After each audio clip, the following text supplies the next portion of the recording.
What's happening? Benton here. What is this music? Man, mistakes out of the gate. My apologies. I noticed that I popped out the chat and I forgot to close the window. So when we went live, the song that was playing started playing again in the background on the delay.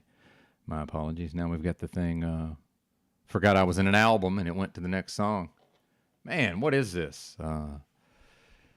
And then so many thoughts, so many of yesterday's streams were about me, whether directly or indirectly. JG made a funny on Paul's broadcast about me. I happened to be listening, so I typed into the chat. Okay, that was funny. He got me. If it's funny, folks. And we saw Heidi in the chat here earlier, showing up earlier than normal. Must be doing something right. Oh, and music holds a secret. Fantastic. Good to see everybody. I certainly would go live earlier if I felt like I was able to, but in the interest of doing some modicum of show prep and then, easing into my own morning routine. That's right. Partner. Oh, our Pole in the house. And Keith. Wow, what's up, Keith? I ask Keith these questions, and then I never get it's not that he doesn't give me a direct answer. As we know in the working world, in the corporate world, although he's blue collar, it's typically confusing and fraught with peril. I know he was undergoing the onboarding process. That's what they now call that, being hired. And it seems like it's at a certain point that began to be drawn out. Okay, something else I love about truck driving, very streamlined hiring process typically, depending on who one goes to work for in long-haul truck driving. Yeah. In fact, the last company I worked for any length of time, they put me on a Greyhound bus to Kansas City. I picked up a rig at a dealership there, and they had me picking up and delivering loads before I had ever been to their terminal and before I had actually filled out the W-2 and the whatever it is they have you figuring out, W-9 filling out these days, which does tie into our conversation with Timmy. Timmy versus Chat Benton. Of course, we will be getting to that. We've got lots of time, though, folks. Let's settle into this thing here. No reason to shoot our wad or blow our load right off the bat here, which does bring us to men getting their own way. I guess word got back to him that I was going in on some of his presentment. Anybody can get it, right? To borrow something that Paul borrowed from someone else. You and Paul are cucks. Well, I don't know, man. I'm pretty sure my last wife of 10 years was far more attractive than any woman you've ever been with in your life. I'm just assuming. I don't know that for a fact, but what's the over/under on John Thomas's? Well, let's just not even go there. Shout out to the 33% female audience. Let's not even go there. We will leave that one alone. Jamie Dimon. It's actually Dimon, Gary, just for the record. Apparently, for the first time in history, sold 1 million shares of J.P. Morgan Chase stocks, which that reminds me of 08, 09. Oh, by the way, the collapse of the already collapsed system. You'll forgive me. You'll forgive me for not being too concerned about that. And here's one of the benefits of leaving the stream, scheduling the stream the day before. Is people can comment, and then if I'm smart enough to leave the StreamYard up, if I stay logged into StreamYard and into the studio, the comments can't disappear because once StreamYard gets the comment, it stays where I can highlight it. Sterling Ray, the truth about this realm is too painful to accept, even for the Truffy community. I could not agree more. I believe Sterling wrote this somewhere about the time of Timmy trying to go in on me. And we will certainly be playing that and responding to it. And then, at what point are these bozos going to figure out that, no, I'm not coming up. I'm live by 3:30 a.m. or earlier Central Time every fucking day for the most part. Effectively 7 days a week, at least for the next 20-something days, right? 25 days. And then at that point, I may have to take a few days off to figure out my exit strategy. How am I going to extricate myself from the motel? Good to see Elle checking in also. This was that was yesterday, by the way. Those two comments were yesterday, as was. This is just after midnight, 12:55 a.m. that I got called a cuck. Okay. Meanwhile, having a long-term relationship and staying in that relationship was never a problem for me. Never a problem.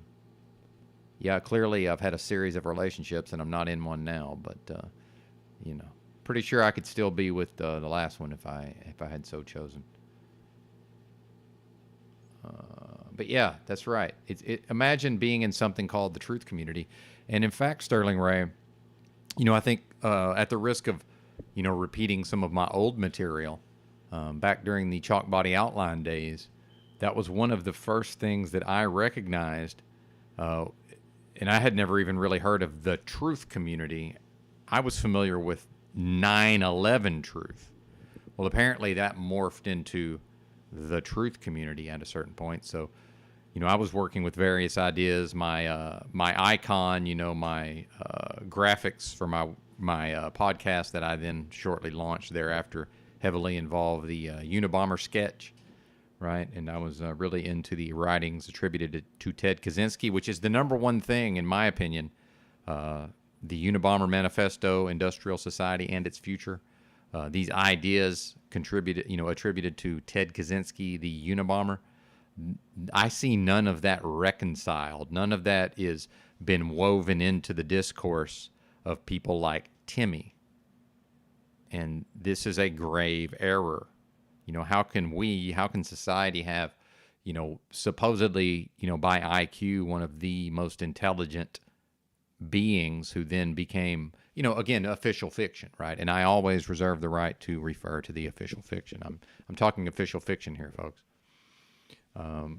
If this was a real person, had one of the highest IQs on record, became a criminal psychopath, and I don't want to say too many more of the key trigger words here, but wrote a whole lot of things as a person who became, who was a professor of mathematics, by the way, by age 24 at the top public university in the United States, Cal Berkeley, right?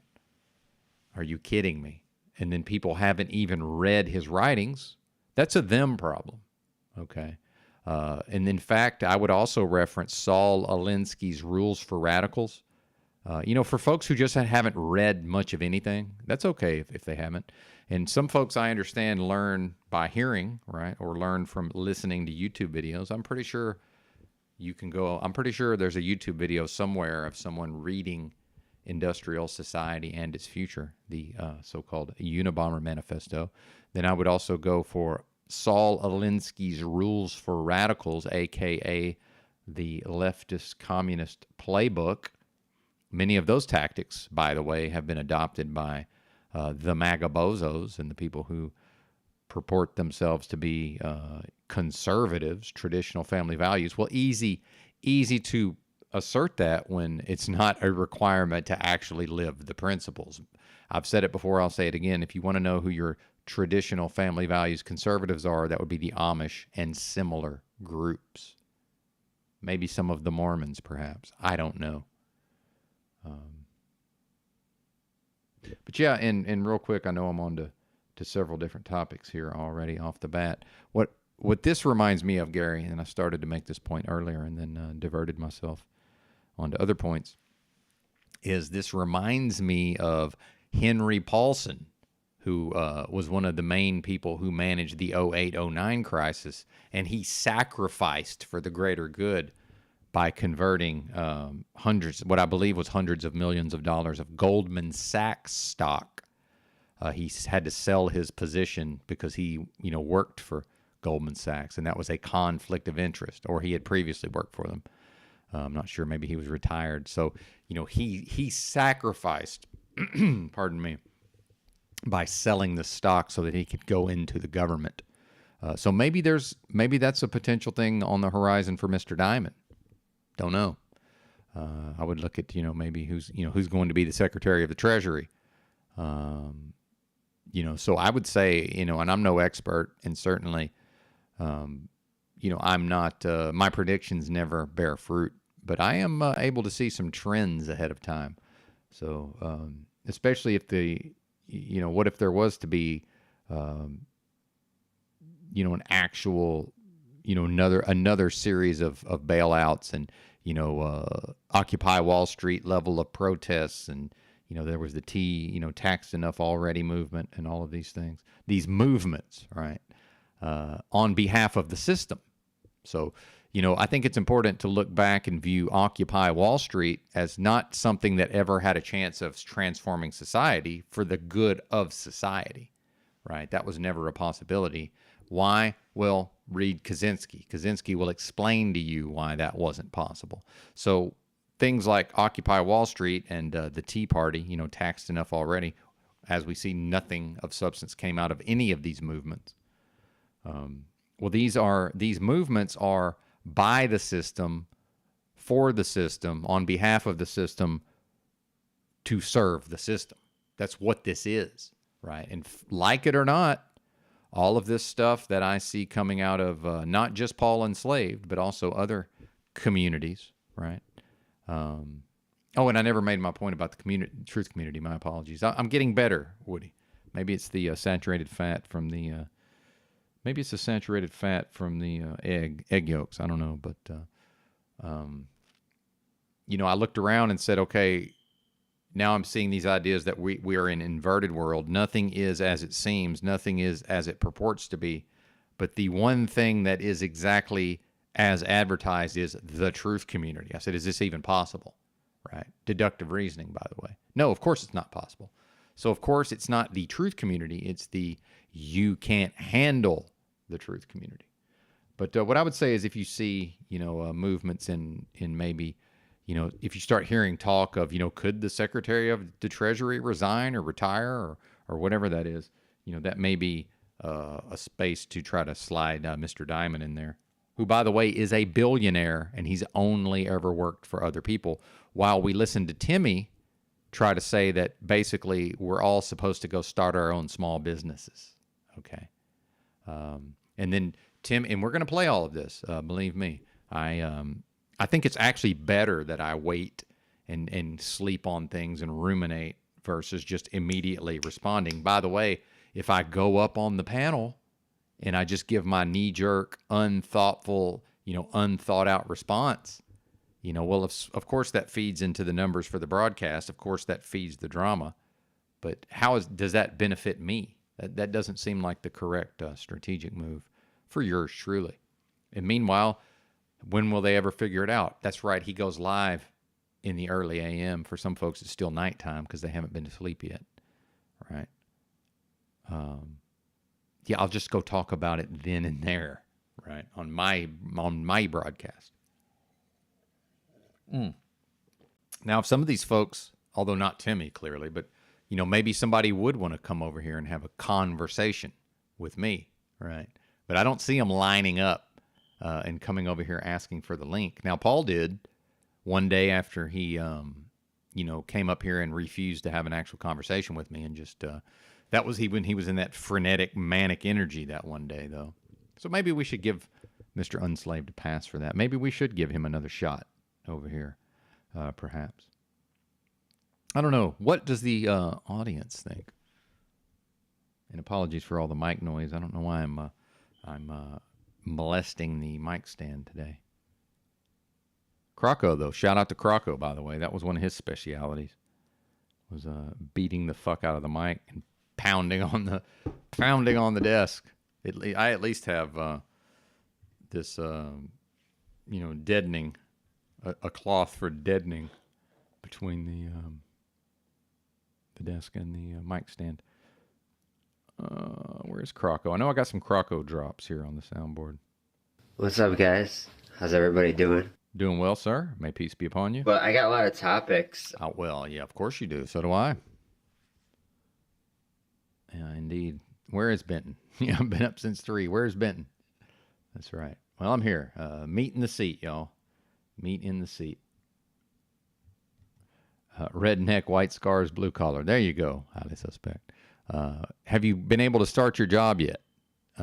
This poor guy. I feel bad for highly suspect. He doesn't quite know what to do with himself when he's not slaving away for a big business, apparently. But so you're morally reprehensible. Although he's no longer. They're no longer taking money out of him. So I guess Timmy can't criticize him as being responsible for the genocide. And then I know Keith will be going to court apparently at some point in the near future for a recent arrest. We'd like to get some updates on all of that. Yeah, JG Heidi, in the early history of this channel during the truck driving days when the channel was launched, he was a frequent panelist around here, Mr. JG. And as he does, the thing about JG, it seems like if he starts off on good terms with the streamer, then he breaks bad. But then there's people like Drew where he immediately, got sideways with Chalk Body Outline and kept talking about breaking Drew's legs hilariously. And him and Drew was trying to get JG to come to Jacksonville and have a boxing match. Hilarious. And that does tie into the theme of the broadcast. Although I want you folks to understand, when I make a thumbnail and a title, that's not necessarily what we're going to be talking about. Sometimes, sure, but so when you see something, there's not really a theme or a topic to the broadcast. Just for the record, it's just a little more up in the air. It's a little more, art, and I'm a bit artsy fartsy, lest we forget. So sometimes I just feel like I resonate with a concept, like some of this music, whatever this music's been lately. I don't know. Just every once in a while I find not a different style of music, but that was apparently from 2022. So there does appear to be a bit of a revival of just older school style of music to some extent. I don't know. I'm just rambling at this point. What are we even talking about? Yeah, bozos. What are they talking about? Oh, there you go. Indeed, Keith. Praise God. That's right. Well, okay. Well, here we go, Huge. This is a key point. All roads lead to social isolation. In fact, I believe that's going to be the title of tomorrow's broadcast. I'm pretty sure. I'm glad. Thank you for reminding me. And that's where, if I was able to respond to Timmy yesterday in a way that he would have been able to uptake, because certainly he was not in a mood for taking on any new ideas, Mr. Timmy on OTW News yesterday. Oh, wait a minute. All roads lead to social isolation. So basically he's like, well, what are we even doing here?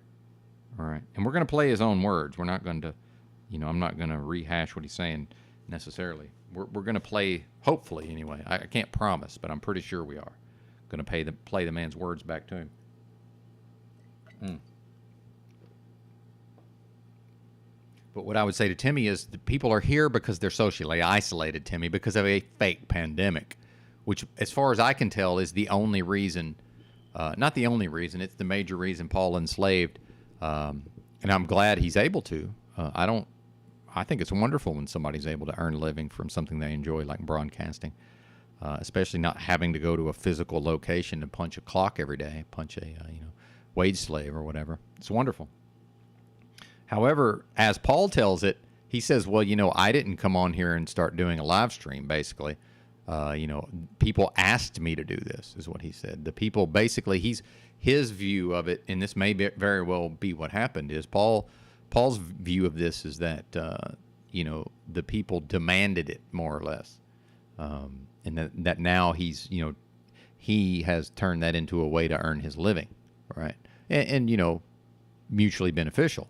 And I enjoy the broadcast. It's no coincidence that I was listening in when the joke was made at my expense, the funny joke.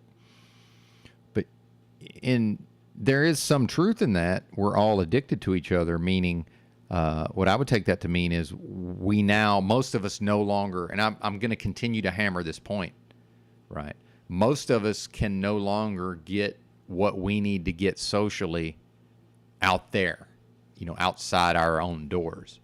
So necessary, and most of us, as far as I can tell, we don't want to talk about Gaza. We don't want to talk about Trump, Biden, all of these nonsense ideas. I think most of us are, more post-conspiracy types, it seems like, right? So when most of the media and the news cycles and politics and sports, and when almost everything that the general public will discuss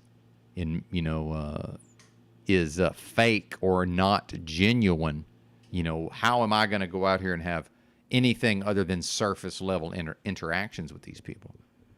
It's really not even possible.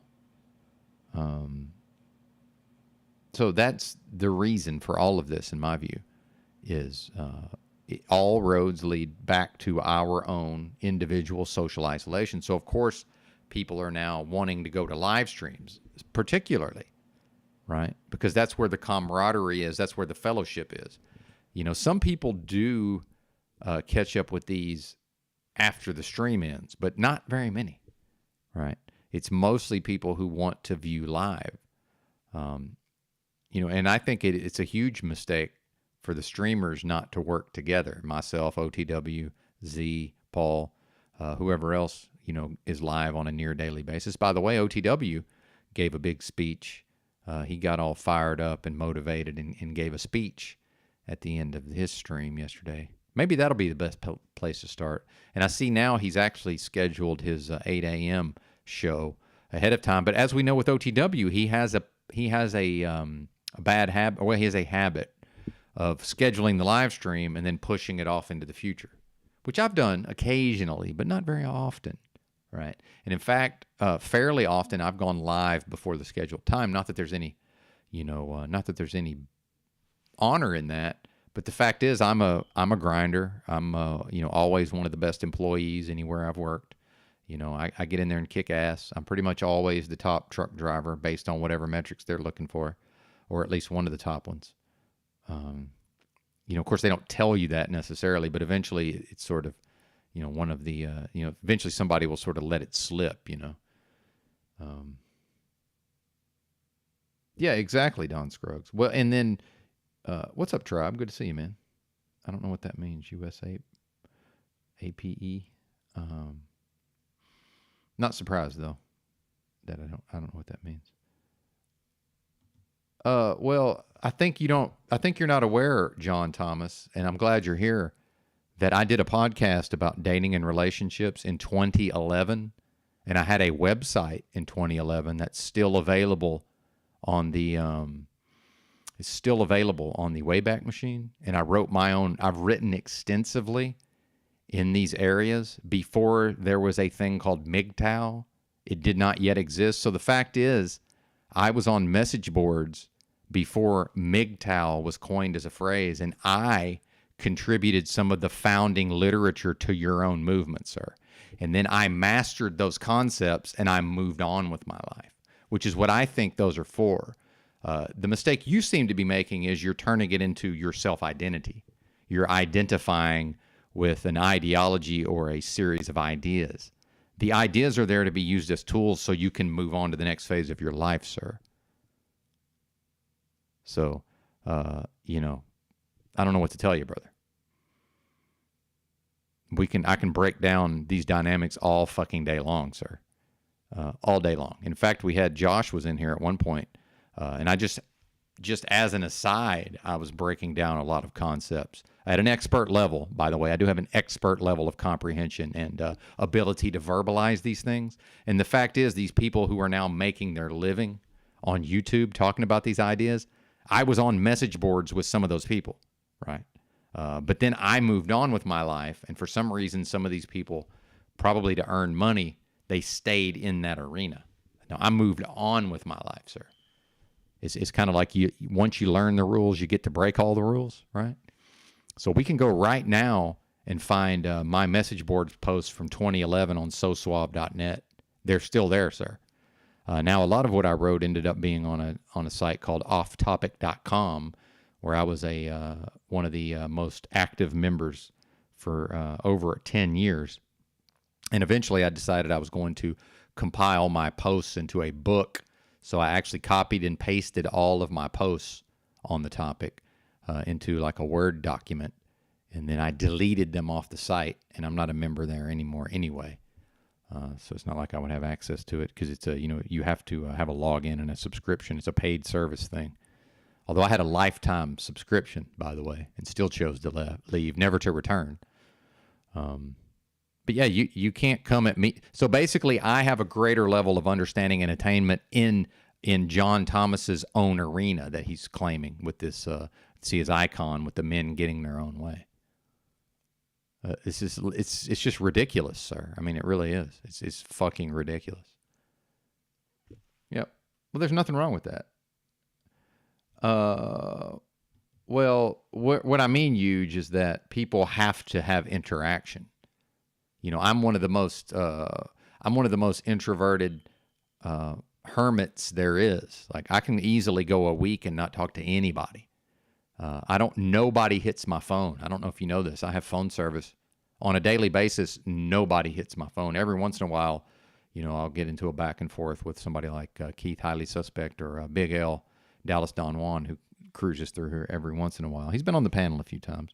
Truck driver, by the way. But we have to interact with each other. And in fact, if I go off by myself and I work on myself, within myself, for myself, on behalf of myself, the only way to actually gauge that progress is in relation to other folks.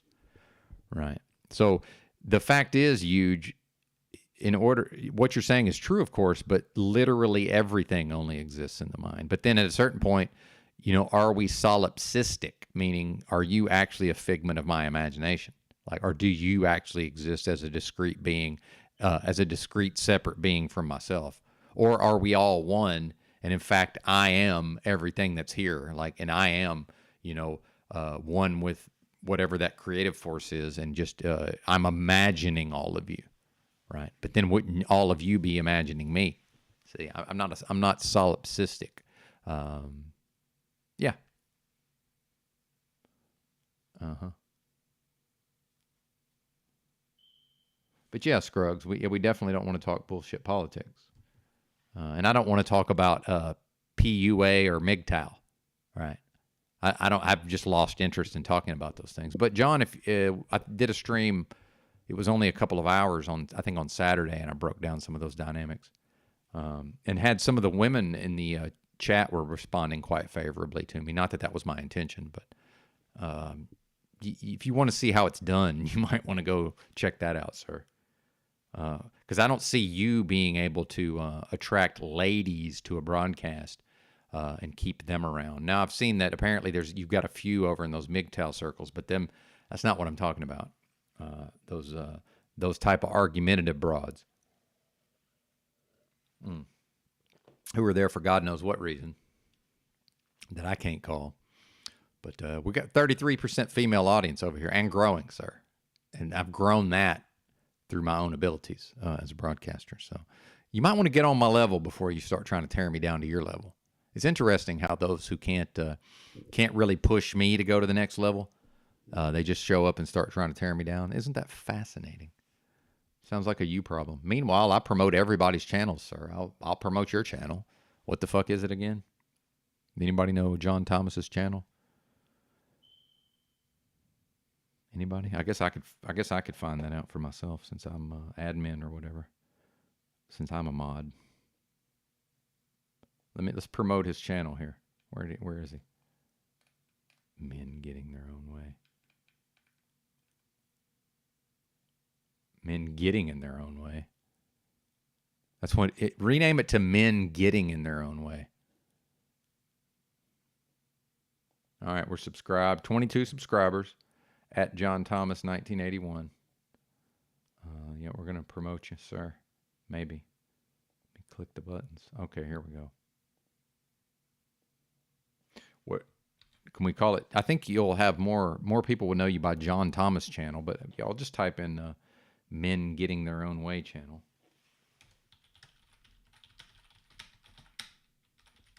See, I think this only ever makes me look better. That's what Paul doesn't understand. He's like, hey, why are you promoting all these people that try to tear me down? It's like, well, aren't they doing you a favor trying to tear you down, number one? Number two, doesn't that just make people like me and you look better when folks go to these channels? Or like Provo Kid, people actually become fans, and that's still good for me because Provo comes through here. See, I'm trying not to talk about the MGTOW stuff. I tell my wife all the time that if you don't not know a person, they do not exist. Only people and things in your bubble matter. I like that because that especially keeps out some of the Gaza nonsense, right? Yeah, to hell with everything else. That's right. That's right. Oh man. Now I've wandered off into the chat. What was I even talking about? And of course, I get to listen to a smoke alarm chirp all day. Shout out to 30 in the house, by the way. How early into this thing are we? Forgot to restart the router. I need to do that. 30 minutes. Pretty good. We'll take it. I see Talcott Clip Collection just dropped a new video. Let's watch that. I'm probably in it. It's called The Good, the Bad, and the Betas. So maybe I'm in that. I don't know. Let's watch this. Wait a minute. Click the button, sir. Click the button. Producing on the fly. Bear with me. Let me grab his link first.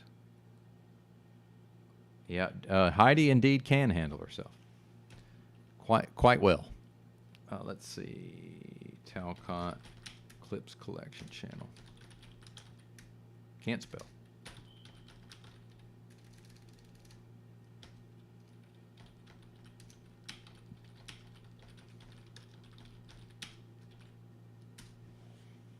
All right, let's do it.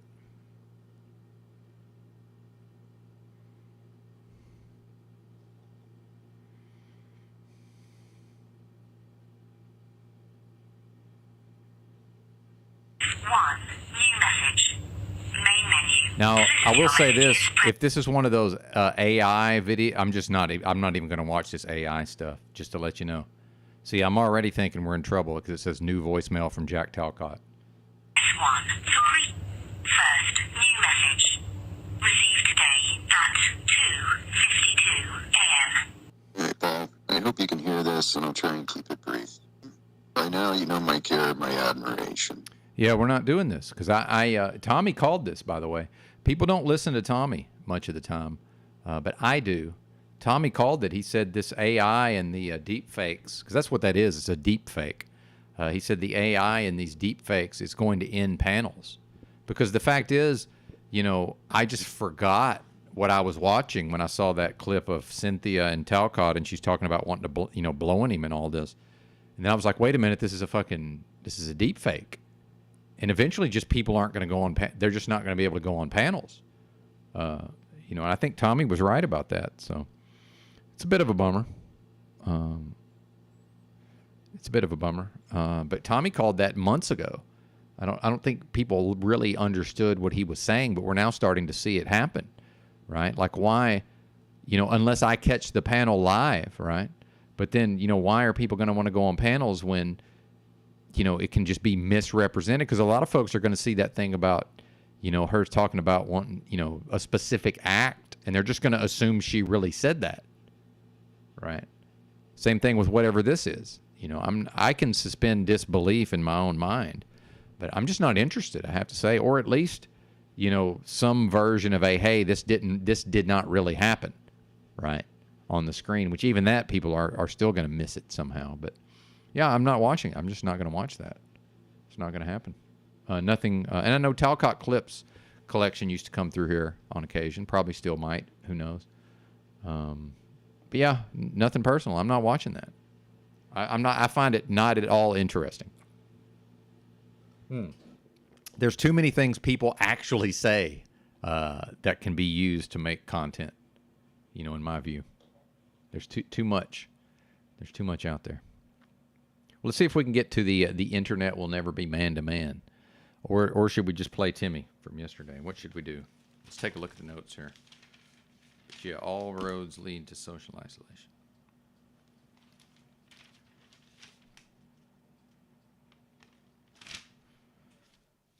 And by the way, there's always exceptions to everything. So, when I'm asserting, when I'm making broad general assertions, and then Christos bringing up the crunchy bee optics was interesting. People possibly chambering, information to use later, right? That's interesting.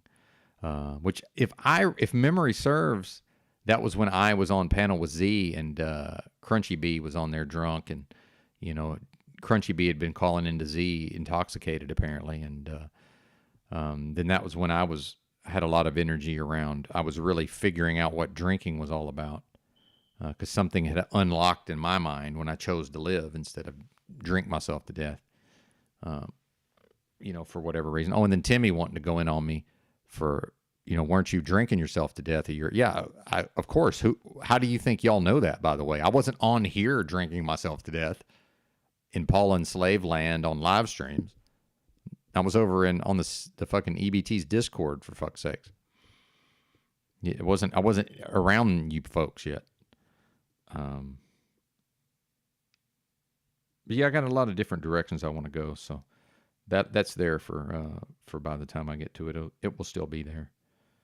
But yeah, OTW, it'll be interesting to see if he actually goes live at 8 Central my time, or does he go ahead and reschedule it a couple of times and end up going live closer to 10. Because it's easy to talk a big game, right? About how great of a broadcaster he's going to be, and about while he didn't necessarily reference his work ethic, directly. I'm assuming, an ability to say, hey, I'm going to be live at 8 a.m., and an ability to live up to that pledge to the audience, right? That is telling. So, and then if he's working, in the afternoons into the evening in this cafe, maybe, and I know he probably drinks a beer or two on occasion. Then what if I've been in the restaurant industry. It is, now it's more of a front of the house thing, but there is a culture of drinking after work together, right? In the restaurant industry, that's a thing. And, who's to say he doesn't stay out late and then sleep in, and then wake up right about time to go live and has to push it off into the future, right? Which I hope not. I would like to just wrap up by about 8:30 every day and, go do my business. Yeah, well, it's right there in the title. See, Heidi, that's what's interesting, is it's right there in the title. Just Google the definition of the word discord. It basically means lack of harmony. So of course people are on there not getting along, and all sorts of shenanigans being launched, from Discord.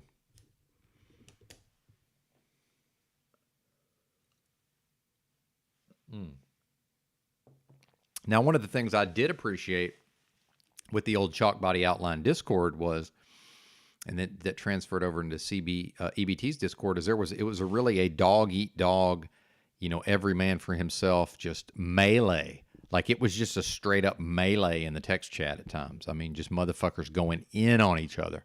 But what never happened was any version of an e-thug.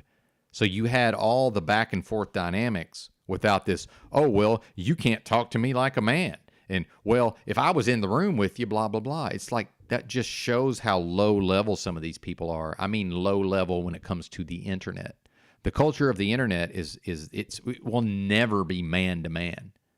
It will never be face to face. So when Timmy's like, you can't even talk to me like a man, you're right, Timmy, I can't, because we're on the internet. And if we had done all of these interactions in the physical space somewhere, it never would have gotten to this point, sir. And I don't mean because of violence, because the dynamic is completely different. So why are bozos like Tarek, Paul Enslaved, by the way, and I'm not calling him a bozo, I'm saying he's acting like a bozo when he e-thugs. And then how many folks did we see like OTW who are just going to follow his lead? Timmy's following his lead. O'Shea's following his lead. Meanwhile, I've got people coming into my chat saying, well, you must be a follower and not a leader. I don't know, man. I've proved myself my whole life. It's not my fault y'all weren't there to see it. IRL, by the way. IRL. It's not my fault. Okay, not y'all.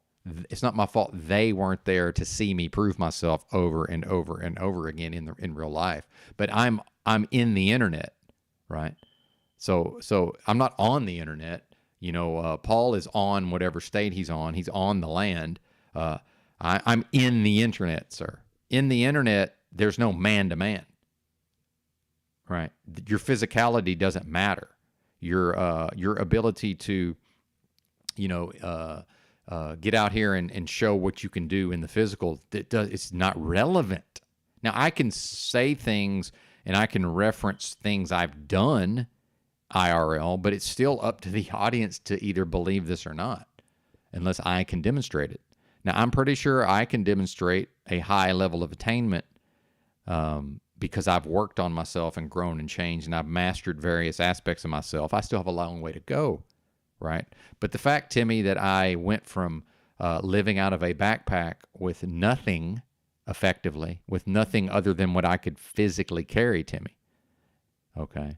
The fact that I chose to go from that and I then took my happy ass to the Salvation Army, downtown Austin, literal Skid Row, right, amongst the dregs, and then I chose to stay in a dormitory-style setting, which is like jail, right? It's a jail culture to some extent. I chose to do that even though I didn't have to, right? And I got a job at the airport. I took the bus 45 minutes each way to the airport to work, and then I went through a several-month-long process for Goodwill to pay for my truck driving school, which involved me doing things like going to the fucking Goodwill Worker Center or whatever they called it. And I had an entire week with a person who was paid by this charity to teach people how to do things like interview for jobs, make a resume, right? I was in the corporate world. I had a salaried position with my own office, and I could work from home, for fuck's sakes. I had a badge to go into the Walmart home office. There's no reason for me to go to a resume class that I could teach if I wanted to about how to make a resume and how to interview for a job. Like, this is crazy. But that's part of the humbling myself, right? Accepting Goodwill's terms and just saying, yeah, I'm going to do whatever y'all demand of me. And this is just obstacle after obstacle after obstacle after obstacle was placed in my path, sir.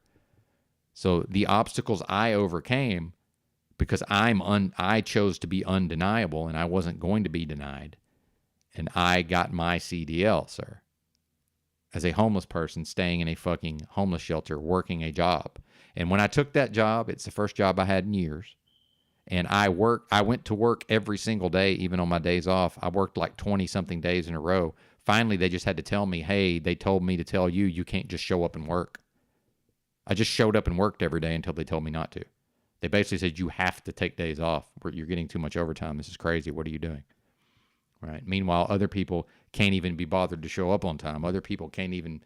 So do you think I have any worries out here in this world? What is my worry? Oh, the genocide?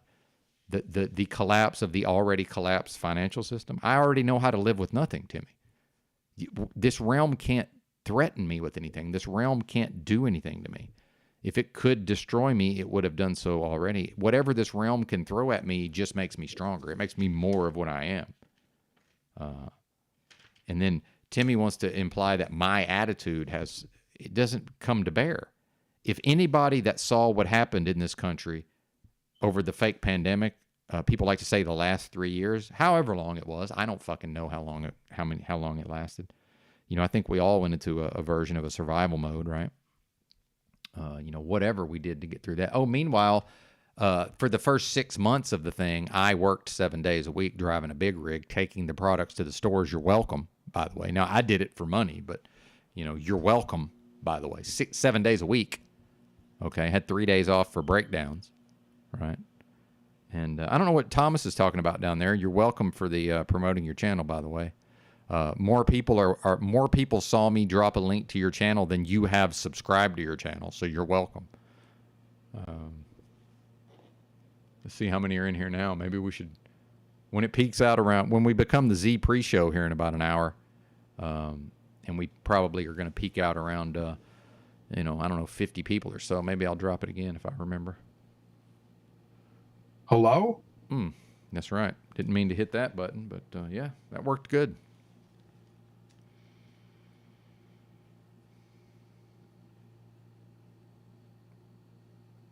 So when I hear people like Timmy and others, even OTW, say the phrase stand up, when are you going to stand up? That's coded language, sir. Again, why haven't y'all read Kaczynski?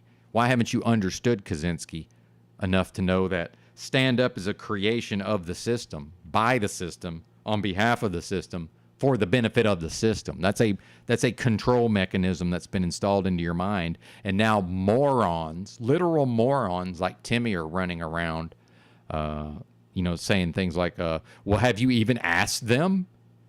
Motherfucker, it's a dystopia. It's just, no, I haven't asked the spiritual dystopia why it's enslaved me. Oh, yeah, Timmy, let me put my life on hold to go ask the agents of the spiritual dystopia. Let me go ask the administrators of the spiritual dystopia, hey, can you show me where I owe this money?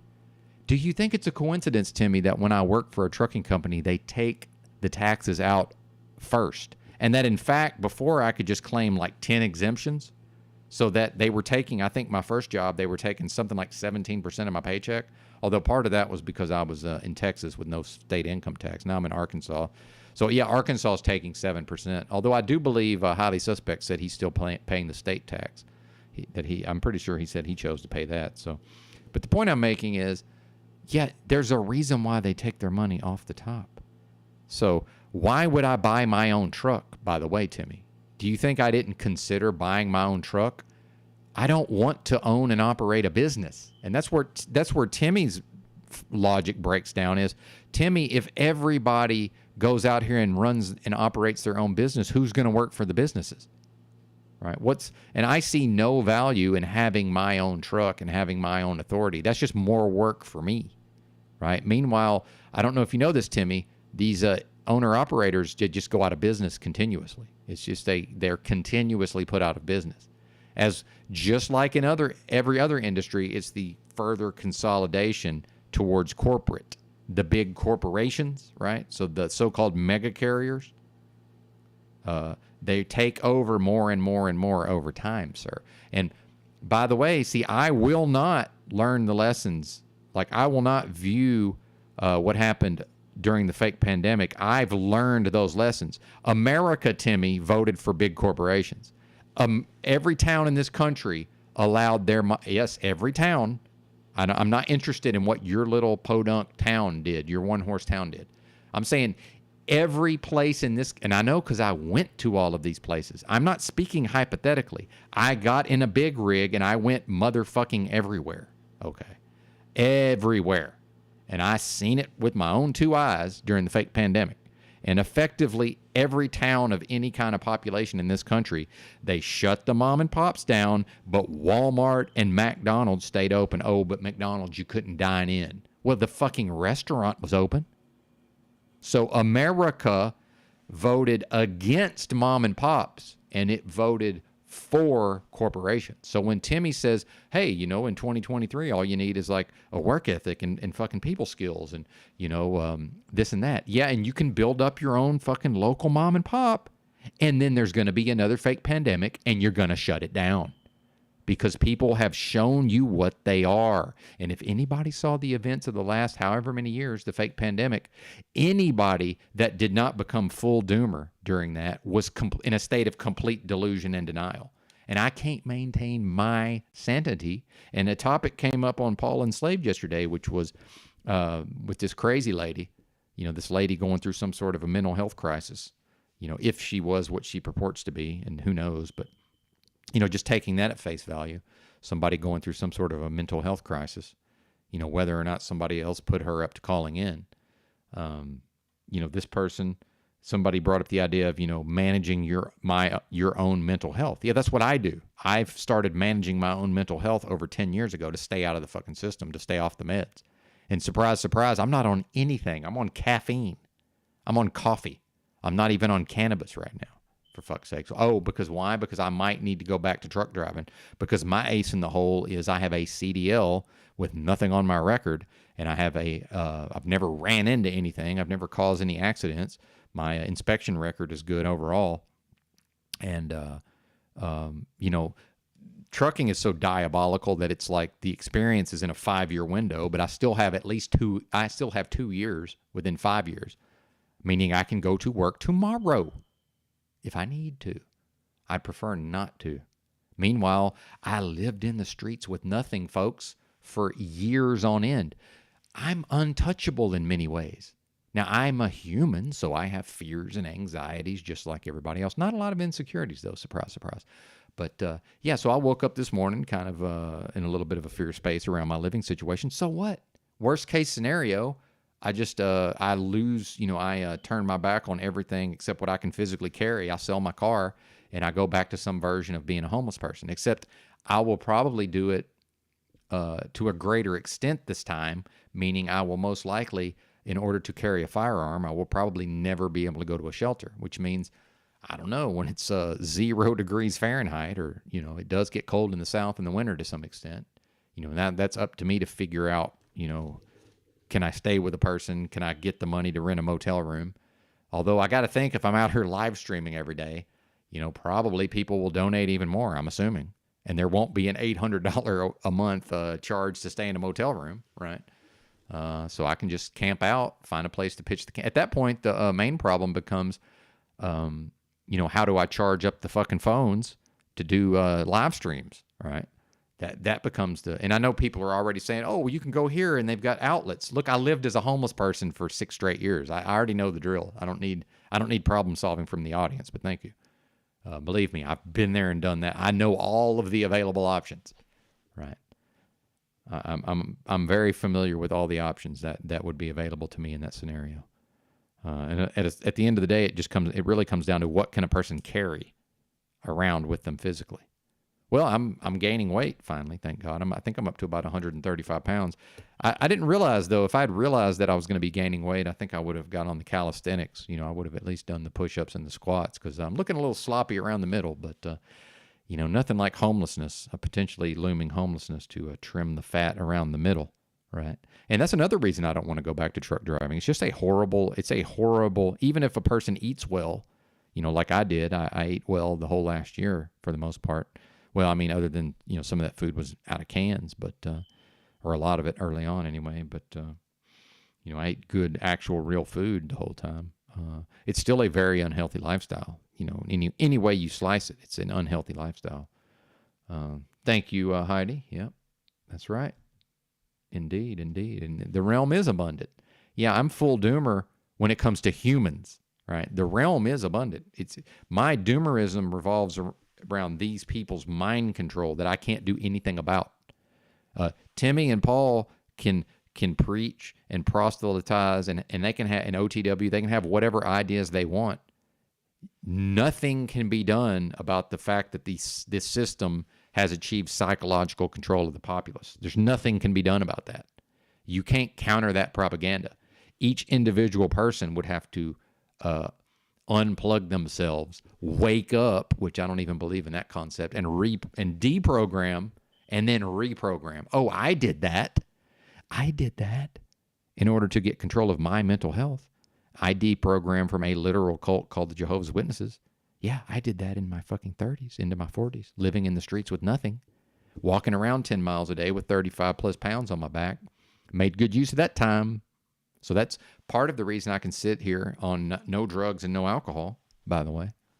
Yeah. Certainly not on psych meds. And can we face the fact that, a lot of folks in this community probably are on psych meds? It's just, I don't hold it against them, but I'm not willing to go on psych meds. And I don't need the whole chat telling me they're not on anything. That it doesn't matter. I'm not talking about you individually, right? And then at a certain point, it's just, I think you protest too much. I'm just assuming that each individual isn't on anything, right? What I'm saying is that when I look at the truth communities collectively, what percentage of those people do you think are on psych meds? It's got to be 35+%. It has to be. How is it not? You can't tell me that these people are eating some of them are eating fast food, smoking cigarettes, and drinking like OTW 6 monsters a day, which who cares? Do whatever you want. It's your body. I don't give a fuck. It's not my concern what he does. And I'm not saying he's on psych meds. I'm just saying out of 100 people who are living a certain type of lifestyle, thank you for the $5. Much appreciated. Men getting their own way. More plugs to come, certainly. Maybe he got a few subscribers out of that. I subscribe, so you're at least up to 23, presumably. But and I think I'm making my points here. So some of these folks, but who cares? It's none of my business. It's none of my business. The point is, I get credit for having pulled myself out of homelessness at least for 5 years. And more and more, I'm seeing that this was a 5-year break from homelessness, and I needed the break. And certainly, you know, good Lord, imagine me trying to get through the fake pandemic, because I don't know if y'all know this, they pretty much shut down all the homeless services nationwide, more or less overnight. I don't know if y'all are aware of that. You know, it's just, oh, well, good luck. Fend for yourselves. You know, that's just what that is. But anyway, I got to take a quick break, and we'll be right back. Appreciate y'all being here. Where's the banner? Oh, and this is the last day for Super Chats, by the way. It's the last day of the month. I'm probably turning them off because YouTube's wanting more. They want me to submit more tax documentation. And I think at a certain point what's going to happen is they're just going to end up seizing, like I'll be due like several $100s, and they're just going to probably keep it. Is probably what's going to happen, because they'll just be like, okay, well, we've decided that we needed to have been taking taxes out this entire time. See, I'm assuming this is the way this is going to go. So probably going to turn them off starting tomorrow. Although I may forget, but this may be. Although I'm not promising to leave them off forever. What I'm saying is that this is certainly anybody that wants to get in on the payment that I'll receive approximately the 21st of next month. This is your chance. If you're so inclined, I would appreciate it. If not, that's okay too. I'm happy to do this for no money if that's what it ends up being. Certainly not the reason I started going live. When the channel was launched, back when I was driving a truck, I was making 55 cents a mile. I didn't need your donations then. I don't necessarily need them now, but it feels good, and certainly it's put to good use. I ordered some nutritional supplements, in fact. Let's see. Brief. That's what we're looking for. A brief break. Returning shortly. Thank you.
Well, we're an hour in.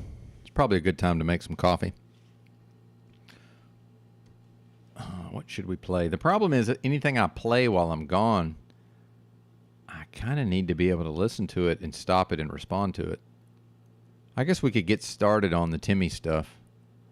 Although I don't know that I want to start there on the replays. What to do. I need to have some filler prepared for you fine folks.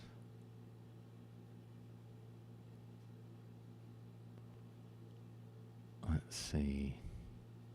Just looking through my watch later, see if any of this is can be played. I think we'll do this. Introduce y'all to Tom Dark here.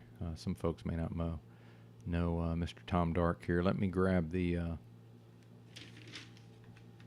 plug the channel. One of my favorite channels that has nothing to do with truth, right? Yo, I've already had 3 cups. We're going in for the 4th and final cup here. But yeah, I had some. I had some at the top of the broadcast there, Heidi.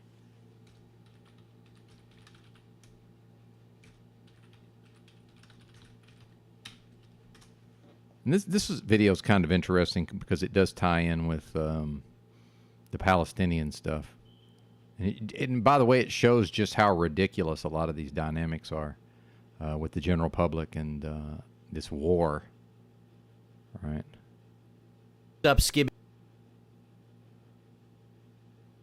All right, give me a second. Share screen. There's a show called Leftovers, apparently, and this podcast, it's a podcast that does over 1 million views per episode, and this is Ethan Klein, who has a big podcast called, I forget what his podcast is called, actually, but he's got a huge channel, millions of subs, millions of views per episode, and he talks about politics more and more over time, right? And some folks will know who he is, and he's a small hat, of course, but anyway, without further ado, we'll play this while I'm making the coffee. What the heck? What's up, Skibbity heads? Now, this may come as a giant shock to the audience, but ladies and gentlemen, I do not care about politics. I know I'm so cool, right? I'm so cool because instead of spending time thinking about things that matter, I would rather spend my time thinking about Breaking Benjamin and Diet Coke and YouTube drama. Overall, just being a man-child. W-Riz, my good friend. This method of thinking is truly goated with the sauce. And as a result of not really caring, this whole Israel-Palestine thing has really passed me by. I barely even know what's going on. I see people screaming at each other all day over it, getting all worked up. I see Destiny screaming about it, getting maulding. I see Vegan Gains mad. I see Hassan Piker mad. And you know what? Fair enough. If you're passionate, if you hate Israel, if you hate Palestine, if you hate the media's coverage of this, that's your prerogative. Whoever you think is justified, you know what, man, whatever, good for you. You're all invited to the cookout, okay? But for me personally, I don't care, and you cannot make me. I have no stake. Then Tom, why are you talking about it so much during this video? I mean, you say you don't care, but clearly you do care. Well, that's the thing. I care about important world events when they're relevant to YouTubers. And in this case, those YouTubers are Ethan Klein from H3H3 and Hassan Piker of Hassan Piker Productions. Hassan Abi. You guys know who I'm talking about. Ethan Klein was really on his pro-leftism mark a few years ago after realizing that I guess there were some right-wing people in his audience that he really did not like. Meanwhile, Hassan is the biggest political streamer in the world. In terms of a business transaction, it made sense for them to do something together. So with Frenemies, which was the show with Ethan and Trisha Paytas on its way out, it was time for a new show, a new collaborative podcast. That show would end up being Leftovers, starring Ethan Klein and Hassan Piker. The first episode of this show released in September of 2021, and it's got 2 million views. And Ethan's stated goal was to have a comedy-based show about politics dedicated to clowning on idiotic people. I assume mostly idiotic right-wingers. In the first episode, they talk about how they think they have good chemistry, they get along well, and Ethan says he's a big fan of Hassan's live streams. You don't want me to talk about politics, so I went and made a whole f***ing show about it. But the spirit of this show is not serious policy debate. It is bringing righteous justice to these bags. That's it. Okay. Just clowning on idiots. I love that. Yeah. I'm a fan. I mean, that's what I do regularly. So when you hit me up, I mean, when we did that original podcast, your podcast, I was like, is this a thing? Like, are we vibing right now? Right. Right off the bat, there were a lot of people on this podcast for even existing. You know, more right-wing people had a problem with it, or maybe former fans of Ethan who didn't like the direction he was going. But outside of that, Ethan's core audience saw it very favorably. If you check the comments on episode 1, a lot of people are super excited for this show to go down. I mean, we already know this is a match made in heaven when Ethan pauses the first segment 20 seconds in. Honestly, really hyped for this show. There's some chemistry there, and Ethan seems to have a calm or rationalizing effect on Hassan, while Hassan has an educational / humbling effect on Ethan to a degree. I'm fucking obsessed with this combination. If Trish had to spiral for Hassan to join, then go off, queen. The world is better for it. I really like this new format. I'm so excited for Ethan that he can collab with someone respectful, smart, reasonable, who seems like a nice person. Also, it's such a complete joy to have Bussy explain to Ethan. Oh, that's like the sanctioned word? Bussy is like a meme. Oh, okay. You haven't seen the memes about like putting Ussy behind everything? Give me another example. Cussy, car pussy. Like from the cinematic universe of Cars. And is that in a car or a car? No, that's the Cars from the Cars Pixar cinematic universe. Where you can f them? No, they one another because like there's car babies and there's like male cars, female cars. I guess I didn't think about that. Yeah, don't worry. They go in the tailpipe. This is why here we have the anatomy of the cussy. That's a real. That's right. The anatomy of this doesn't make sense. This is important stuff that we're looking into now. And to date, this show has released 60 episodes, all of them around 2 hours long, if not more. And to this day, the views are very strong, still getting well over 1 million views per episode, pretty much without fail. It's no secret why this show succeeds. It appeals to the political ideals that are already broadly supported by Ethan's audience, and obviously Hassan's. It features two of the bigger names in the content creation sphere, and instead of focusing on super serious policy decisions, the goal of the show is to keep it light. But things have been anything but light in the last few episodes. Now, this started with a few conversations on the show around socialism versus social democracy, and it became clear that Hassan is just much farther left than Ethan. He really is. Maybe in a way that Ethan himself did not quite realize until these conversations went down live on the air. And there are people like yourself out there who are, as far as I understand, pretty good bosses, right? But that is never going to be that's never going to be the constant. That's never going to be the case. But in social democracy, you set up the bumpers, you set up the systems where they have to do that. Well, that's the bare minimum they have to do. Well, and then we go back to the erosion of the amenities. That I don't feel like that's a strong enough argument to say socialism's better. No, as long as there is some kind of capitalist compensation in any sort of sector, they will always choose to monopolize. But you're talking like it's a guaranteed. And again, I go back. It has been a guarantee every single time. And it's been a guarantee by the same metric that any socialist country devolves into disaster. I mean, it's not fair to put that out there like it's just given.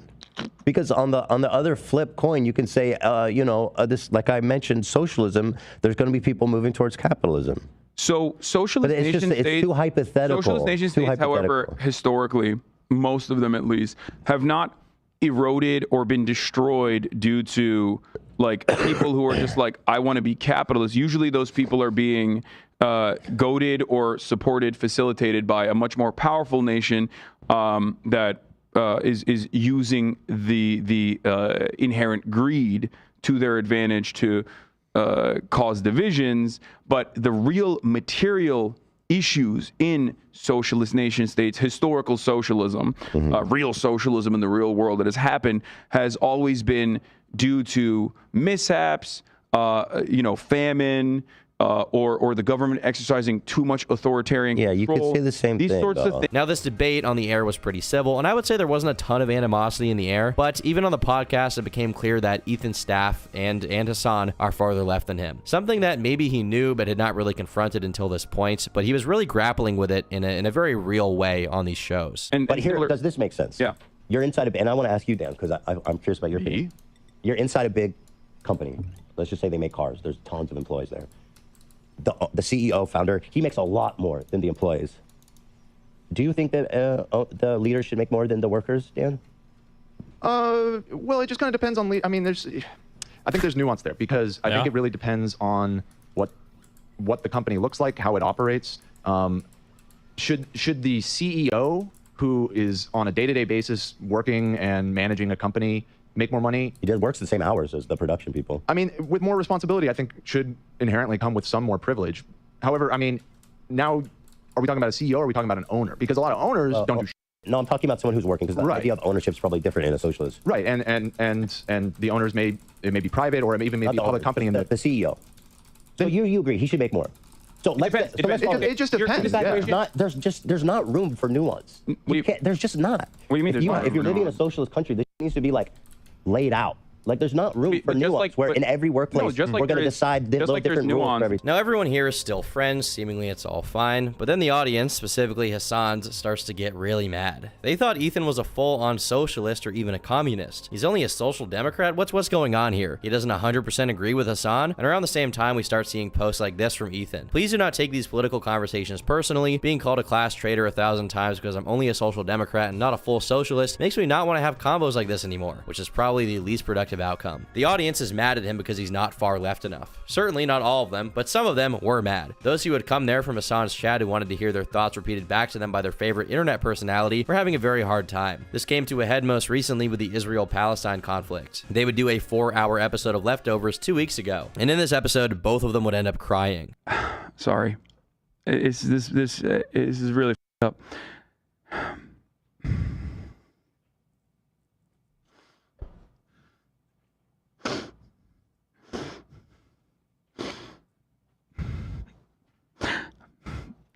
They went to her funeral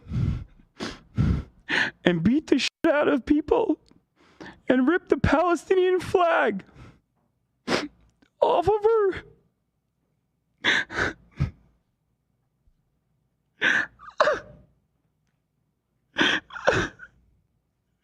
Palestinians can't have a moment of peace in this fucking world. Dude, I straight up started laughing when I heard this part. Mourn the dead.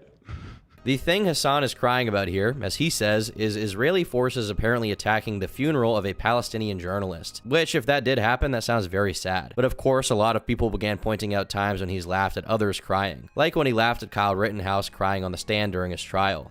There were 3 people right there. Take a deep breath, Kyle.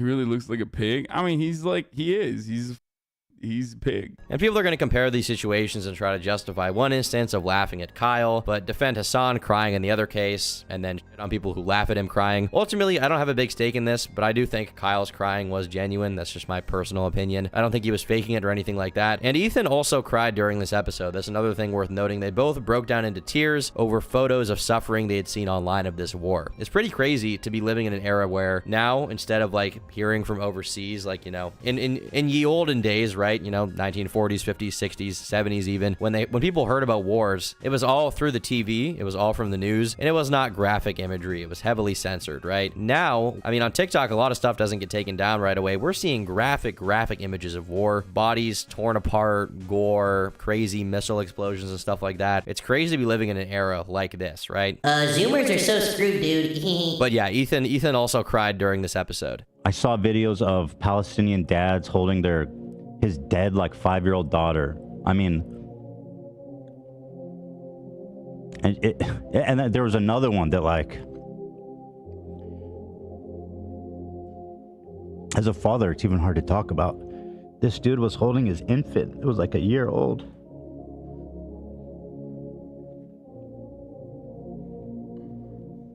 And he was like patting her on the back and saying like his final goodbye. I mean, why are you watching he's this? Holding her though? like she's I've seen alive, none like of he's this. just burping her or something. I've seen zero of. I'm not going to watch any of it. How is this different than any other war ever? By the way, but like I'm a new dad. Because we can watch it now. Really me up. They're discussing a very, very heavy subject, and I don't want to accuse either of them of faking it. I'm sure some people will accuse Hassan of faking, but give him the benefit of the doubt a little bit. Let's say he's 100% expressing genuine emotion here. A lot of the audience was pretty moved by this discussion. They found it very productive, and they were glad to see people sort of express sympathy for those going through a really hard time in, you know, a war-torn country. What Ethan did not do in that episode was 1000% condemn Israel and say that everyone there is evil. And he also did not justify the death of Israeli civilians who perished in this conflict. Now, shortly after this, we got I'm this pretty video sure his of wife Ethan is saying he from wanted to pause Israel, by the Leftovers way. for the time being. How the hell is he going to condemn Israel? This whole conflict anymore, really, at all, ever. And I'm frankly also thinking about. In fact, I think Ethan has lived in Israel. I'm pretty sure. Something that I need to discuss with Hassan, but I do feel like I'm probably going to pause Leftovers for the time being. I don't want to talk about it anymore. That's it. And it sounds like a lot of y'all don't want me to talk about it either. But why is that? Well, it's because of the community. We already saw this in the prior post from Ethan where he talks about how people are demanding he be like farther left than he truly is. But on this podcast, Ethan goes on to talk about how apparently there's a portion of the audience that really hates his takes and have been calling him like a genocidal Zionist maniac, basically. Or basically just him expressing sympathy for people who are going through, you know, Be warrior in the house. Good to see you, Bobby. I'm crazy. Maybe I am genocidal against Palestinians for caring about this stuff. I must be. Here's this. This is the post that's getting lots of likes. I'm going to be calm. I think a lot of these people are brigading from other communities too, probably, including, by the way, Hassan's Discord, which is not associated with him. He's not in there. He has nothing to do with it. But the people in there, it's at 550 upvotes. Okay, great. So 500 people. So there's a lot of people coming here saying that I shouldn't be talking about this, and I'll read it. Hassan's basically the things that are happening on a Discord server, Hassan's Discord, which, by the way, Discord meaning lack of harmony. The lack of harmony from Hassan's Discord is pretty much going to end the show that was so popular. 2 million views on the first episode, apparently. Discord. And by the way, to the people who are in that Discord, I saw everything you guys said. People who are in that lack of harmony during our whole episode. I mean, is this even real at this point? On the Gaza, it's literally called Discord. What I saw in that Discord was universal. Oh, in that lack of harmony, you saw something amazing. Hamas, near universal saying people deserve. I mean, are we being punked? Near universal people saying dudes who was like the hang gliders came in and showed him what's up. People saying he's spitting facts. Near universal. I find all of this hilarious. People near universally calling me a Zionist pig, and mass murdering genocidal freak. And if you want to know the truth, you've also been called a mass murdering genocidal freak this week, have you? Because interesting, me it too. Made me realize that a lot of these people are watching this show, and it frankly disturbed me. And I want to make it clear: Hassan doesn't support that stuff. I had a private conversation with him, and I told him like this stuff is really upsetting to see. And Hassan sat down with his mods, and he sat down with his team and said, this stuff's not acceptable. So again, it's important to emphasize he is not responsible for this, but I will say no, it's just his Discord. Seeing that, he's not responsible. Oh, and here, just again, he's not responsible for his own lack of harmony. Why would he be? Speak well of my friend. He posted this same post I did and says it's straight up anti-Semitic, which it obviously is. So the reason also that I canceled the show on Friday, frankly, is because I read that Discord, and it was,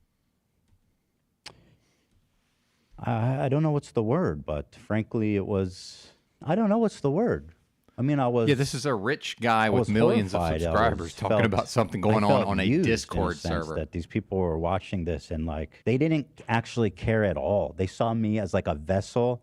Oh, they care, just not in the way you think they do. Is true. They don't care about what I'm saying. They care about your ability to affect your life. And Ethan does not want these people in his audience because they hate him. Meanwhile, Hassan, in my opinion, is probably even more extreme politically than he lets on in front of Ethan, and that's why this large section of the audience is there who hates Ethan for even being sympathetic at all to Israeli citizens who are dying. And then you have members of the audience on Twitter calling Ethan an IDF shill, which I have been watching these podcasts, I'm done and I'm with not Discord the most informed forever, person in the world, so maybe I'm speaking out of turn here, but I would definitely not say that anything that Ethan has said comes across as being an IDF shill. I used to watch every H3 podcast episode. I stopped once the Israeli-Palestine conflict started because Ethan has been parroting IDF talking points for hours. His crew is clearly uncomfortable and wants Hassan to talk sense into him. Well, yeah, nothing like politics to come completely ruin everything, right? Politics and nationalism to just come in and ruin everything.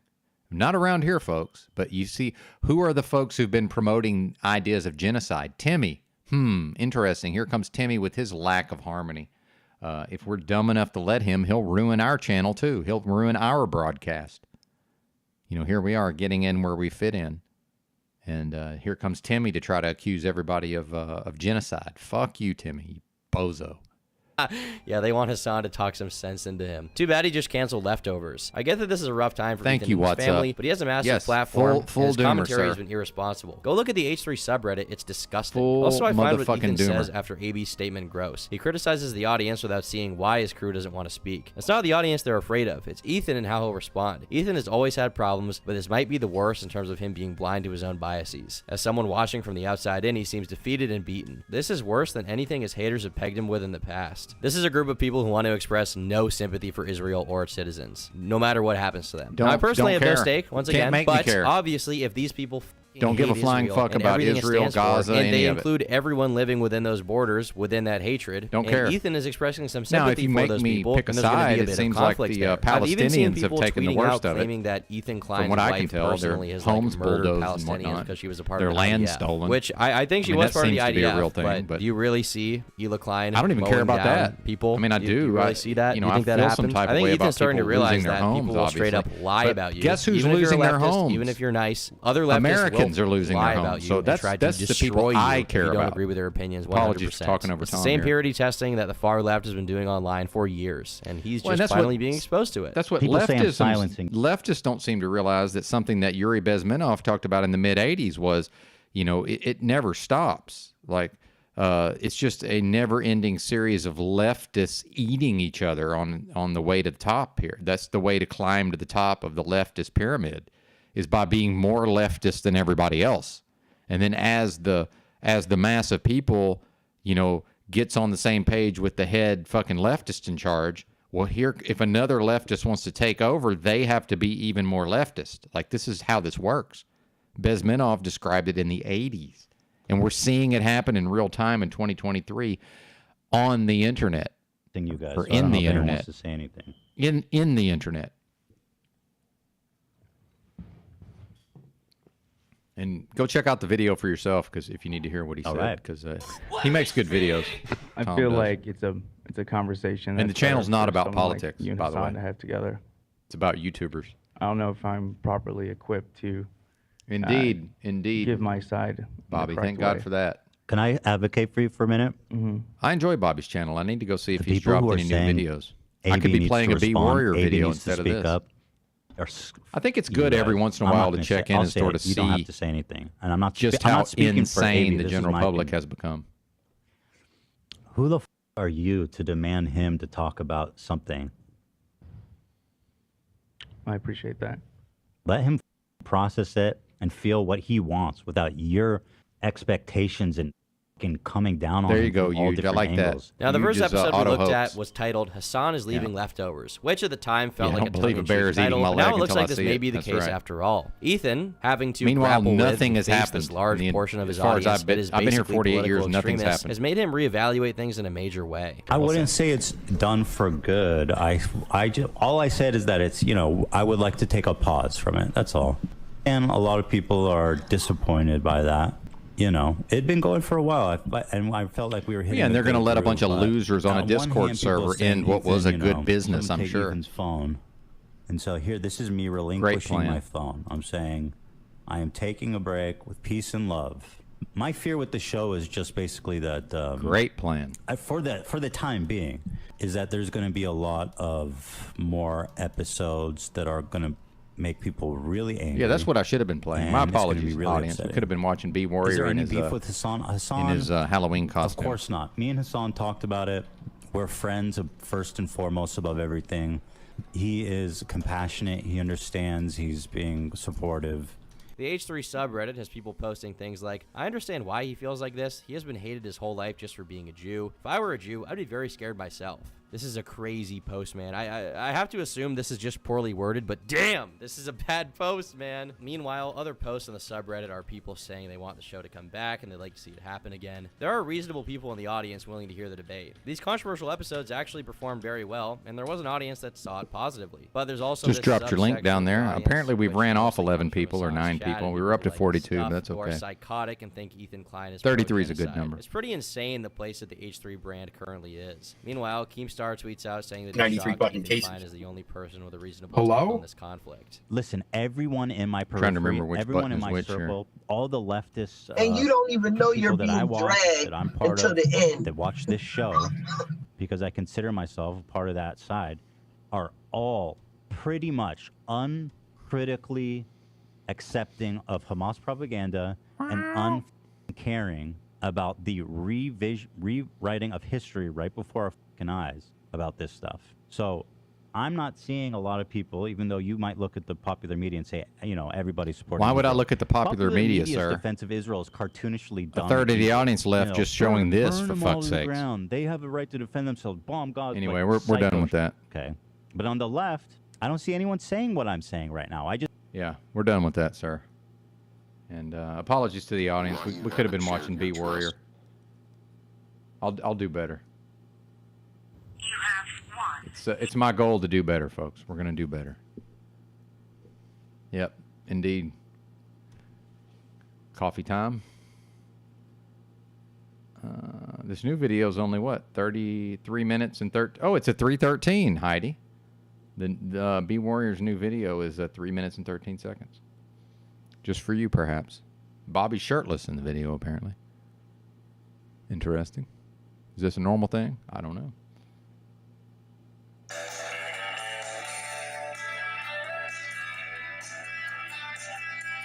I do like REM.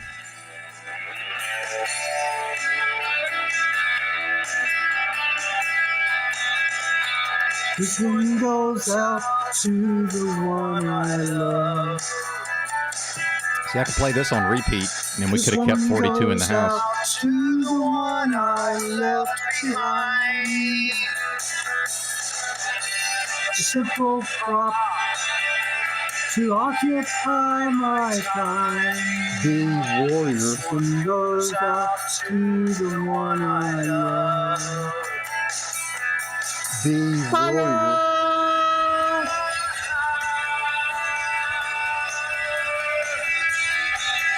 Fire!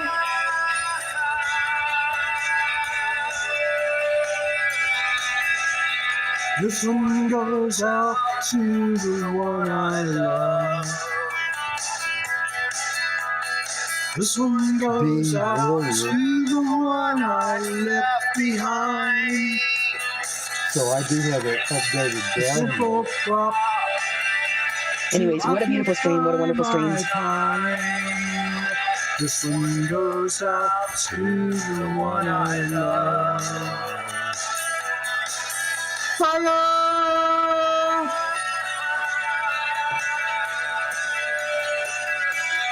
Fire! Bobby, does Bobby drink? What is this?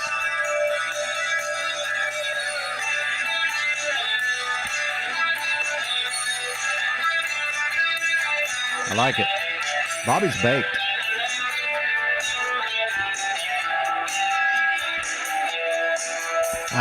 This one goes out to the one I love.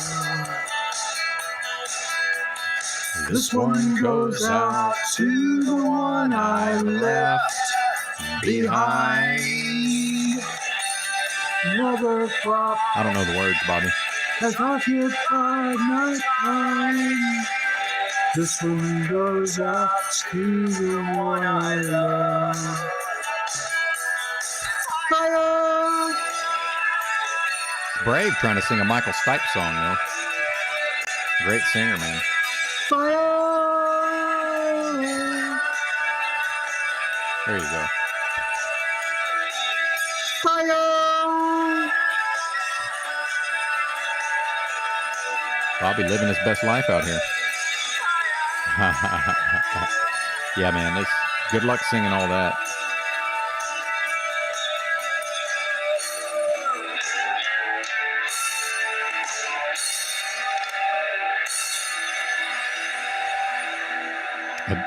A duet. Yeah. Or is it a duet have to be mixed, male and female? I don't know. I don't know how it works.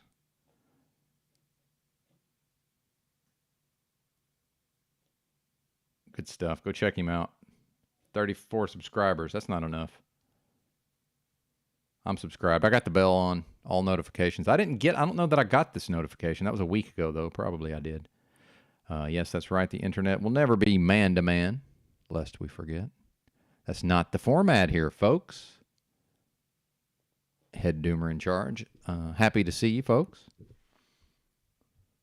Decent cover by Corey Taylor. Don't know who that is, but I can sing okay. I mean, I'm not a talented singer. I have almost no ability to connect with an audience. I think that's an underrated, an underappreciated aspect of an actual singer, right? Somebody who can make the audience feel some type of way. Not my forte. Oh, we are the Z pre-show at this point, apparently. Although lower numbers than yesterday for this time, but that is to be expected, especially after I played an Ethan Klein clip. Lest we forget, certain folks exited the channel never to return because I had the audacity to play a short Bill Maher clip one day. So you just never know how people are going to resonate. This is an experiment, in a way. This is art. Life is art, lest we forget. And as much as I enjoy streaming, in this format, I'm not beholden to this or married to this. There's certainly many other ways that I enjoy, getting involved in my artistic expression. Also, Fish Tank is up to season 1. They're playing the produced episodes. They're up to episode 3. I watched that this morning. Oh, that's a good point. Yeah, that's right. Yeah, Bobby, thank you for the free entertainment, sir. And I do want to point out, let's do a little grifting, since I do get accused of cancer grifting or some version of a health grift. And as far as that goes, folks, don't we believe in healing? That's also in the notes. Since let's just play Timmy going in on me, or do we want to play? Let's play. This is Paul Describes Society. I actually uploaded this to my channel, and I should have been doing this all along. But what do they say? Better late than never. What I'm doing now is clips that I think will be relevant in the future, or just shorter clips. I'm streaming them to my channel unlisted. In fact, that's how that clip ended up yesterday. I went live for about 3 minutes yesterday, although I had no idea that I was live. I thought I was doing an unlisted. I guess I forgot to change the option from public to unlisted to stream to my channel, but oh well. This is Paul Describing Society. This is from Pimp. Proper instruction yesterday. Well, he says at least my life's not as bad as that person, right? That's how he gets off on it. He's got a horrible life, but at least it's not that bad, right? He gets off on it. Right, no. You guys say I'm homeless, right? You guys tell me I'm homeless. I am, right? I'm homeless already. So like you guys are fucking. You're a pathetic loser failure, and you're just an example of the cross section of society at this point. Lazy, no ambition, no wherewithal, no self-worth, self-esteem, no application for products and services, no community, no ministry, no nothing, really.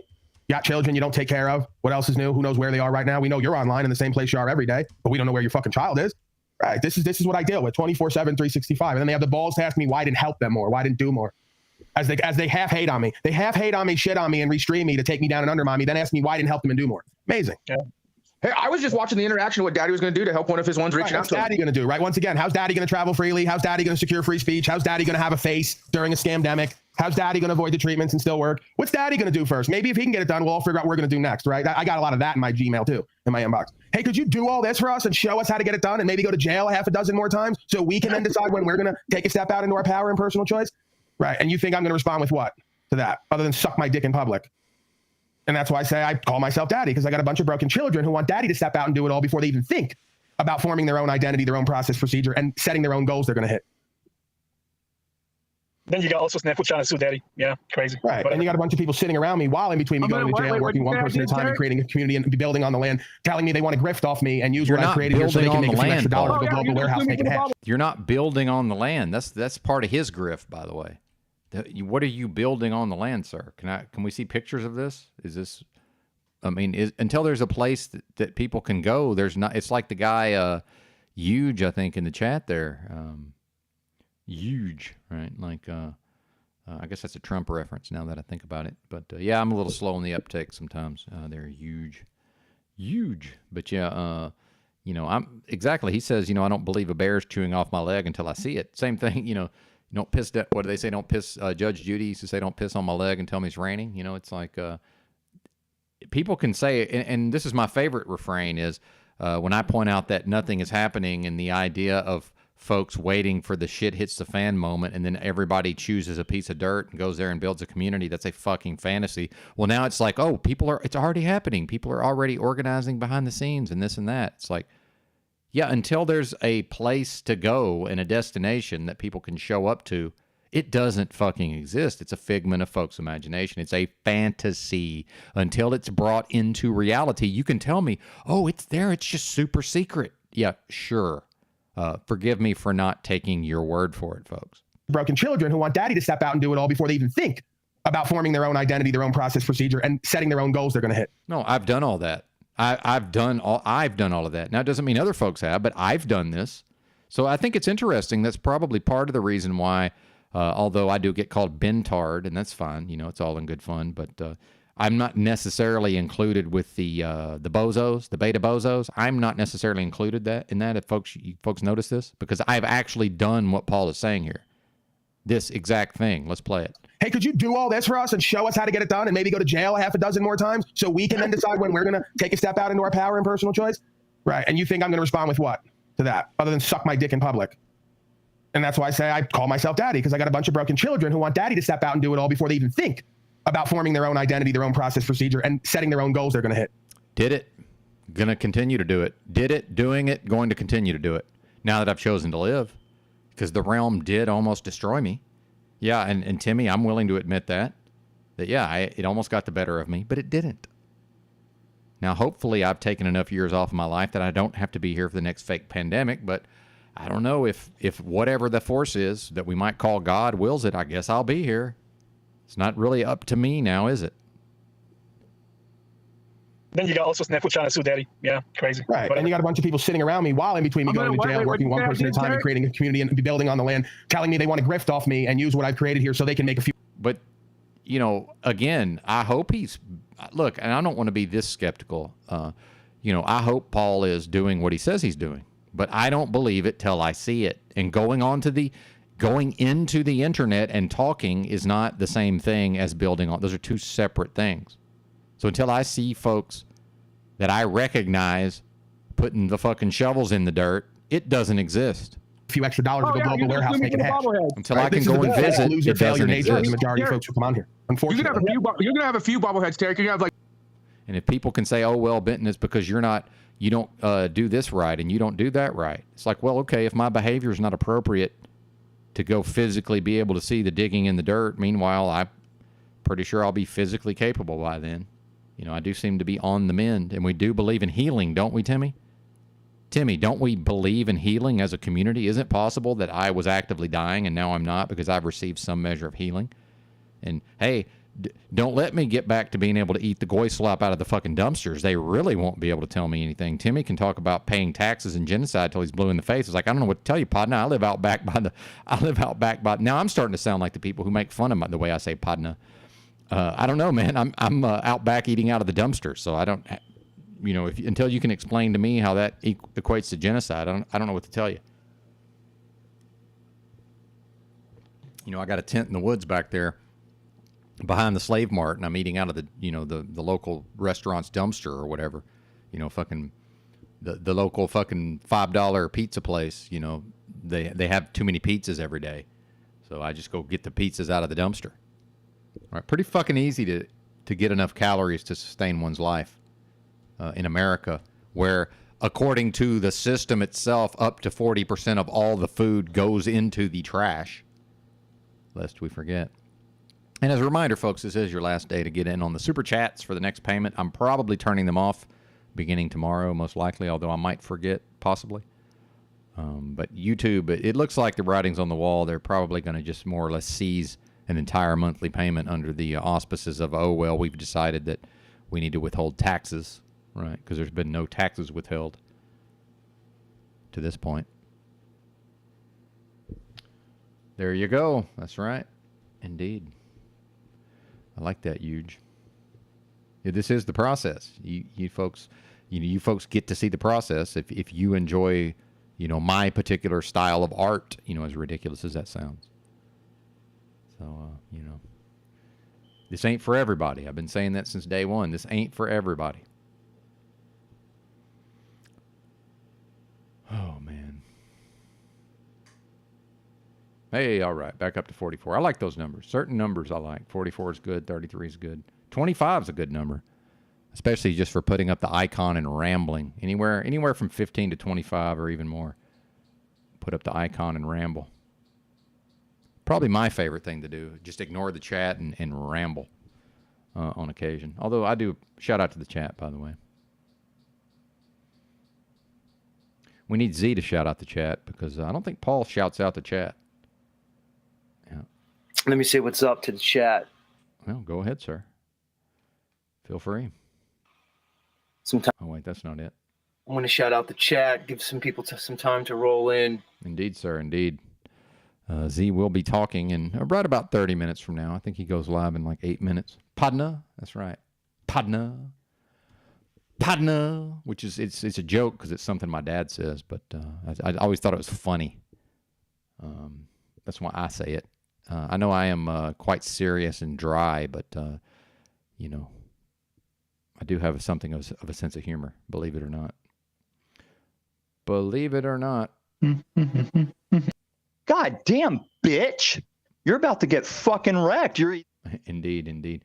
And I did want to play the tail end of OTW from yesterday, actually, now that I think about it. Let's see. How can we do this? Because he went on to some sort of motivational speech towards the end, which I found interesting. So give me just 1 second. Cue that up. Yep. Mm-hmm.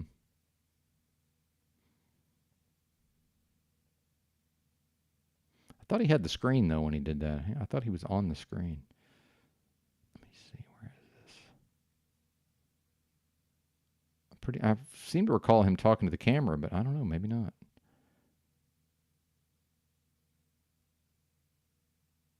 Let's try this.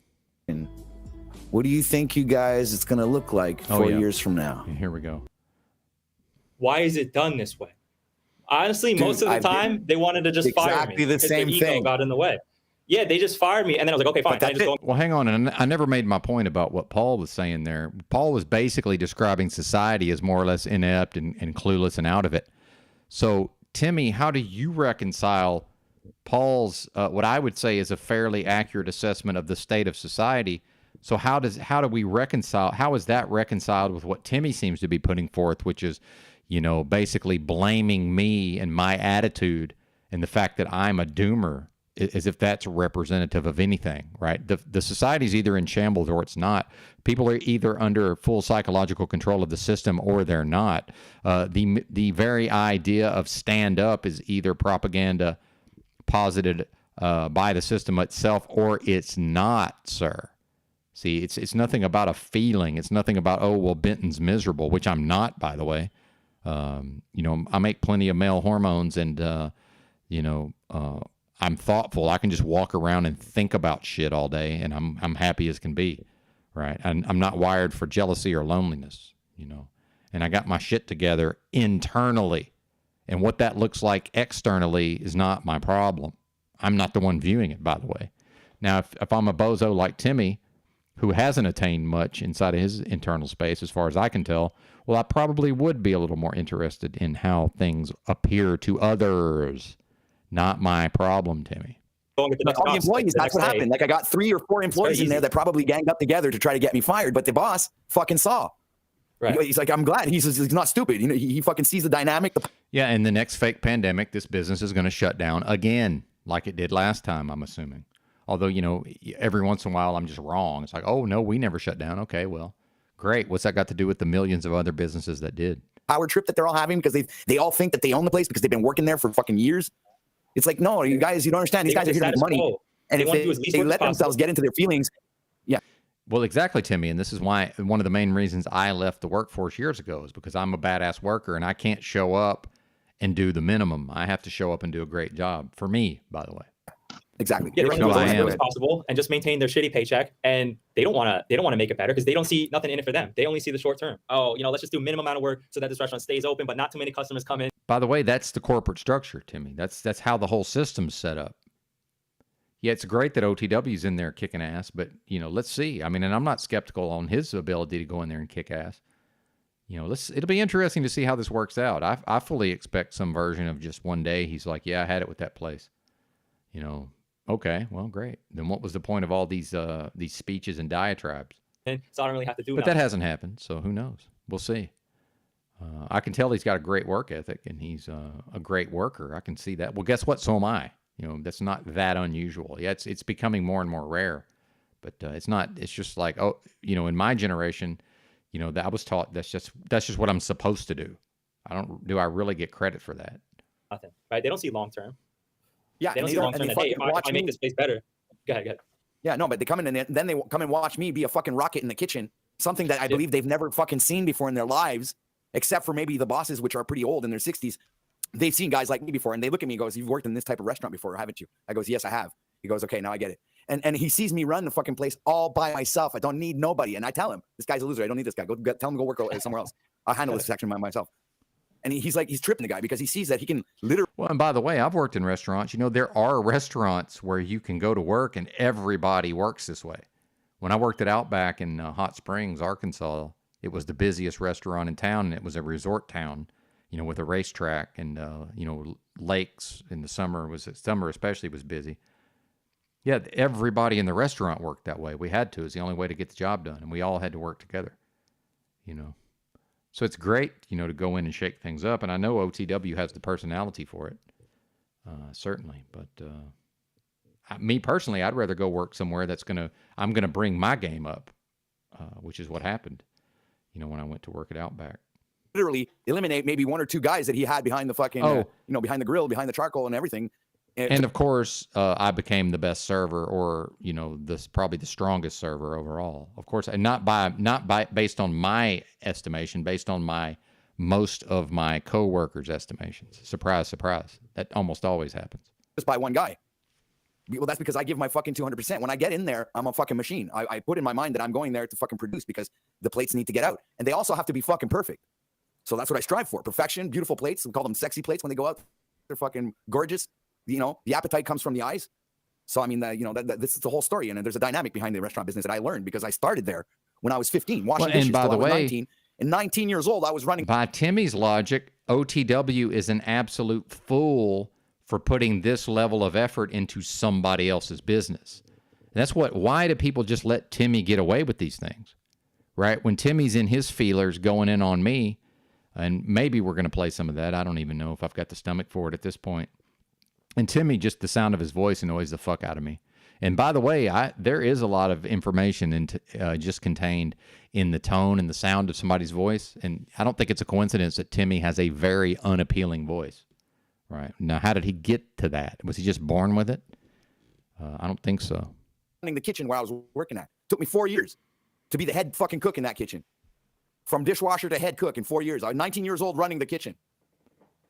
No. Stop it, OTW. Stop having big, grandiose dreams of being a materialist, being an owner, being a manager, working too hard. Don't do that. Don't have a big vision. Yeah, I don't know that he's trying to own his own restaurant, though, Timmy. I mean, Timmy doesn't seem to be comprehending the dynamic here. By the way, this is another reason I don't really want to be on panels, because I'm kind of a dummy in a way. I'm kind of retarded. I need time to think shit through, right? Don't have more for yourself. Don't create more value for other people. Just be a loser failure. Yeah, but Timmy will also say, again, that the move is to have your own restaurant, start your own business. Don't work for somebody else.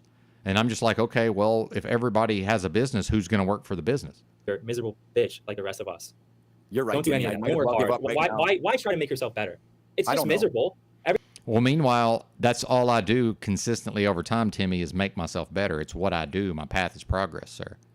And people who pay attention and can see have noticed my progress and have unsolicited told me and complimented my progress. And that's part of the reason you may notice that I tend to do that, especially with people like Drew, even though we don't always see eye to eye or get along. TBE, same thing. I can tell he's worked on himself, right? Timmy, I mean, I haven't known him that long, but I'm assuming it's going to be the same version of Timmy a year from now with maybe more money in the bank. Well, good for you. Meanwhile, yeah, I like money, by the way. I certainly like money, but, is that the end all be all? No, of course not. Everything's miserable. Life is miserable. It's a slave matrix. Why? Yeah. It is a slave matrix, but that doesn't mean my life is miserable. The fact is, the only way out is through for somebody like me. If I find myself in a slave matrix, right, or if I find myself in hell, what do they say? If you find yourself going through hell, keep going. The only way out is through, Timmy. Right? It's not for me to unslave everything outside of me. It's for me to unslave everything within me. Hypothetically, surely we can all agree that nothing out here can change until enough of the individuals here evolve their own awareness and unslave themselves so that people don't respond to slavery. The fact is, I was birthed into a slave system. Timmy, you can't reconcile that. It was here when I got here. That disproves almost everything Timmy asserts. The shit was like this when I got here. I did not, at least in this incarnation, now we can go into a soul trap and version of things and say, well, maybe I'm here because I'm, the type of, I resonate on a level of energy that is predisposed to creating a dystopia and then living in it. Yeah, that's possible. But based on what we can actually show and demonstrate, I just showed up in what may be my one and only incarnation here. I don't know. I don't have memories of past lives. And maybe I'm not repeating this process here. Maybe I'm getting the fuck out of here, never to return, hopefully. That would be my goal, by the way. My goal, Timmy, is to not have to come back here. My goal is not to make this slightly less hellish, which I don't think is even a thing that can be... until you, Timmy, can demonstrate to me that I have the power to make this thing slightly less hellish, you'll forgive me for not dissipating my own energies towards that end. But then we have Timmy, who, as far as I'm concerned, acts as an agent of the system, whether it directly gives him money or not. He's functioning as an agent on behalf of the system by putting forth these ideas that it's up to us to stand up. When I say that very language is the language of the system, for the system, by the system, via the system, to enforce the system. Again, read Kaczynski. Bet you Timmy hasn't. Bet you Timmy hasn't read Kaczynski or Rules for Radicals. What else was I going to... There was another thing I was going to recommend that people read. It'll come to me eventually. I don't even remember at this point. But yeah, for people who've just read almost nothing, which is fine. I understand. And again, get the audio version if you don't like to read. Hell, I don't even read anymore. Thank God I maximized my reading time in the past. Yeah, why even try? Just do the minimum effort. What do you mean? I am trying. There's no version of not trying, Timmy. To not try is to go back to drinking myself to death. I've already chosen to do that, not to do that.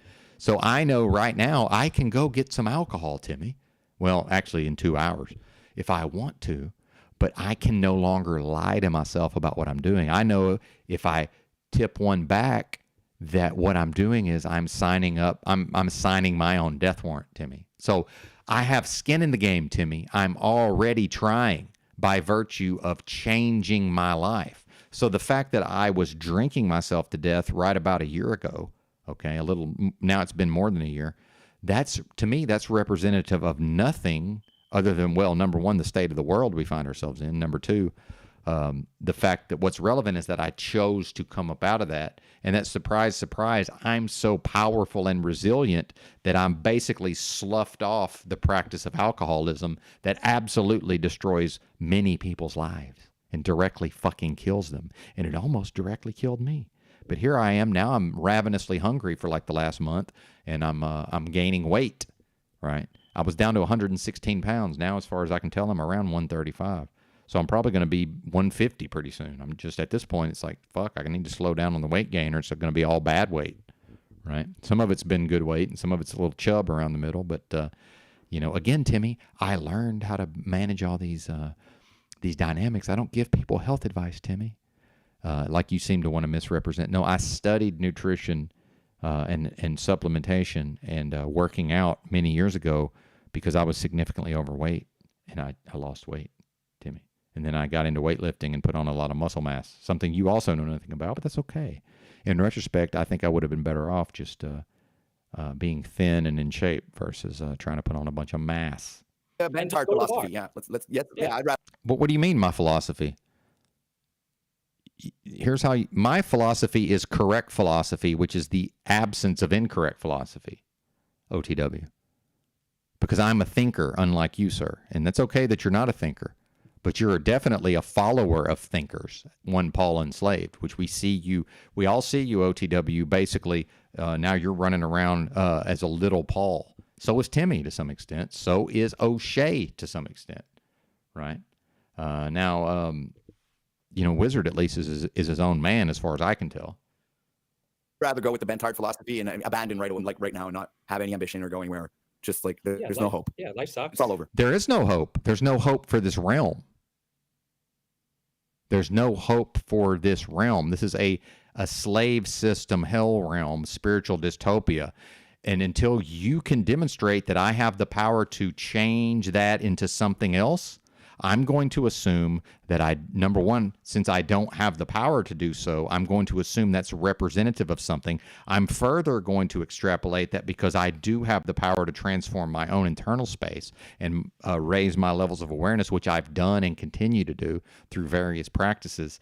I'm going to assume that's what I'm supposed to be doing. Until proven otherwise, I'm going to assume that this is a wholly individual experience, even though to be a human means that we are highly social, even the most introverted amongst us, me being someone like me who's quite hermetic in many ways, or a hermit-like. I don't think hermetic quite means that, but yeah, I'm very much a hermit, meaning I prefer to spend most of my time alone. And even though I'm talking with you folks, even though I'm dialoguing and discoursing on live streams, I'm still by myself almost all day, every day. Getting great rest, by the way, getting great nutrition, and receiving massive amounts of healing, as far as I can tell. If y'all could have been around me physically right when I got off the booze, and to see where I'm at now in a relatively short period of time, 1 year, it's incredible. And just the fact that how ill I've been and how sick I've been on a daily basis, right? It's a miracle on some level. I've received a great deal of healing. And don't we believe in healing, Timmy? And meanwhile, OTW, you don't even know what my philosophy is, not that I have one. My philosophy is correct philosophy, which is defined as such, the absence of incorrect philosophy. So what I do is I just get rid of everything that's not correct, and whatever's left is correct. See how it works? So the fact is, I'm not concerned with how it looks when I give what I believe to be a correct assessment of what's going on out here. I'm not willing to create a delusion and inhabit it. And at times I do also fall into delusion. What I don't do is remain there, folks. And Timmy is trying to get me and other people to go into a delusion and to permanently inhabit a delusion. Why? Because he acts as an agent of the system, whether he knows it or not. I see you, Timmy. I know is a loser failure. So my father was a loser. Yeah, listen, this is what's hilarious. Loser failure. Philosophy, yeah. This is what Paul does, because he plays the odds. But Paul isn't dumb enough to talk to me and see that and listen to me and see that I do demonstrate a measure of intelligence and an ability to reason through a problem, and then tell me that I'm descended from loser failures. Because this is where Timmy really shows himself to be a bozo. I'd rather go with the bent-hard philosophy and abandon right now and not have any ambition or go anywhere. Just like there's no hope. Yeah, life sucks. It's all over. Everybody I know is a loser failure. So my father was a loser failure before me. I come from a long line of loser failures. Let's see. My father got a college degree, grew up in ignorance in Arkansas, got a college degree, and was a successful small business person and earned a high salary my entire life until then. His life did fall into shambles. I mean, that's that through his own choices. I'll grant you that.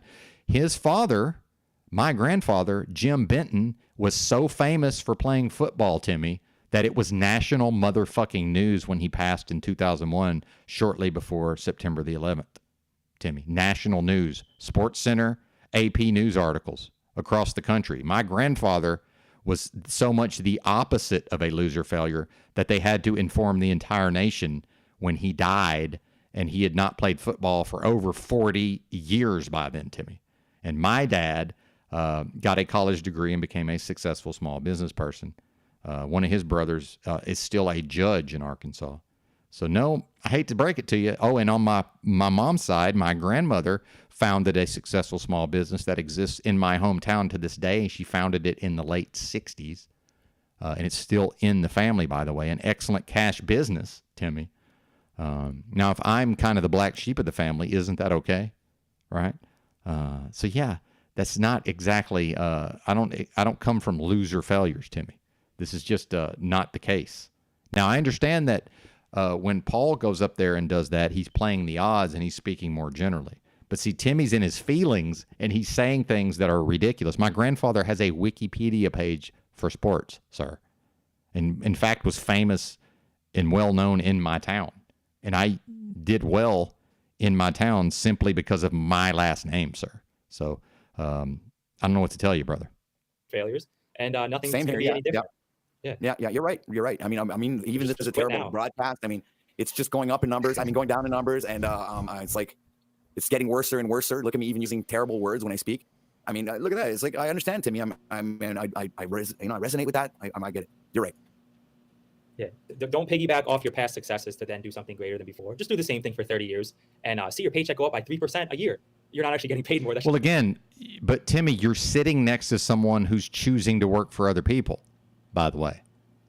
Right? So the fact is, in a corporate structure, the person is either going to want to climb the corporate ladder and step on the necks of everybody else on their way to the top, right? Or they're going to want to do the minimum for the amount of money they're paid, right? Isn't that how that works, Timmy? Meanwhile, you're literally next to a person, man to man, right? And I'll tell you, it's never going to be, it never has been and never will be man to man. Or, oh, you can't come up here and talk to me like a man. You're right, Timmy, I can't because we're in the internet. I can't do that unless we're in the physical space. And if we were in the physical space, there wouldn't be a reason to do that because it would have already worked itself out, sir. And by the way, if we want to do man-to-man, all we have to do is everybody pay the money to have their testosterone checked. That's the closest we're ever going to get to man-to-man. If you really want to have a male hierarchy, let's just slot everybody in based on the testosterone they produce. I mean, seriously. Let's just everybody go have their testosterone checked. And when mine is double what Timmy's is, he's not going to be able to speak against me. See what I'm saying? But is he going to follow those rules? No, of course not, because we're in the internet. See, there's no mechanism to force somebody like Timmy to quit speaking against me. But the same thing is I can speak against anybody I want to. That's what this place is, and other things. But it's never going to be man-to-man. Why are these bozos trying to take it there? Meanwhile, at least when I was around the CBO folks, they at least have the good sense to go into the internet and observe the culture of the internet and realize, wow, what happens in the real world or this man-to-man stuff has nothing to do with this place whatsoever. Nothing. So now what it does come down to, and Toilet Bowl Earth will tell you this, is an ability of me or Paul to read the chat without getting too triggered. Yeah, I can get a little bit triggered here and there. That's fine. But it's my ability to mainly be able to be trolled from the live chat and tolerate it. Paul is not very good at it. And now he can work towards it, but he's, in my view, too fucking sensitive when it comes to the live chat. It will make the broadcast better if he works on that. See, but it's not my job to hold him accountable for his own inability to not get triggered by the text chat. It's for him to pull his head out of his ass and do better. Hold himself accountable. But what does he typically do instead of holding himself accountable for something like that? No, he just says, well, I don't have a problem getting triggered. I'm not triggered. You saw him we all saw him spiral for most of a day the other day. Yeah, I understand that he does have enough control of his inner space that he can get out of the spiral. Guess what? So can I. Big fucking deal. But he still spiraled for half a day. We all saw it. And then he's like, I wasn't spiraling. What is this spiraling? Come on, man. We all saw it. It's a thing. Why not just own it? Oh, but he's not going to be accountable at the level of his own spiraling. He's not going to be accountable at his own level of being triggered by the text chat, the fucking live chat. And I've been in the chat since 1994. That's never going to change. You can't come onto the internet and the lowest level that's been built into the internet from day one is people typing at each other. Fuck you. I've been here every day since 94. Yeah, that doesn't grant me anything other than you can't come later and then tell me I'm wrong when I was here first. And I understand the place and you don't understand the place. It's not my problem that these bozos don't understand the realm. By the way, Marshall McLuhan, the medium is the message, right? They don't. If they can't understand that, that's not my problem. That's just because inflation's going up. So you don't grow at all for 30 years. You know, you can't learn anything new. Save. But see, again, now, Timmy, are you talking about yourself? Because I've demonstrated all of this and more. None of this applies to the person who can go from underneath a tarp during a thunderstorm, 2 days of thunderstorms, to, hey, I'm taking my happy ass to the Salvation Army, to getting a job. And in order to stay at a homeless shelter, I have to have a case manager, a caseworker. And the caseworker's like, hey, do you want a job? I'm like, yeah, man. For the first time ever, by the way. Most of the time when I'm homeless, I was like, no, I'm not looking for a job. Fuck that. Although I might pretend to look for a job if they make me pretend to look for a job. right? Oh, I'll pretend to look for a job, sure. But if you make me, right, I'd rather not. But yeah, okay. And then I found my own job, by the way. Found my own job at the airport. $11 an hour, I think. Not a lot of money, but then he was like, hey, we got a Goodwill caseworker. Do you want any training? I was like, yeah, I want to get a CDL. Yeah, and still had to manage that bozo. It took like 2 months to get into the class because this guy didn't want to do his job. And finally, I just had to stand on his desk and be like, hey, man, am I going to have to go over your head here? Because are you depressed? Like, what's the fucking problem here, man? Do your fucking job, right? You want to talk about man to man? I went into that man's office and I sat down and told him man to man, hey, man, if you don't do your fucking job, I'm about to get your supervisors involved because I've been quite patient here and I'm living in a goddamn homeless shelter. Working at the airport. I'm in there. I'm in a bunk with a fucking meth head, for fuck's sakes. Are you going to do your fucking job and put me in this truck driving school? And surprise, surprise, within like a week, I was in the truck driving school because I broke my foot off in his ass. Because some people won't do their job unless you break your foot off in their ass. I did that as a homeless person, the lowest of the fucking low. I went in there and I said, hey, man, I don't know what's wrong with you. I can tell you're going through something. Maybe you're depressed. Maybe you got problems in your personal life. I said, that's got nothing to do with me. You're taking money. Goodwill's paying you to do your job. Are you going to do your fucking job? And he tried to hem and haw around. I said, listen, man, if you don't do your job, I'm going to contact your supervisors. And if that person doesn't do his job, I'm going to contact his supervisor. And if I have to, I'll go to the motherfucking top of Goodwill. And he knew I meant business. And within a week or two, I was in truck driving school. So you want to talk to me about man to man and talk to me like a man? Well, when I need to go talk to a man like a man, I ain't never had no problem doing it, Timmy. What I don't do is go on the internet and tell other people, oh, you can't talk to me like a man, blah, blah, blah, blah, blah. Look, they either can or they can't. This ain't the realm of that. This ain't the realm of man to man, you fucking bozo. What is wrong with you? Save fiat in the bank Fuck. and hope you have enough for retirement. The freak. Since when am I? My retirement plan is to die. Somebody's by the making way, lies on the internet. Okay, what is the problem? that's my retirement plan to Timmy, that's the fucking new die. narrative going around. Either they're So if I homeless. look at it- Yeah. Timmy, either they're homeless, Section 8 people who hang. Yeah, and by the way, a homeless person right here. Now I understand that Paul is smart enough to speak specifically, right? But it's funny, Timmy was going in on people living in cars and homeless people while there was literally a person living in a car, Brian O'Shea, on panel, and another person who's homeless, JG, on the panel. This is how Timmy is so bad at reading a room. So bad at reading a room. It's laughable. Good to see you, Mr. Duggan. Chainsaw Roy Duggan in the chat. Good to see you. Give me just a second. I'm kind of curious. I usually don't watch the numbers this much, but just kind of curious. 45 in the house. Good deal. Good to see everybody. Some of you are waiting for old Z to start talking. That should be any minute now, I'm assuming. All right. Now we're going to go back to the earlier parts of the broadcast, starting at 1 hour and 15 minutes. Somewhere in here they start Timmy. It's basically what this is me versus Timmy but I'm in the chat. So it's Timmy versus Chat Benton is what this is. Don't ask Christina. She ain't going to give you some good tips on that. He's a great kisser, but a shitty fucker. He can lick pussy like the water, but... That Christina's got that name, dude. Christina Vergara. I was like, is that some famous hot bitch? Who is that in chat? She's my ex. Sounds like some hot actress from fucking Ecuador or something. Christina Vergara. And she speaks French and shit. I heard her, dude. She sounds hot, dude. She looks hot. She sounds hot. Bro, this is hella funny. See, this is what we all missed. Brian, we missed having this on, just like Moose at times, we missed having this energy. The Brian O'Shea, yeah. World famous. We missed that. Right, you're honest. Pig. Yo, V, you're onto something with the fucking fighting and the feats of strength thing. Because like this fucking metaverse like removes the masculine aspect of like the reality that, Exactly, Timmy. So why are you trying to introduce something that doesn't exist? That's my point. Why? So, and I'm just going to listen. I think we can all realize that just you can hear my voice and understand I'm on way more man shit than Timmy ever will be. I'm pretty sure we can all hear in my voice that in spite of our age difference, if we both went and took a blood test, I will bet you $1,000 I produce more testosterone than Timmy does. Okay. Especially if you give me a week or two to make sure I'm really living in a specific type of way. I'll probably even alter my fucking sleep schedule based on when the test will be administered.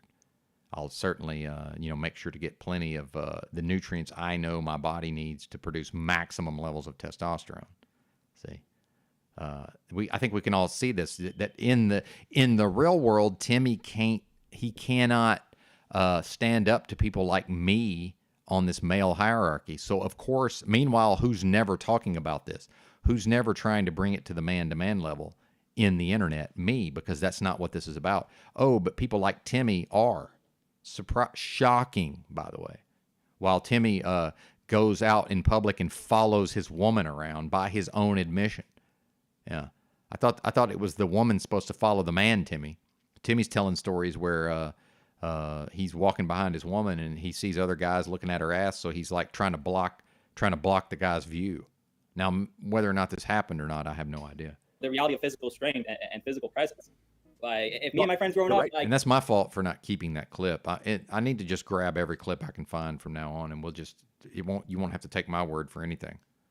If one of us knew that the other one could beat the shit out of them, the losing side of that would not be constantly yip-yapping. And if he did, yeah, and see, Timmy, I grew up in Southeast Arkansas in an environment of fist fighting, and nobody ever shut me the fuck up. If I wanted to say something, I was always able to say it. It's surprising, huh? Back in the days when if I said the wrong thing to the wrong person at the wrong time, I would get punched in the fucking mouth. Almost never got punched in the mouth. Shocking, right?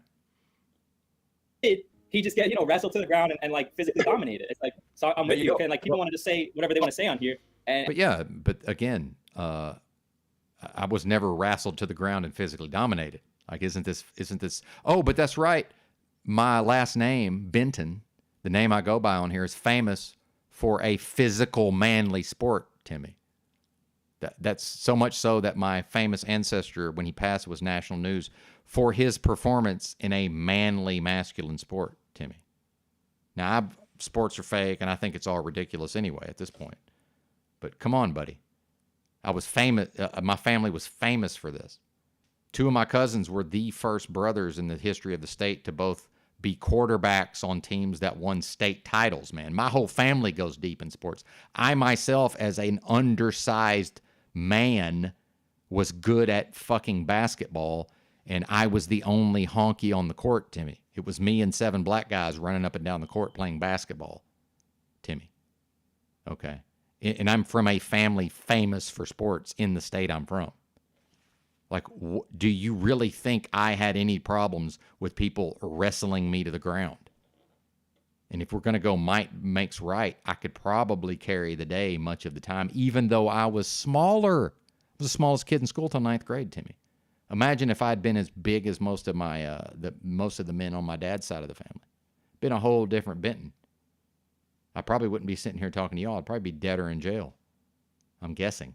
And like for us, it was, I mean, a few times at school, people just actually fought it out at fucking lunch. A few times. Timmy, there was fights every day when I grew up. I'm from a fist-fighting part of the country, man. The fucking Mississippi River Delta, one of the most violent areas of the country. Oh, that's right. My hometown led the nation in violent crime per capita and murder rate per capita in the early 90s. While I was in high school, Timmy. So there was a fist fight every motherfucking day, Timmy. You don't know what the fuck you're talking about. Right, and those kids became like the best of friends later. Or if we're not like gonna beat the shit out of each other, really, like we're gonna go at it. Like, I mean, I was hockey. I played hockey my whole life, and every fucking practice, every day at the end of practice, there would be 4 or 5 fights, just your helmet and fucking gloves. Yeah, there you fucking go At each other, and if 2 people had something to do. But now you're in the internet, Timmy, and that doesn't exist here. That's the point I'm making. Maybe Timmy. I mean, look, maybe Timmy could hold his own. I'm not here to say that he couldn't. I don't fucking know. I wasn't there. I'll take his word for it. If he says that he played hockey and there was fights. Now, he didn't say he was in the fights, but I wasn't in. I'll tell you right now, I wasn't in any fights. I was in a couple of fights. In high school, I was in no fights. I think fights are fucking stupid. I never saw the point of it. Now, I didn't let nobody punk me. You can believe that. My mind is my weapon, and I'm very strategic. It was pretty easy for me to outmaneuver these bozos. The guys had it out for each other. So I've told this story before. There was this black kid I went to school with, TJ, who I never had a problem with. And he had a series of fights where he knocked out several of the big white guys in school. And then one day, I guess he started with the big guys, and then eventually nobody left, I guess, that was worth a shit. So the word was out that he was going to fight me. Meanwhile, I never had a crossword with the guy. But you know how things are in school. It becomes a whole thing, and then people are just going to start gathering, and then you're going to get called out. Well, I had a job in a car, man, and I left school, you know, like 2 periods early to go to work. I just went out to my car a little earlier than normal and just fucking left. And then the next day, it wasn't a thing. Because why? Because I'm strategic. I'm like, oh, well, it wasn't because I was scared. It was like, well, number one, there's no benefit to fighting this guy. Number two, he's never done anything to me. Number three, I understood the dynamics of just it becomes a momentum all its own, and now it's its own entity when these kids just assume there's going to be a fight and they want to all see blood, you know. Meanwhile, I know I can't fucking fight. Meanwhile, I know I can't beat this kid. Meanwhile, I have no desire to hurt him. And again, me and him got along. We weren't friends, but I didn't have no problem with this dude. It was just, I guess he was on a fucking winning streak, and somebody was, you know, it was probably his friends juiced him up and were like, hey, what about Benton? Yeah, well, Benton got word of it, went and got in his car and left, and then came back the next day. Everything was fine, right? It's not. I just probably saw him in the hallway and was like, "Hey, man, what's up? Good to see you." And he was probably like, "Hey, man, you too," like it never fucking happened, right? Yeah, my mind is my weapon, partner. Why am I gonna hang around to get my face fucking rearranged? And I didn't even have no beef with the guy. Doesn't make sense. And just settle it with a locker box and just try to beat the shit out of each other. And nobody ever got hurt. Nobody ever had bad feelings after. Shit, people got hurt at my school.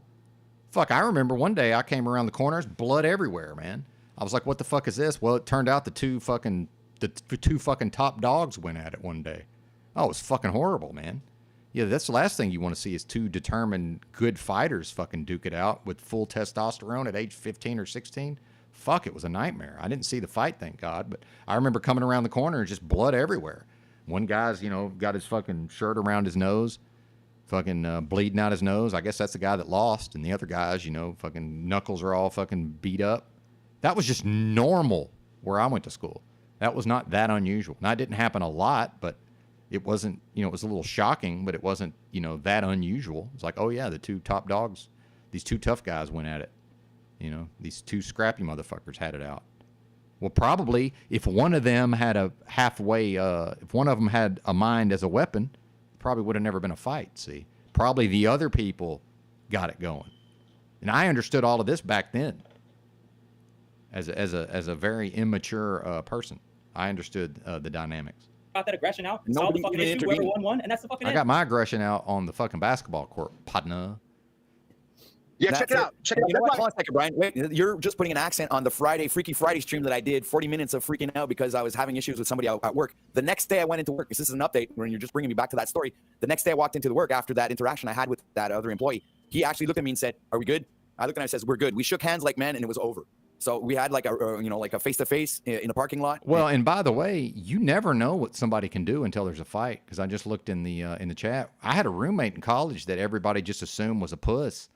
And because he shot his mouth off all the time. He was always bragging about what he could do.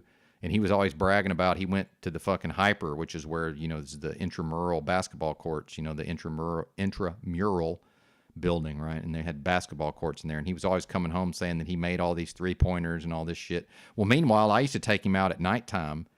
I knew this goal, a basketball goal. I used to take him out half court. That motherfucker never beat me once playing one-on-one. I wore his fucking ass out. So I knew he was just a big talker. Well, eventually, people just didn't like him, and he became very unpopular. And some people maneuvered it to where one of our other roommates, actually a guy that lived nearby in a different apartment, but everybody hung out together.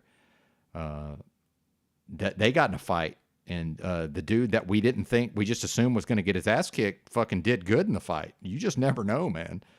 You never know until that moment happens. Like, dude knew what to do. He was prepared, and just the other guy was probably a little too drunk, man. And the dude we just assumed was a weakling and was going to get his ass kicked or wouldn't fight. Like, some people just won't fight. I think that was the assumption was, oh, he just won't fight. Well, he tried to avoid it.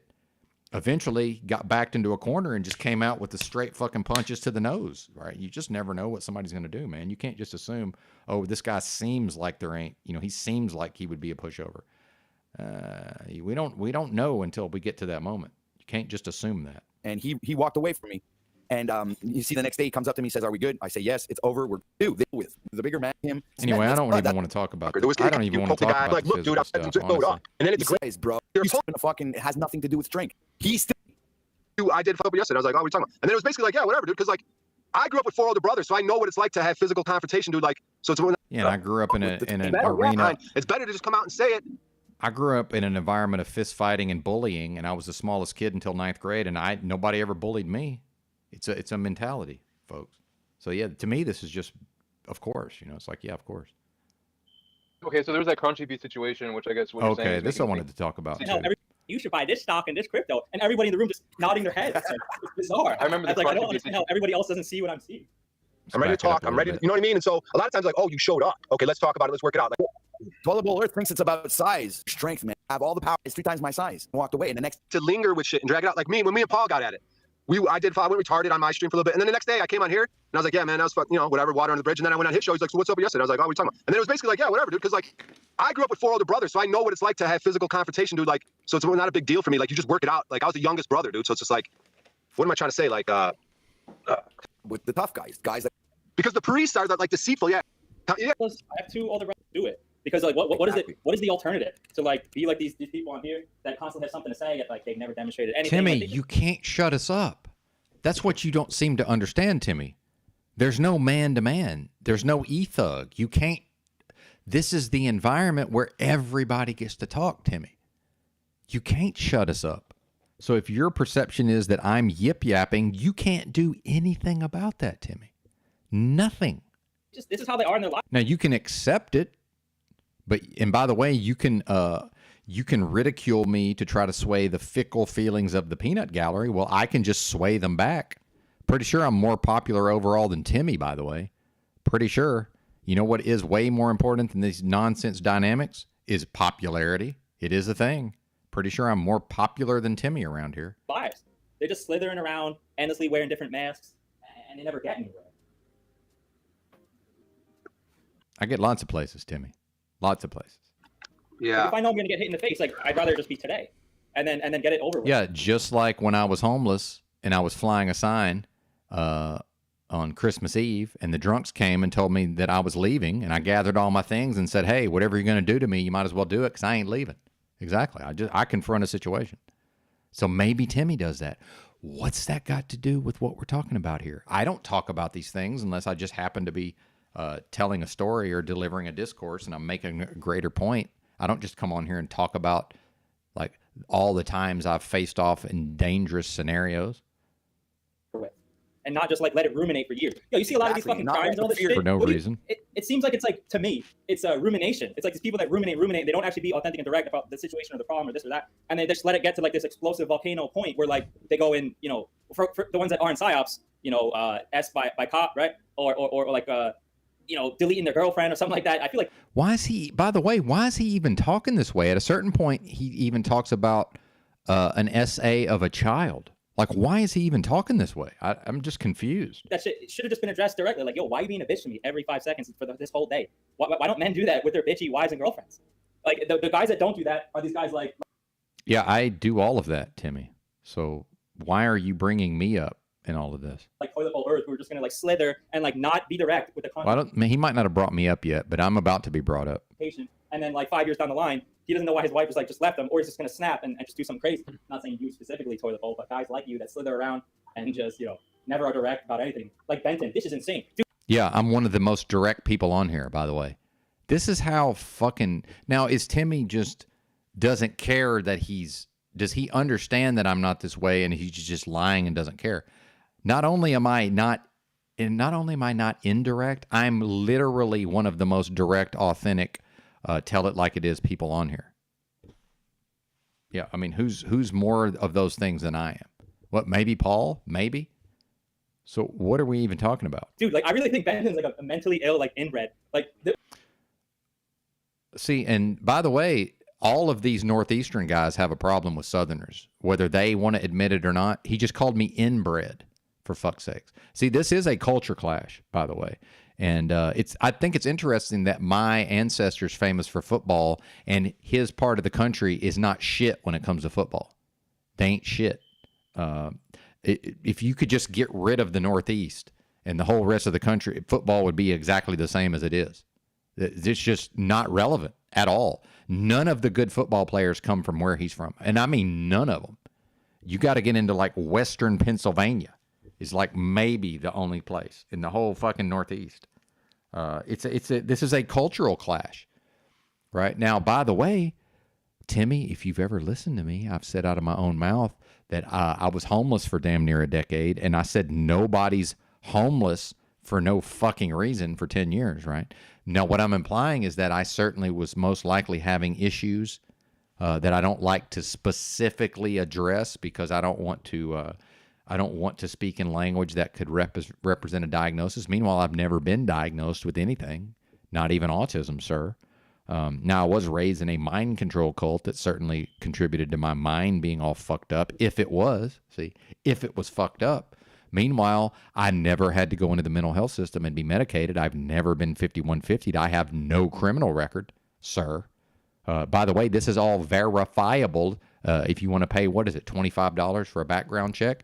It's pretty fucking easy to ascertain my legal name, by the way. My government name is pretty fucking easy to figure out. Would not be difficult for y'all to I'll tell you if you want to know, if you really want to do a background check, right? So I don't know, Timmy.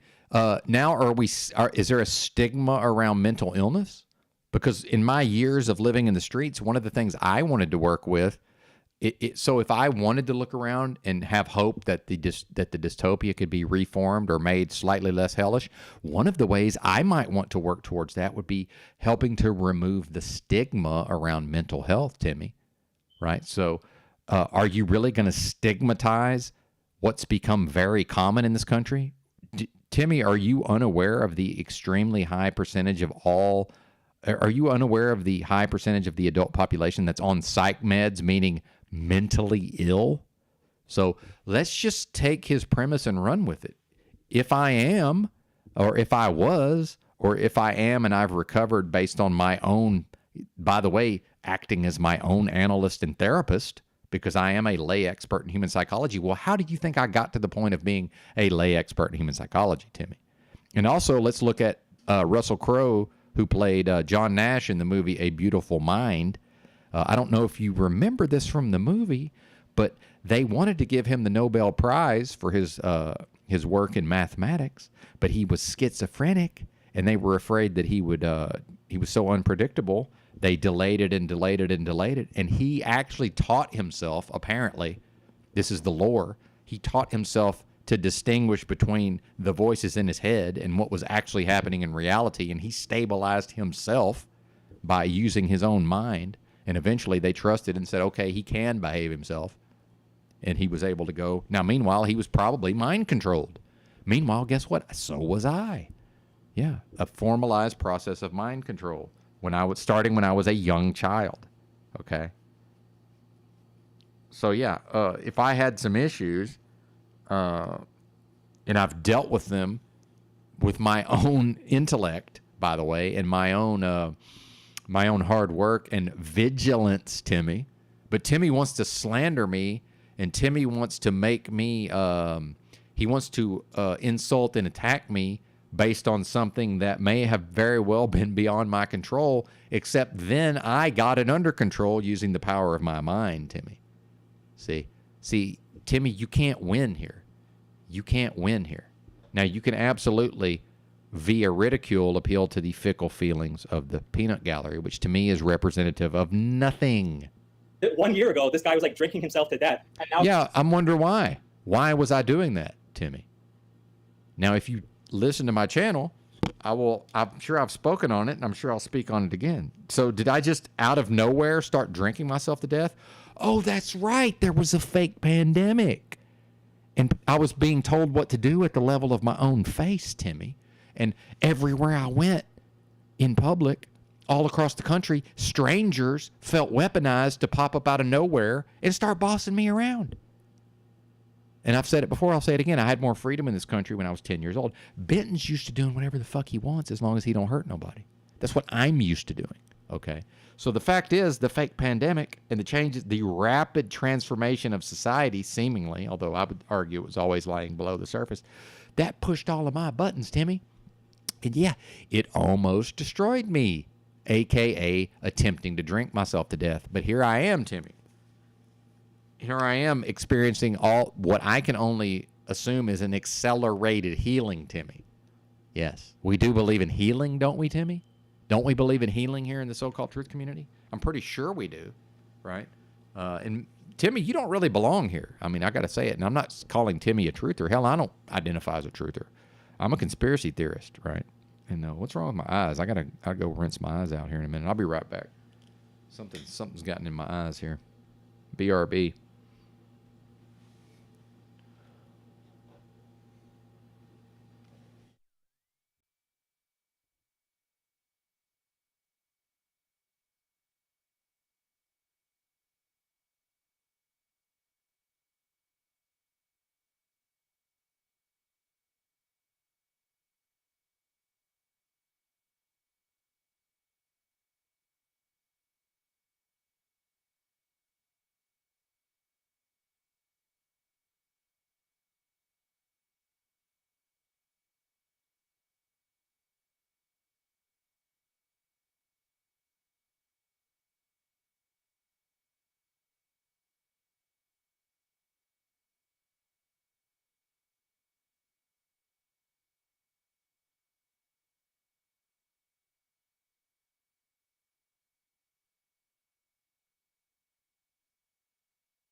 What's up, TBE? Good to see you, sir. And, now that TBE's here, I'm reminded that, and I'll just go ahead and say it, and maybe TBE will back me up, although, I have no way of predicting what he will or won't agree with. But, back to our time together on the old CBO/EBT Discord, right?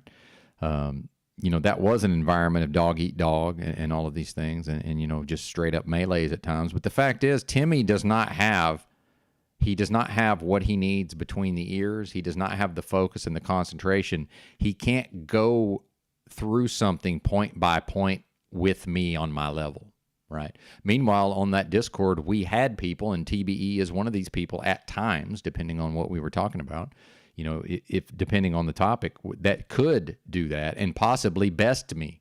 EBT certainly could. In fact, there was a lot of times, I had to just let EBT carry the day because I didn't have the skills to match him point by point, in whatever topic we were on. See, this is a hierarchy, Timmy. So here's the thing, Timmy. When I say it'll never be man-to-man on the internet, that's true. However, if we all will behave with intellectual integrity, which TBE will when he chooses to, EBT certainly will most of the time. I will to the greatest extent I'm able to. I will hold myself accountable to the logic and the reason and the ideas. And then we can step into an arena of ideas, Timmy, and we can go through it point by fucking point.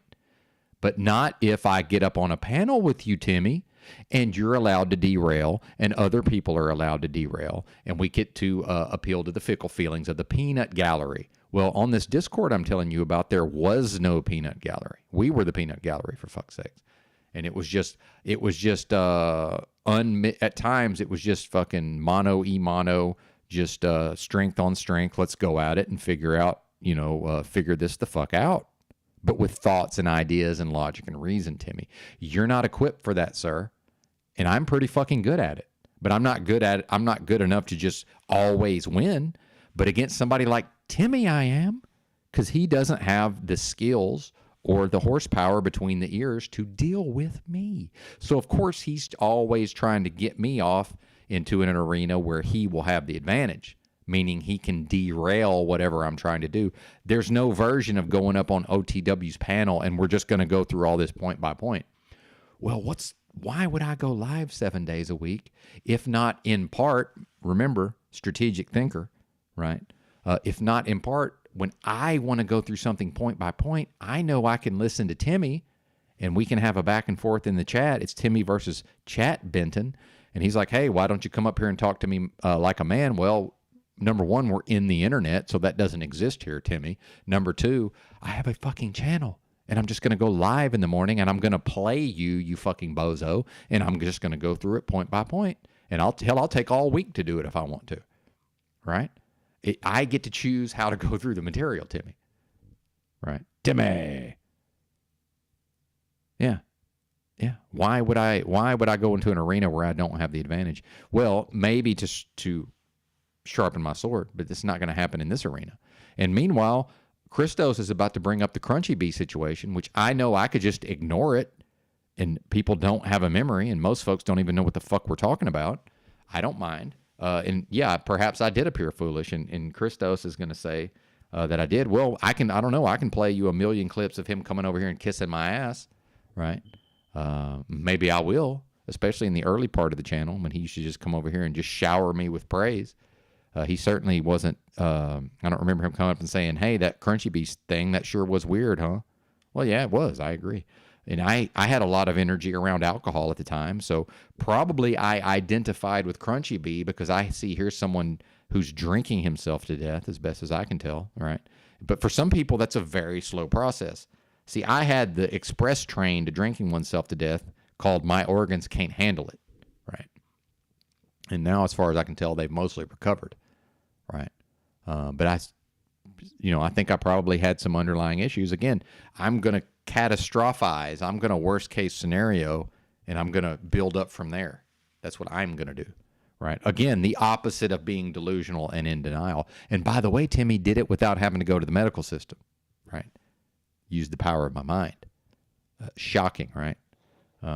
Anyway, but yeah, Christos, it's a fair point. It's a fair point. Yeah, I understand it seemed strange and weird.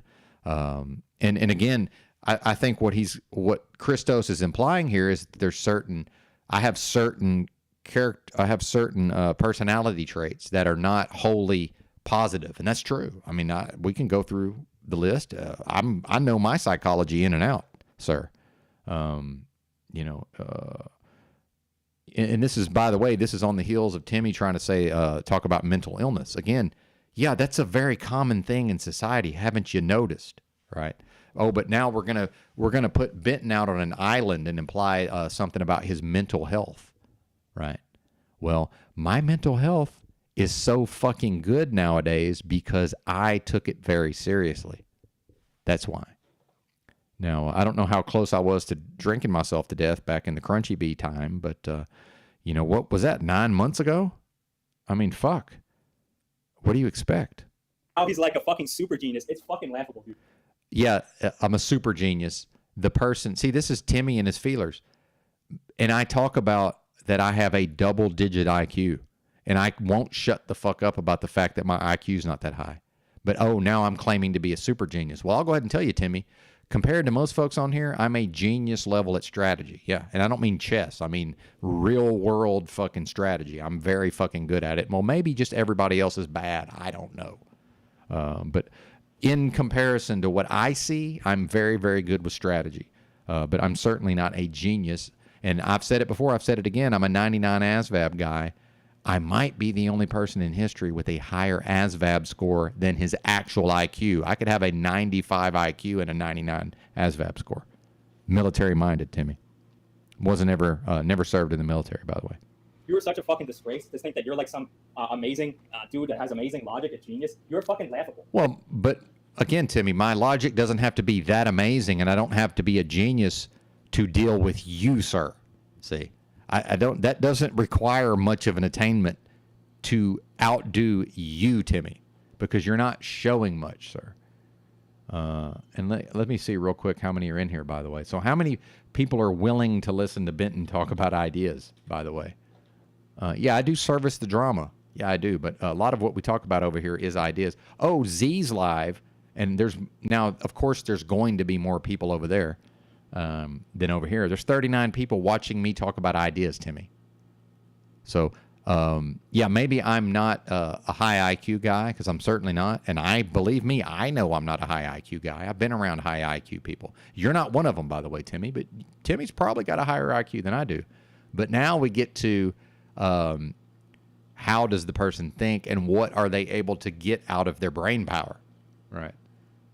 So it's actually more to my credit, because I seem to be getting more out of my own ability to think and reason for myself. Oh, that's right. I taught myself logic and reason in my 30s because a fucking cult programmed my mind and hobbled my ability to think independently for most of my life. So yeah, I guess I do have an advantage, Timmy, but I don't have an advantage in intellect. It's more of a vigilance and a hard work and a setting out to accomplish a thing, even though it takes a really long fucking time. Like, you're really, like, mentally ill, dude. Like, it's so funny. You almost... Yeah, the society's mentally ill, Timmy. Have you not noticed this? Now, meanwhile, I'm not mentally ill on paper, but I take my mental health very seriously, Timmy. drank yourself to death, yet you're like a health expert. It's amazing. No, I was an expert in some aspects of nutrition and supplementation and lifting weights and putting on muscle mass. By the way, Timmy, put on significant amounts of muscle over what would be considered a relatively short period of time, about 4 years. I put on fucking slabs of muscle, sir. Yeah. Through my own hard work, determination, and knowledge. Yes, sir. Did that. Yep, absolutely. So the fact that I chose to almost drink, I was attempting to drink myself to death. What does that have to do with all of the knowledge I put into my brain, sir? See, these are two separate things, Timmy. And this is what I mean. He can't keep up with me because he's trying to appeal to emotions. We're talking about logic and reason, Timmy. Your appeals to emotion via ridicule don't play a part here, sir. We're not it's not the peanut gallery is not the scorekeepers here, Timmy. It's your own ability to hold yourself accountable at the level of intellectual integrity and logic and reason. That's the scoreboard, sir. And if you manage to defeat me in a debate of logic and ideas, you will have accomplished something, sir. I'm not saying it's impossible. I'm saying you will have accomplished something. But let's face it, you don't have what it takes. Now, could you develop what it takes? Yeah, you could. Not today. Hey, what's up, Rob? Good to see you, man.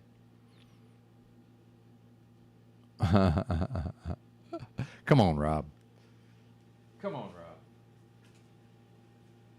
Rob's sandbagging. All right.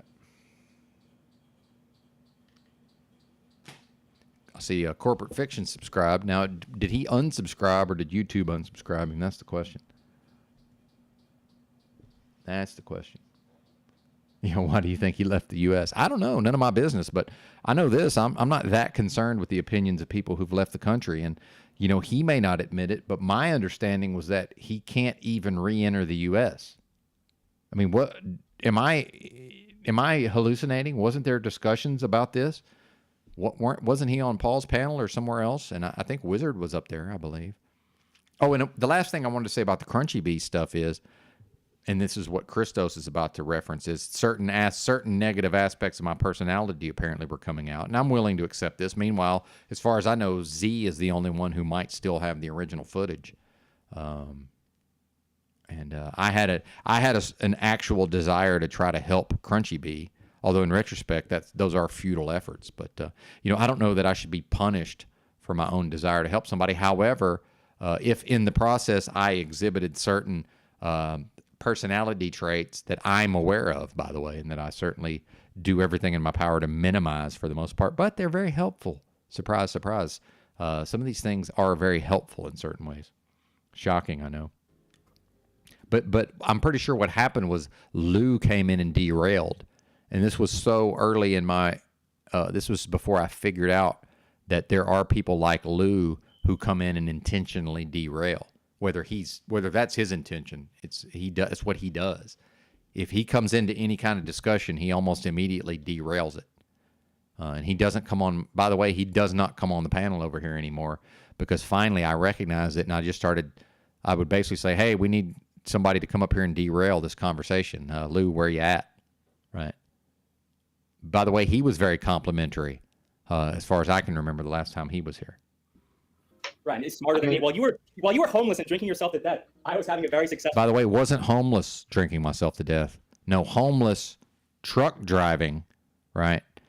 Had the money to working. By the way, was working as a truck driver in a local job, and then going to and then drinking as soon as I got off of work, so that I could get hammered, so that I could go back to work. And then eventually, the truck I was driving broke down. And these bozos tried to put me in a different truck, which was completely unacceptable. But then they tried to say, just drive this one until we fix your other truck. But I knew it needed a transmission, and I knew they weren't going to put a transmission in it. See, again, strategy. If I was dumb enough to listen to them, I would have kept working for them, driving this truck that was completely unacceptable. Meanwhile, the one I was in was not a good truck. It was not it was not nice, but it was a good truck as far as, when it worked. It was a great truck. And I like machinery. I like a semi-tractor. It had character, right? It doesn't need to be, some great thing in awesome shape, right? But it also needs to be able to do the job and not break down constantly. Well, and by the way, I'd been telling them for a month that the transmission was going out, but I'm just I'm just a truck driver. What could I possibly know? You see what I'm saying? So when I go into a job, I'm already accepting all these dynamics. You see how it works? Meanwhile, I was working 16 hours a day minimum and commuting about 40 minutes and fucking drinking. Not drinking on the job. They can pull me over anytime they want and inspect me. And the inspection can include the driver, right? So if you think I was driving around at anything above a 0.0, I don't know what to tell you, because I wasn't. And I remember I called my mom at a certain point. I said, I don't know how I'm doing this. I'm working fucking 16 hours a day, getting shit-faced, and just doing it day in, day out. Brain was working. Everything was working fine as long as I kept drinking. It was when I quit drinking that I became aware of how ill I was. Surprising how that works, huh? Happy life. Make that make sense. And drinking myself to death could be a tad hyperbolic, but I did almost fucking die, as far as I can tell, right? I was all fucked up. And again, got down to 116 pounds while eating food every day. Yeah. Padna. But, and the last point I want to hit, until I'm going to try to let it play without pausing every half a second, but it's this Northeast versus the South thing. They don't respect us, folks. If any of you has a Southern accent, any of you from the South or spent time in the South, these Yankee bozos, and my dad, I've had to correct my dad because he wants to talk about the Midwest and call them Yankees. I'm like, no, man, those aren't Yankees, sir. The Yankees are from the Northeast. Somebody from Iowa or fucking Michigan or Minnesota, I understand that's geographically north of here, or Illinois. I said, those are Midwesterners, sir. The Yankees are the fuckers from the Northeast. Fuck them, by the way. And nobody, Timmy, cucked harder for the mask and the jab than people where you're from, sir.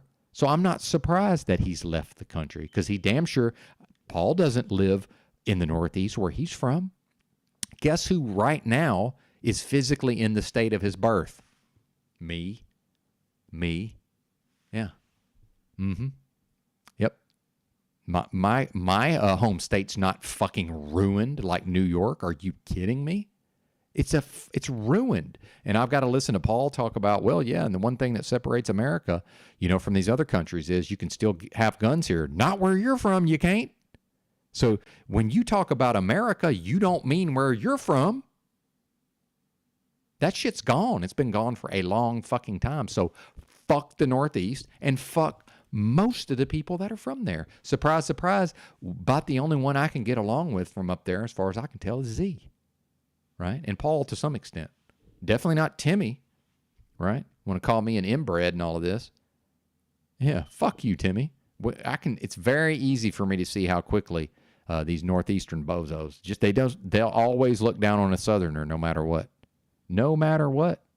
So because of how I talk, I have to be unintelligent in Timmy's world because of how I speak. Well, that's if he underestimates me, that's to his peril. It's to my advantage. Hey, You know. I mean, By the way, everybody loves when I say partner. Everybody. just a different point of view from me. What I've seen from TBE, he's actually seen more of a stand-up guy as of late. Well, and do you see what Christos is doing here? See, Christos is trying to do a thing where he, this is a diabolical bit of psychological warfare where it's like first he's going to compliment TBE and hold TBE up, whether or not he's aware of there is something of a history with me and TBE to some extent, but then he's also at the same time going to try to denigrate me, which is fine, dude. I'm doing all this in public. I mean, this is all publicly available. Except for the Crunchy Bee situation's not. Late. I don't know if it's weeks or months, but times I've seen him on panels and streams. I don't see him trolling as much. I've seen him have or try to have genuine conversations with people, whether that was OTW or Benton. And you know, I can say this when it comes to Benton. I assume he's down there in the chat if Timmy was just speaking to him or about him, but I saw he was in here earlier. When it comes to all the Paul stuff, I wasn't really enjoying the direction he went with it, and I don't agree that Paul has half-baked ideas. But I'm not gonna jump into like. No, some of the ideas that he's recently espoused are half-baked nonsense. That's my assertion. See, this is where Christos, I don't think, understands the dynamics because, again, a lot of these folks are always going to go to the feelers. However that feels, Christos, has nothing to do with what I'm asserting. So when I assert that some of the ideas that Paul Unslaved has espoused of late, I'm characterizing them as half-baked nonsense. I don't need you to agree, Christos. I'm going to make the case using what? Logic and reason. And I've already begun the process. And I've also observed Mr. Unslaved, as I knew he would, he's already begun to tighten some of that shit up because he's gotten lazy with some of his intellectual ideas. And that's the audience's fault. That's not his fault. That's y'all's fault, Christos, for falling in love with the person and the personality to some extent, right? And also accepting this idea of transforming society for the better when that shit's not going to fucking happen, okay? And by the way, the personality politics and all of these things that Paul is very adept at playing, yeah, good on him. But bad on the audience for allowing this nonsense. I'm going live every day and talking about ideas at least some of the time. And if I'm on some half-baked nonsense, well, guess who's not going to let that shit slide? TBE. He's not going to let me be in here on some half-baked nonsense. It's not going to fucking happen. Not going to fucking happen. And he calls me out anyway. Good. You think I'm not? Who the fuck is Paul? Is Paul some kind of sacred cow that we're not supposed to call him to account? At the level of logic and reason and thoughts and ideas. And Christos, you're probably not equipped to do it. And I probably wasn't at your age either, but it's not an age thing necessarily. So what I realized is that I was not being real. I was not holding myself accountable to logic and reason and thoughts and ideas. And TBE will tell you, I used to get made fun of because I went into the Discord and I was like, the old CBE Discord, and I was like, hey, I'm here for the ideas. Well, that's true to an extent. Well, I'm also here, because of my own social isolation. All roads lead to social isolation, you see. But we're not supposed to just let somebody, because they're popular and because they're viewed as spearheading a movement that doesn't fucking exist, by the way, as far as I can tell. Until you can demonstrate the existence of that thing in the real world, I'm not willing to accept that it exists, any sort of movement or cause. Right? Now, Paul himself will say there's no movement, but he's talked about a cause. I've heard him use the word cause before. I'm sure I can find that game tape. More and more, I'm going to be gathering little clips. I've already got a little clip of him saying when he watches the Beta Boys broadcasts every day, but then in another context, he'll say that he doesn't watch these people's broadcasts. Well, which is it? Do you watch or do you not watch, Paul? It's interesting. Which is it? So now we've got a clip of him saying that when he watches every day. Well, should I take the man at his word that he watches every day? Interesting. Or will he just be allowed to fucking weave some fucking word magic and, well, actually he doesn't? See, you're just going to let him have it both ways? Well, yeah, I'll let him have it both ways in some contexts. In a certain context, I will not let him have it both ways when it comes to logic and ideas, and I will not let him get by with half-baked nonsense. And I know Christos, that when I make that assertion, it's up to me to show it, which I aim to do. Surprise, surprise, now all the personality politics crop up, and if I allow it to derail me, it's going to derail me. YouTube street politics, like some people do on here. I'm not talking about you guys. Like some people. You mean everybody, Christos? Christos. I think I just saw the link. Oh, shit. What happened? Did I accidentally click out of... Yeah. That's the problem with these... Just the way this is designed is just so terrible. I mean, it really is. You shouldn't be able to misclick and then go back to the start of the video. The situation or the problem or this, Because I was trying to and then pause. just let it get to like this explosive volcano point where like they go in, you know, for the ones that aren't psyops, you know, S by cop, right? Or like correct about anything. Like Benton, this is insane, dude. Like I really think I can say this when it comes to Benton. I assume he's down there in the chat. Well, and if I am mentally ill, I'm one of the best mentally ill people of all time, meaning I've never had to be medicated. I have no criminal record. I've never been 5150, and they let me drive a commercial motor vehicle. Think about that, sir. They let me drive a CMV. So if I am mentally ill, I'm one of the most effective, badass mentally ill people of all time. If Timmy was just speaking to him or about him, but I saw he was in here earlier. When it comes to all the Paul stuff, I wasn't really enjoying the direction he went with it, and I don't agree that Paul has half-baked ideas. But I'm not gonna. It doesn't matter if you agree, like, by the way. YouTube street politics, like some He people either do. does or he I'm not doesn't. talking about you guys on panel, but what I see more in other communities where it's just feeding the fire of toxicity and nonsense drama. I don't have a problem with Benton, really. I don't agree with the direction he took, where I felt like, yeah, he did kind of flip out of nowhere on Paul, and maybe there was some type of ego stuff going on there, but no, I was being pushed to align myself with Paul and to align myself against Z, and it almost worked, and then I pulled my head out of my ass, and I said, wait a minute, Z's never done anything to me, right? And that is what I go by. That's what I usually go based on. Call me crazy. Instead of accepting the smearing of somebody's reputation or accepting what third parties tell me, right? I tend to go by what I see and by what the person does to me. So then I pulled my head out of my ass, Christos, and then I thought, well, wait a minute. What's going on here? And then I realized, you know what? I have remained silent and not spoken up about things I know to be untrue that have came out of Paul's mouth. And I did it to get something, and that's wrong. That's me holding myself accountable. And then I said, you know what? I'm going to begin the process of debunking and refuting some of these ideas. Most of what he says, I tend to agree with. Most. Yeah, I don't have anything Not against all. Benton. I still like him as a streamer, and seeing what I've seen develop from when he was trucking to all the time now he's spending in the motel doing the streaming day by day. Dude, it's but just, I'm like, still, okay, I mean, I'm open to taking it. I respect Timmy, so like I'll turn Timmy on what he's saying. It's not personality. It's not personality Yeah, politics. I know. It's bizarre. Like, how do you not see, or the rest of these people, like when a dude is like admitting, like, he's like, I'm dying. I'm like gonna be dead any day soon. I destroyed my own body. And in the same breath, he's like, oh. I don't know, Timmy. What would you think if you went from 155 pounds to 135 pounds to 120 pounds to 116 pounds, and food made you sick and you had no appetite? I mean, what would your conclusion be? I mean, what else was I to conclude, sir? If you think about it. Now, we do believe in healing, don't we? Is there not some possibility of healing? Oh, but I really know a lot about health. Like you should do this. I do know a lot about health, and I've never said what other people should do, Timmy. Find one clip of me giving advice to somebody. You can't, because I don't. I almost never give any advice to anyone under any circumstances, Timmy. But you don't listen, and you really don't have, you haven't demonstrated an ability to listen to someone speak and actually comprehend the message. Now, you know you can run around and just make shit up, and some people will just believe you. That's called the peanut gallery, and I don't give a flying fuck about them. The people who know how to listen for themselves can determine what's happening. And meanwhile, oh, come up and talk to me. Oh, you mean, by the way, Timmy, there's no man-to-man. You're in the internet. Why don't you understand the culture of the thing you're utilizing? Imagine being Timmy and going into the internet every day and trying to talk about like a man. That shit does not apply here, sir.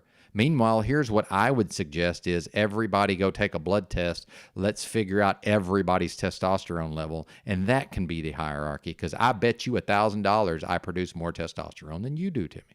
At my advanced age of 48, with my illnesses, I bet you I still make more testosterone than you do. It runs in the family, Timmy. Oh, that's right. My ancestor, who was famous for football, so famous that it was national motherfucking news when he passed in 2001, right before September the 11th. that they had to put it on Sports Center and put it in all of the newspapers nationwide. That's how famous he was. Meanwhile, he hadn't played for over 40 years at the time. Well over 40 years at the time. Hell, I guess closer to 60. Almost, 50-something years. Yeah. But I come from a line of loser failures. Oh, you mean like NFL champions and All-Americans in college football? My father had a college degree and was a successful small business person. My grandmother started a business that's still alive to this day in my hometown. Yeah, now I happen to be the black sheep of the family. Probably, though, I'm just from a culture that doesn't respect or honor artists, probably. Right? But you're from a culture, Timmy, that looks down on me simply because of the way I speak. Think about that. Meanwhile, you're from the worst part of the country. The Northeast is fucking horrible, man. Goddamn Yankees, man. And I had to imagine, I've had experiences of explaining to Bosnians what the goddamn Mason-Dixon line is. And it's like, yeah, you guys can send me to Baltimore to deliver, but you can't send me to Pennsylvania to get loaded because I don't go past that, the southern border of Pennsylvania anymore. And they're like, they're confused and they're like, yeah, but what about Ohio? It's like, that's got nothing to do with it. It's basically the Mason-Dixon line. That's what defines what the Northeast is in the context of, I don't know, like the Civil War. And why, by the way, Timmy, why does the South dominate college football? It's cultural. They're reliving the Civil War. It's because they have a sense of inferiority over losing a war. Think about that. And there's nothing comes out of the Northeast with respect to football, and I mean nothing. None of the guys who are good at football come from your part of the country. None. Oh, my famous ancestor, and I look the most like him out of all the grandkids. Yeah, I'm the one with the fucking same hands that he had, by the way. Oh, my grandfather, who was famous for catching footballs, I happen to have basically the exact same hands he had. Surprising, huh? Surprising. Funny how this works. And I look the most like him out of all the grandkids. Yeah. I had an uncle. My two cousins were the first quarterbacks, the first brothers to quarterback high school teams to state titles in the state, right? But again, you're from a part of the country where high school football means nothing, right? It's like a religion down here. My two uncles went to Ole Miss on basketball scholarships, would have absolutely played in the NBA, but wait a minute, mental illness, see? Yeah, because we do have a little bit of craziness coming from my dad's mom's side of the family. Yeah, my grandfather married a woman who introduced some mental illness into the family, certainly. But surprise, surprise, my dad's never been medicated. He's never been in the mental health system. I've never been medicated. I've never been in the mental health system. I have no criminal record. They let me drive a CMV, and I've never been 5150'd, and I've never been to a psychiatrist. So I guess I'm pretty much the best mentally ill person of all time. So amazing that I've taken what would be a hindrance for most people, and I've actually turned it into a strength. Oh, that's what I do, Timmy. I transmutate. I transmute these obstacles, and I take whatever it is. You know what I mean. It doesn't even matter. Now I'm mixing my metaphors. There's a that, and there's a that. And I'm listening. I'm like, this motherfucker is so arrogant. He's dying. Yeah, I'm arrogant. His own causes. I've always been horrible arrogant. Health practices. And then he's going to, in the same breath, like say what other people should be doing for their. But you know, Timmy, it's possible to have genetic factors, meaning something I was born with. Then it's possible to have other factors like, oh, that's right, I ate 5,500 calories a day every day for 4 years. That was probably a bad idea. I did that to put on a bunch of muscle, which I no longer have, by the way. That was quite humbling, watching all that muscle that I worked my ass off to build just go away over time. Yeah, that kind of sucked, but that happened. And again, I'll just mentally deal with it and move on. Like I always do, Timmy.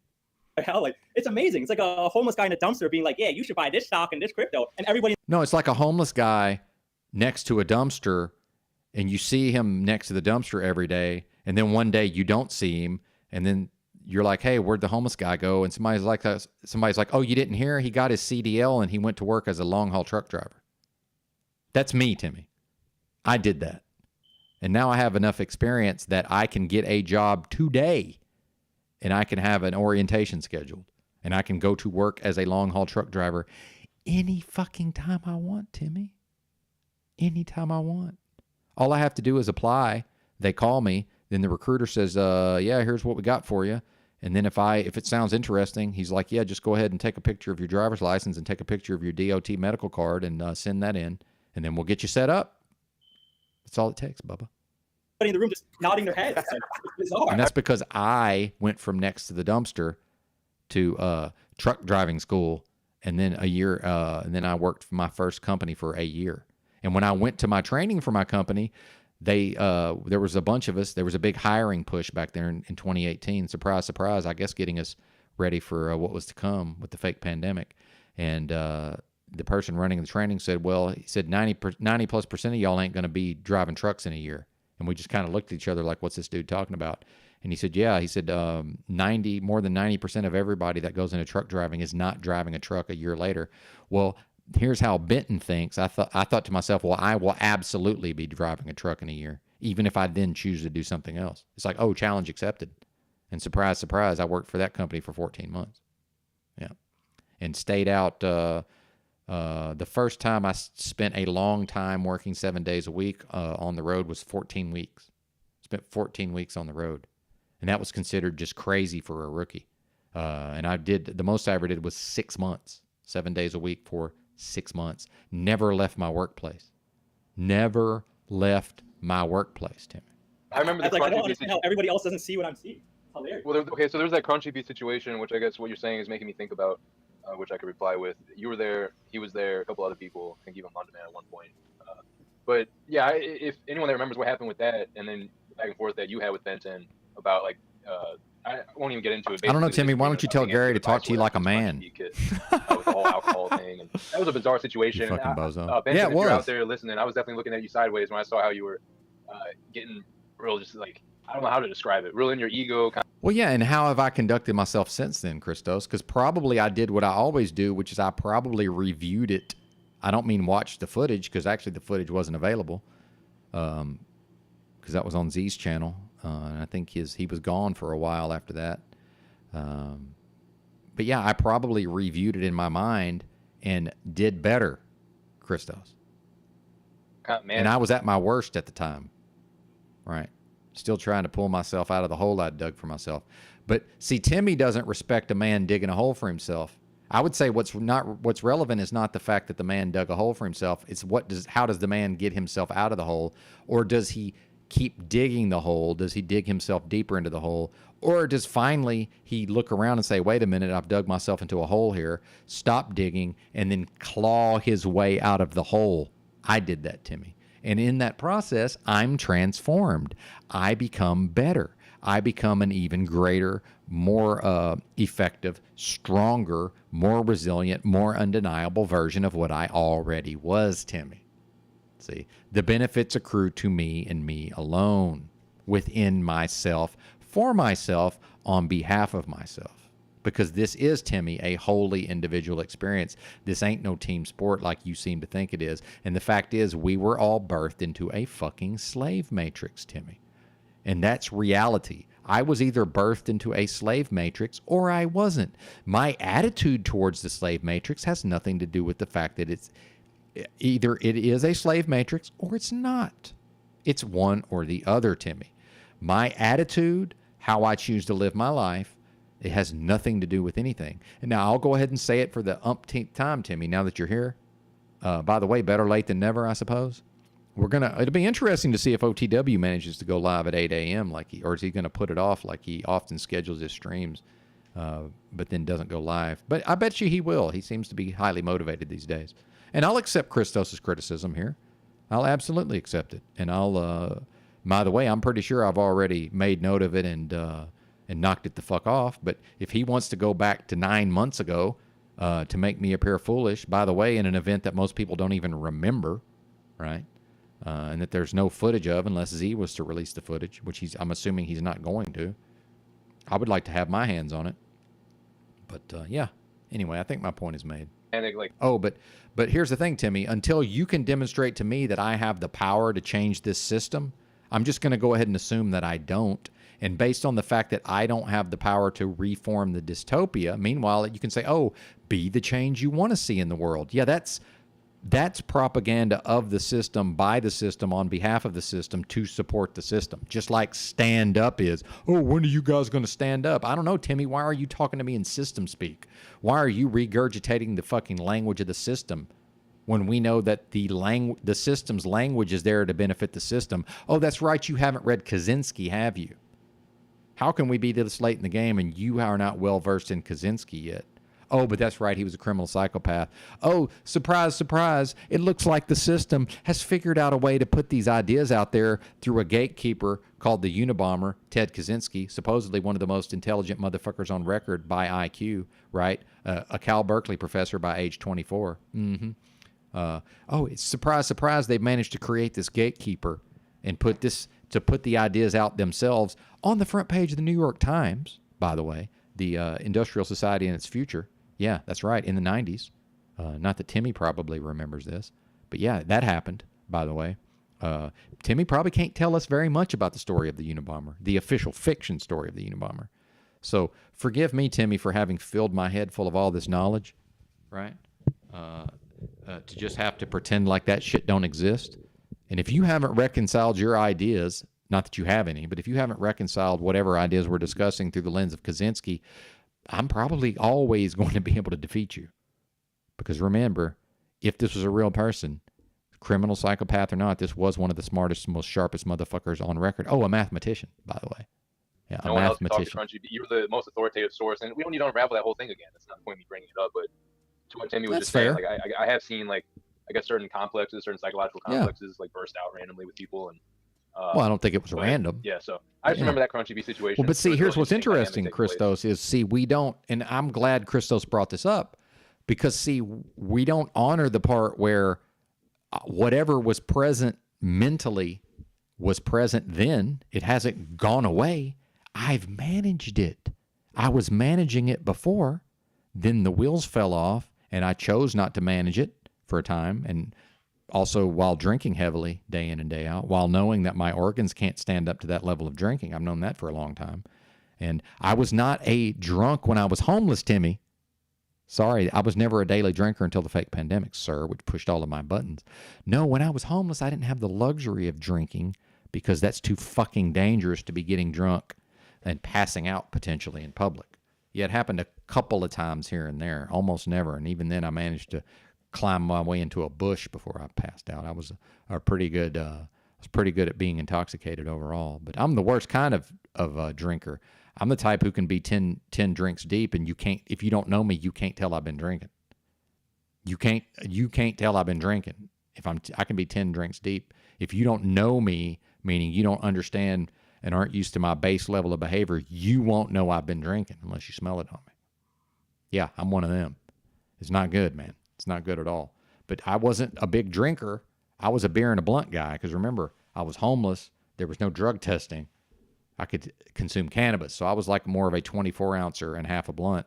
And then maybe a couple of hours later, maybe another 24, maybe not, and the other half of the blunt.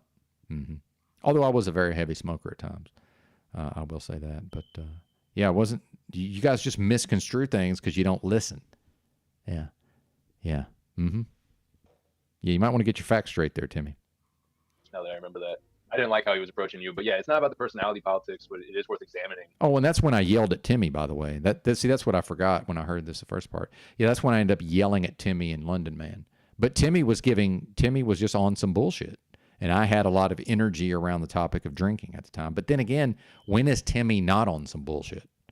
You know, when Flow State is able to show him to be, and no offense to Flow State, but when Flow State's showing you to be silly, I mean, you're probably a silly Billy. But then again, in that ridiculous performance when me and Machine, and it was my fault for even bringing him on panel, so I'll own that one. But when Timmy was up here trying to argue against Machine lies with technology, just appearing foolish yet again. You know, certain yet again that apply, and they can be reapplied in the future. And we can start seeing the patterns, and then you can see the overall like good faith or not. It's like we had this conversation like a month ago or something about like. I was holding my kid. See, he's already making excuses. So it was like So the guy who wants to say like a man, the first thing he wants to do is he's giving like a woman would do, and I don't even want to say that because now I'm insulting women. Like someone who might be less of a man. Again, we're on the internet, so man to man will never apply here. In the internet, man to man will never be a thing. or talk to me like a man. That's never going to be a thing here, Timmy. Never. Never has been, never will be. Right? But what's the first thing he says when he brings this up? He's giving himself excuses for not being completely locked in. But that's your fault, sir. If you're dumb enough to go into an intellectual discourse with people like me and Machine Lies, and you're going to take the contrarian position, but you don't even bother to pay enough attention. Now who's arrogant, Timmy? Now what's more arrogant than that, Timmy? By your own admission, you're saying, well, I was holding my kid and I was doing. You're basically wanting to give all the excuses for why you weren't paying full attention to what was happening. Maybe you just never really developed your focus and your concentration at the level of intellectual ideas. I don't know. Meanwhile, I've been sharp as a tack for literal hours now. Oh, we're over 4 hours in. Just hammering. I can do this shit all day long and twice on Sunday. Partner. I was holding my kid. My phone, the fucking internet was fucked up, so it was like I had to mute it every time I was talking, so I wouldn't feedback. Excuse after excuse after excuse. I was trying to have a conversation about technology and how I was saying, billions of people, blah blah blah, do this. They don't need technology. Yeah, well, I'll just tell y'all what happened because I've still got the footage and we can go back and watch it if we need to. Timmy misspoke apparently, although probably not even misspeaking. But Timmy said some words, and then when he got called out based on his own words, he refused to hold himself accountable at the level of the words he just spoke, so much so that while he was trying to weasel his way out of the hole he had dug for himself, I just shared the screen and started playing his own fucking words back to him. Yeah, that's what I did. And he still refused to own his own words, even as they were played back to him. But then these are the people who want to talk to me about accountability. Fuck you and your Yankee Doodle motherfucking ass in the ear and in the other ear. Padna. It's like there was like a miscommunication because I went back and looked at the tape, blah blah blah, and like I did say at first. No, it wasn't a miscommunication. You either misspoke or you are just or you were just dumb. Or really what happened was you just were going to be a contrarian derailer, and we were having an excellent build, and I will take responsibility for letting you come in and derail. And you did. And I had the cranky old man energy. I remember I was on some cranky old man that morning, and I allowed you to succeed in derailing what was otherwise an excellent build and which was going to keep on building. Oh, here comes Timmy, and now all of a sudden it's derailed. Just like Lou manages to do all the time, just like I'm pretty sure Lou did during the whole Chunky Bee. Is it Chunky Bee? Crunchy Bee saga. Although it might not have been. It might have actually just been Timmy. I don't even remember. It was one. Oh, that's right. It's one of the two derailers. Yeah. So it's the same thing. It's either Lou or Timmy, the two top dog derailers. Fascinating. Billions. Fascinating. And then after that, I think it was Beck said, oh, tell me about 1 billion. And then I said, okay, 1 billion. And then like 5 minutes later, somebody said, well, you said billions. And I was like, well, no, I just said I should have had this ready to play. You said billions. And then he went back on the tape. And then I said billions, and he didn't let the tape finish. And then he just, at that moment, he was like, oh, this dude's bad face, he's retarded. And then he kicks me off the stream and then doesn't let me talk anymore. I said, yo, can I come back up? Timmy, the crux was you refused to own your own words. Why would I bring you back up to not own your own words again? I'm not interested. Timmy, when I see you refuse to own your own words, I don't need to see anything more, sir. I've seen everything I need to see. And surprise, surprise, when he's retelling this event from his perspective, he starts out with his own excuses. Oh, I was holding my kid. My phone wasn't working right. I was having to mute, blah, blah, blah. He's already excusing himself. Well, I just happened to be raised by my father, Timmy, to never give an excuse. I tend to not give excuses. Now, I'm sure I do sometimes. And I'm getting an email about Crunchy Bee. Oh, shit. Fantastic. Does that still exist? I had no idea. Where is this? Oh, shit. Wow. Thank you. I didn't even know this was... See, I just assumed this was gone. All right. Well, I don't know that we're going to watch that back right now, Rob, but I'm glad that exists. I definitely want to review it for my own purposes. And I guess I tipped my bit there. Sorry about that. Didn't mean to call you out, Rob, but my apologies. But yeah, I got an email there. Sorry, man. My bad. Clear what I was saying? No. I'm illogical. It's amazing. Amazing. I did say billions, and then I also said a billion after that, and I thought they were referring to the 5 minutes prior when I just said a billion. And I came back the next day and said, yo, let's reconcile. I just want good faith with the people around in these communities. I do mean good faith. Would you like to review the tape? No, I'm not dealing with this. I'm not interested in reconciliation. I don't owe you reconciliation. And this, just for the record, this was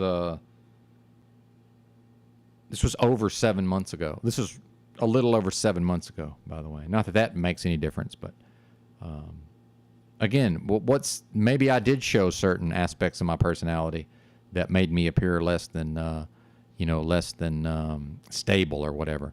Is that the relevant part, or is it the 7 months of not doing that for the most part? See, which one is more relevant? I would argue that it's the where I'm at now, where I'm showing myself to be quite stable the vast majority of the time. I don't want to review the tape. Fuck you. Like, get out of here. Don't. Well, you don't need me to review a tape, Timmy.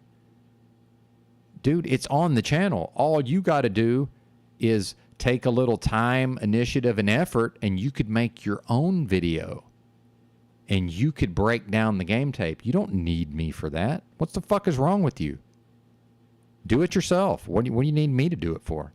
If I'm not interested because I've seen enough, why are you trying to involve me in something that I'm clearly stating I want nothing to do with? Meanwhile, and Timmy certainly, as far as I know, hasn't portrayed himself as my friend, but I'm not interested in having some sort of metaversal relationship or some sort of even acquaintance level relationship with somebody who doesn't respect me saying, hey, man, I'm not interested in doing that, and continues to try to get me to do a thing I have no interest in when they can go and do it without me.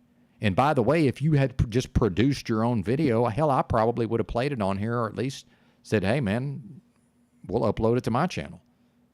Who cares? I don't give a fuck. But anyway, sorry if I didn't mean to dox you there, Rob, but my bad. Please forgive me, sir. Please forgive me. Come back, partner. I mean... Trying to do too many things at once. And then so... All right, no worries, he says. And then this dude is going to make a whole channel just to look at other people's... I'll do whatever I want, sir. If you don't like what I'm doing on my channel, feel free to exit, sir. See, this is authoritarian, and this is you being a tyrannical authoritarian. Why are you coming into my channel and behaving as if you call the shots around here? You don't call the shots. And if I was like Paul, you wouldn't even be able to talk on here. You would have been timed out already, sir. Why are you coming into my channel giving me directives, Timmy? If you don't like it, turn off your station.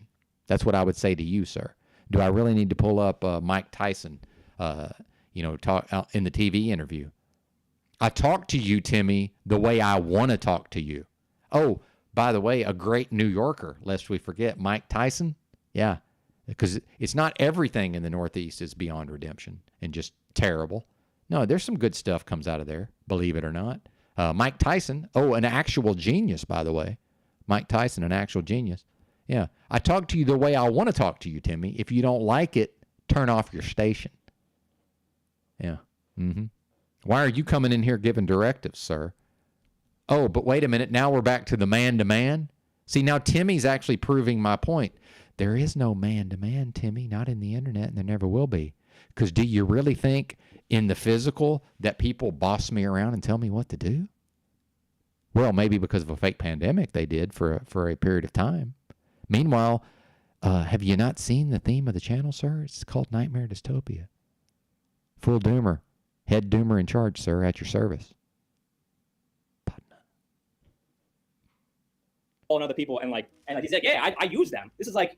I did. Okay, and you know what? The root of all this is... Timmy, is that I admitted that because I because I tend to err on the side of just airing it all out and letting the audience figure it out.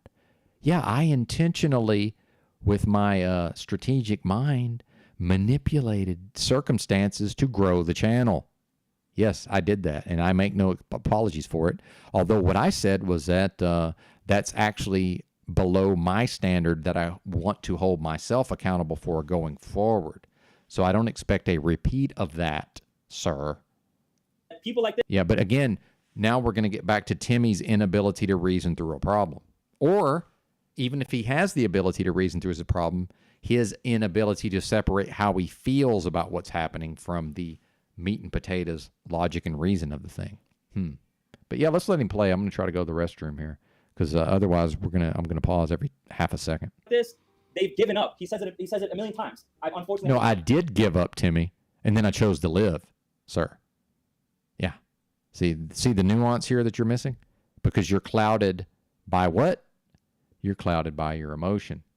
I think I have a drop for that, by the way. Where is that? Which one is it?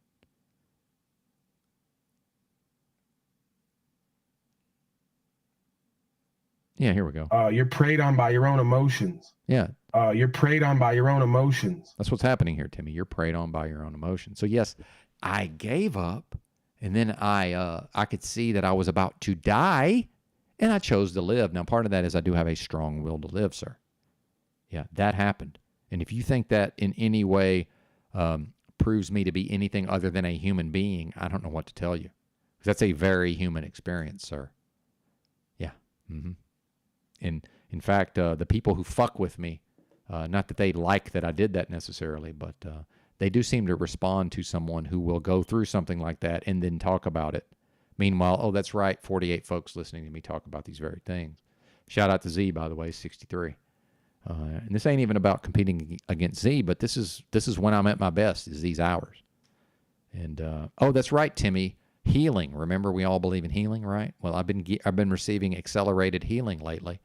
Yes, I have, as far as I can tell, right? That seems to be what's happening. And I've been eating a lot of food, and I've also been sleeping a lot, or more than normal, by the way.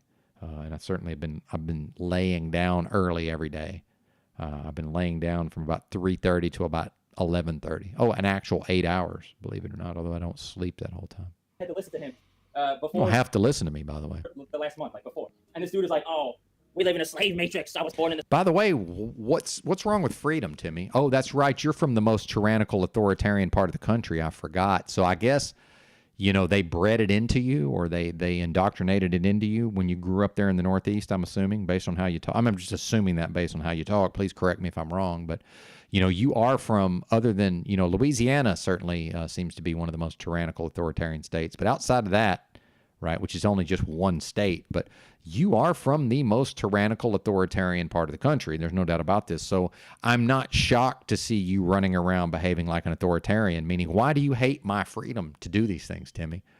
Under freedom and freedom of speech, don't I get to come into the internet and pretty much express myself however I want to, at least, as long as I'm somewhat in line with YouTube's policies? Don't I get to do that? Why don't you like the fact that I'm free to say these things, Timmy? Oh, that's right, because you, for whatever reason, seem to be exhibiting the heart of the authoritarian. You seem to be embodying tyranny. Why would you concern yourself with what I speak? Imagine coming into another person's channel and trying to give them directives and say, stop doing this and do that instead. Let me think about this, Timmy. I am disinclined to acquiesce to your request, sir. What now? So, yeah, no. What do we do now, Timmy? In the slave matrix, it's not my fault. Victim status. It was here when I got here, Timmy. That's not victim status. It's me looking around and assessing with my own mind. Well, wait a minute. Timmy's trying to say that I'm responsible for genocide, but I'm pretty sure, as a person who was an early adopter of reading the motherfucking newspaper and watching the nightly news to some extent as a child, yes, as a child, I was one of those type of nerds. I was also other types of nerds. Also good at sports. Yeah, surprise, surprise. Good at many things, Timmy, believe it or not. I know you find this hard to believe based on how I speak, but yes, in fact, good at many things. But yeah, so a common theme my whole life, and remember, Timmy, I was born in 75, and what was going on? That was they were wrapping up the Vietnam War. Well, it's also right about the time of the oil crisis. I don't remember the exact years, but it was somewhere in there. It was certainly, even if it was over by then, it was in people's minds, I'm sure. That's when I was born, right? So I grew up with at least some of these dynamics in people's minds. And then what did the TV and the newspapers like to talk about every day? Trouble in the Middle East, Timmy. So you'll forgive me for paying almost no attention to whatever the fuck's going on now. Gaza. I don't give a fuck about Gaza. I somewhat care, about what's going on around me here, right? Now, I'm not the Northeast so much, Timmy, because let's face it, that's not America. I mean, we can all agree that California is not even America anymore. based on the government. I think we can also agree that where Timmy's from is not America, because like Paul said, what separates America from the rest of the country is that you can have guns here. Well, not where you're from, Paul. You can't. Not where you're from, but yeah, in the rest of the country, most of the rest of the country, you can, but not where you and Timmy are from. No, that's prohibited there because why? Because that ain't America. Because it's tyrannical and authoritarian. Oh, surprise, surprise! It's also the part of the country that went the hardest for the mask and the jab. Oh, and I didn't. That's not something I heard, Timmy. I went and drove a commercial motor vehicle into the Northeast during that time, and I saw it with my own two eyes. And finally, I wandered into a place to present my paperwork, and a grown man in New Jersey with a mask on said, "Put on a damn mask now." The man yelled at me, and I thought, well, I'm never coming back. And I never did. I will never go back to that part of the country. Ever. Because if for some insane reason I'm going to be in a position to be yelled at by another grown man, it's not going to be a grown man with a Yankee accent. Partner. Super victim status. Ain't going to do nothing about it. Doesn't want anybody else to do nothing about it. So don't have the power to do anything about it, Timmy. See, these are specific distinctions. Didn't say I wasn't going to do anything about it. Didn't say I'm not, because I don't have the power to. There's nothing I can do about these things, Timmy. Nothing. Now, you can say, well, you can quit paying taxes. Okay, I can quit paying taxes. I can live. By the way, Timmy, I can never be defined in relation to a dead thing. So let me go ahead and take what Paul Enslaved and others might assert about it's a corporation, meaning a corpse, meaning a dead thing. Well, I don't exist in relation to a corpse, Timmy. The corpse is what's left behind after I hopefully leave the realm never to return.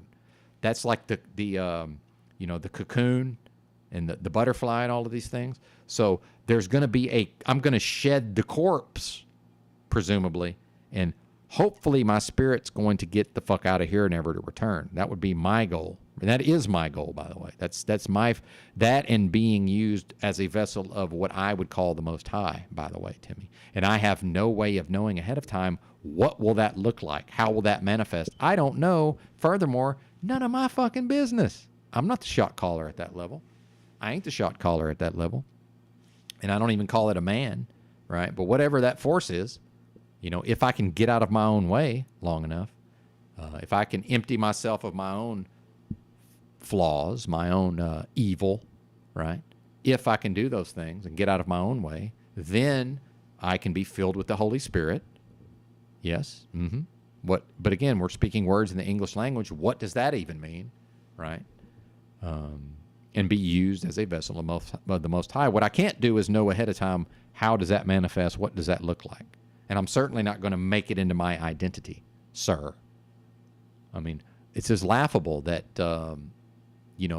that your attainment as far as being able to exhibit the ability to think and reason and have halfway control of yourself and not be preyed upon by your emotions. It's just sad that to see you at this level, Timmy. So, of course, attempting to pull me down to his level, because he certainly doesn't have what it takes to challenge me enough to push me to, help me push to the next level. No. But yeah, I'm just going to assume, Timmy, based on the fact that I don't seem to have the power. It seems to me that I was not granted the power to reform this dystopia. I'm just going to assume that that's above my pay grade. I'm assuming. Now, it does seem to me like I've been granted the power to transform pretty much everything within myself, which is what I have done, am doing, and will continue to do. And if I live long enough, Timmy, I will fully master my emotions. Fully. We ain't there yet. I'm pretty far down the road, though. Pretty far down the road, Timmy. Yes, sir. And you can ride with me or you can collide with me. Those are your choices, Timmy. And so far, you've chosen to collide with me, which is okay. I get it. But there's not going to be no middle ground. You're going to ride with me, meaning my ideas, meaning when OTW wants to talk about my philosophy. Well, here's my philosophy. Correct philosophy is my philosophy. What is correct philosophy? It's the absence of incorrect philosophy. Whatever's left after I get rid of the incorrect philosophy is correct philosophy, sir. See, I don't determine what's correct philosophy. I just make sure to not ever entertain what represents incorrect philosophy, and then eventually what's left, bingo bango, correct philosophy. And that's Benton. That's a Benton original aphorism, by the way. Correct philosophy is the absence of incorrect philosophy. I came up with that. I also popularized the phrase so-called truth community. I don't know if you're aware of that, Timmy. That came from me. I'm an innovator in the space, Timmy. You're not, and that's okay. Not everybody can be innovative in the space. I come into the space and I innovate, Timmy. That's what I do. And I'm always slightly ahead of the curve. Surprise, surprise. Here I am doing a daily broadcast to how many folks? Yeah, it's not Paul Enslaved numbers. But then again, I'm not quite as skilled as Mr. Enslaved. Now am I? Oh, yeah, 53 in the house. Yep. Let's see Timmy go live 7 days a week. Hell, maybe he'll have 100 in the house. I don't fucking know. But it's all theoretical until he does it, right? So let's just be all in a misery, a misery loves company together. And you try. Never suggested that. Never suggested a misery loves company together. What I would suggest is an area and a group, if people want to call it a group, where people can communicate. For what purpose, by the way, Timmy? All roads lead to social isolation. The reason I understand it's not the fact that I'm so great at doing a broadcast. The major factor is that, folks, it's no longer an option to talk to the people outside the door here, so that people need to be able to communicate with other people to deal with their own social isolation. Oh, that's right, Timmy. Before the fake pandemic, I was reading articles because I'm a reader of articles. I was reading articles about how the social isolation in this country was already off the charts. But let's all put our heads in the sand and be delusional and in denial, and we'll just positive attitude our way through the social isolation. That's never going to work, Timmy. You can't bright side, you can't silver lining your way through social isolation.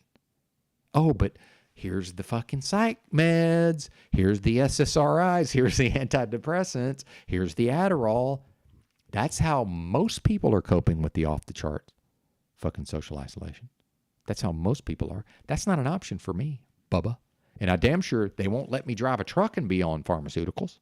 It's not allowed, sir. I don't know if you know that.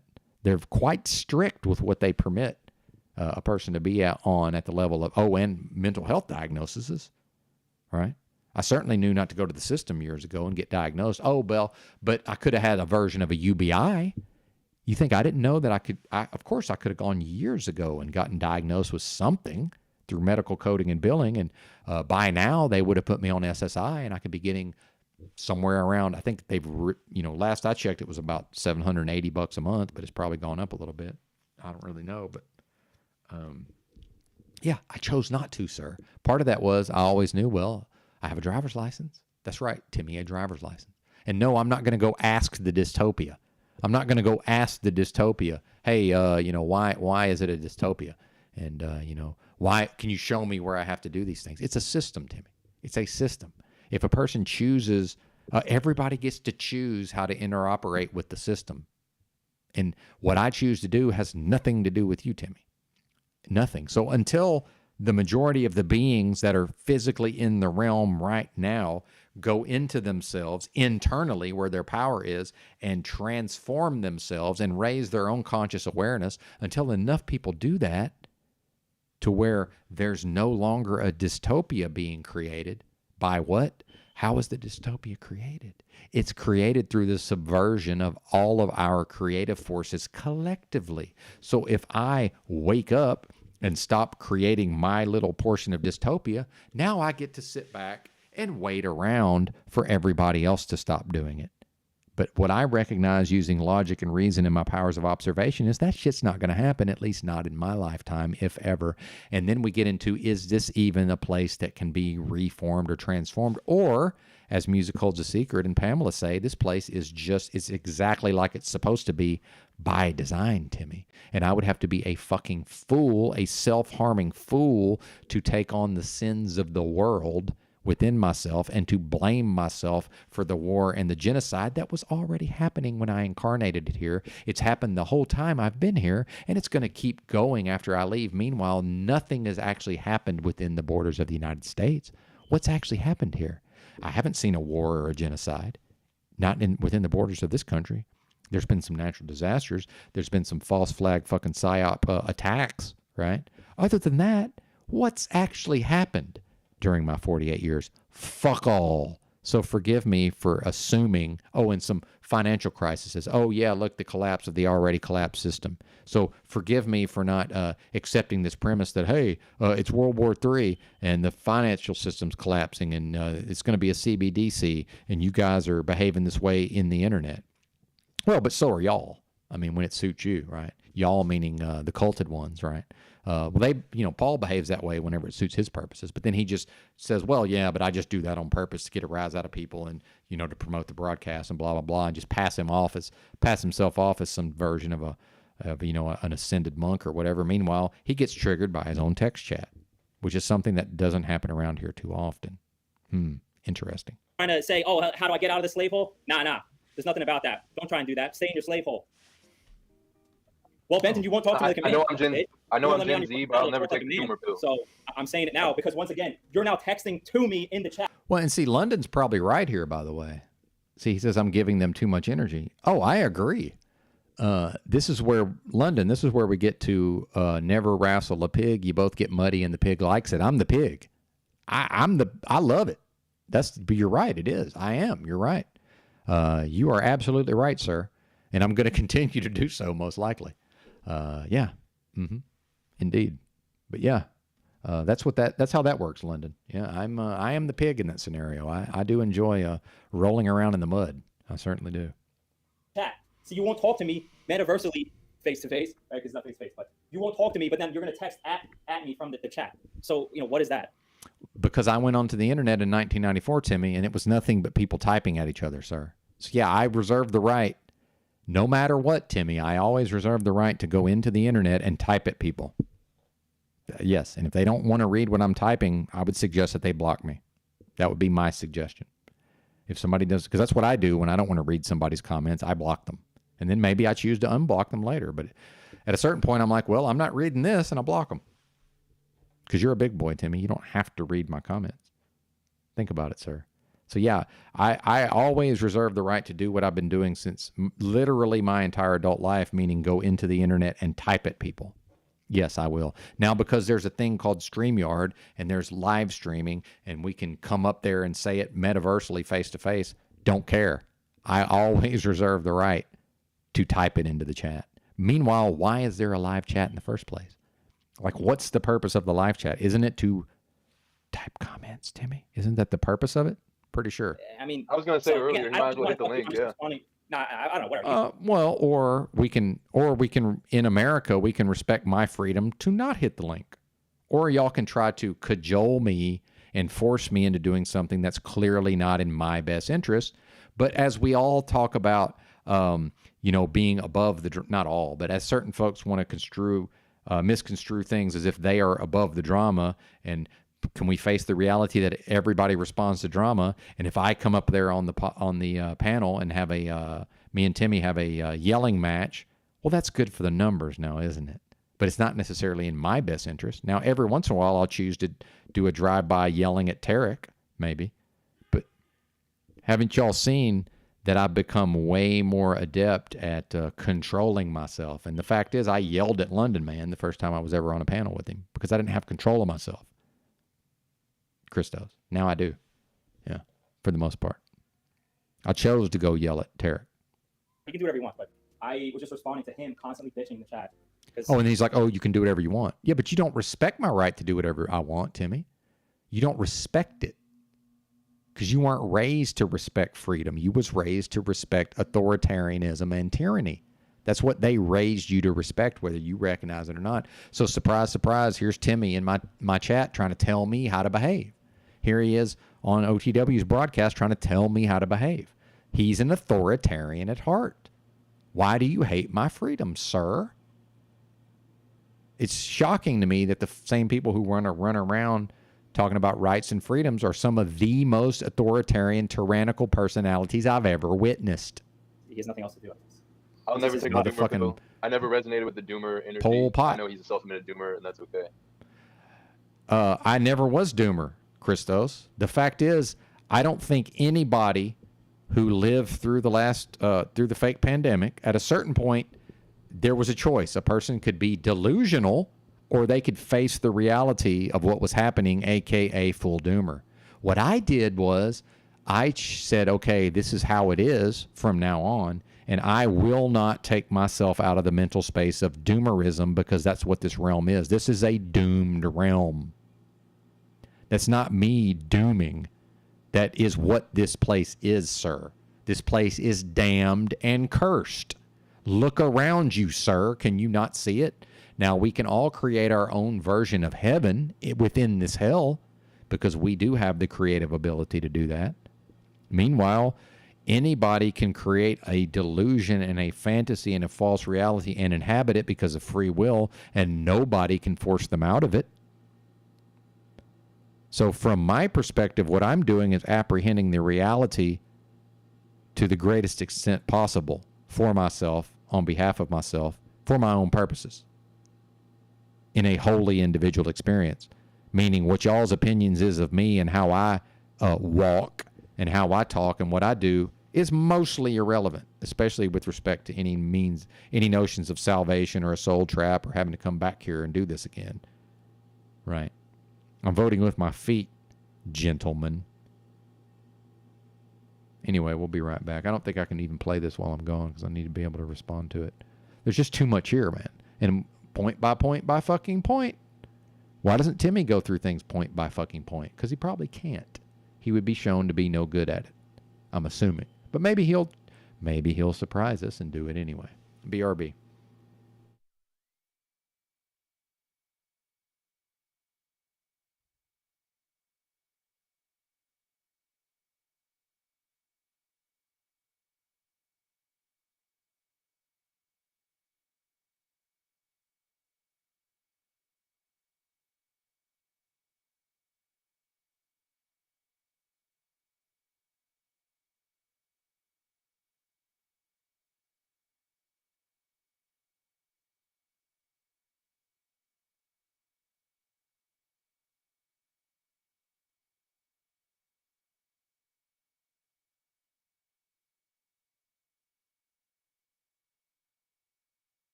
But as a Gen Like, Zer, we're taking the I'll never doomer take pill, that and pill. like, Ever. yeah.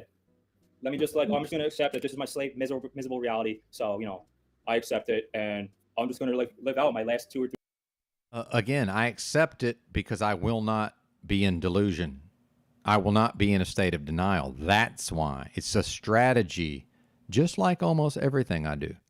It's a specific strategy to achieve specific purposes and ends, Timmy.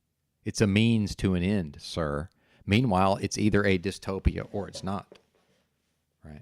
It's not. And now, again, I understand that I in the past have, contributed to the creation of the dystopia. Not that I made it, meaning that the dystopia is created moment to moment through the subversion of the creative force in totality of the people who are here. But does Timmy even understand that? Because believe me, my comprehension of these concepts far exceeds my ability to explain them to you, sir. Think about that.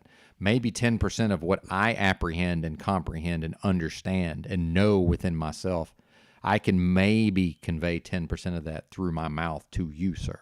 And then now we're into how much of that can you take in through listening? Almost none, as we say. Almost none. Right? Do better, Timmy.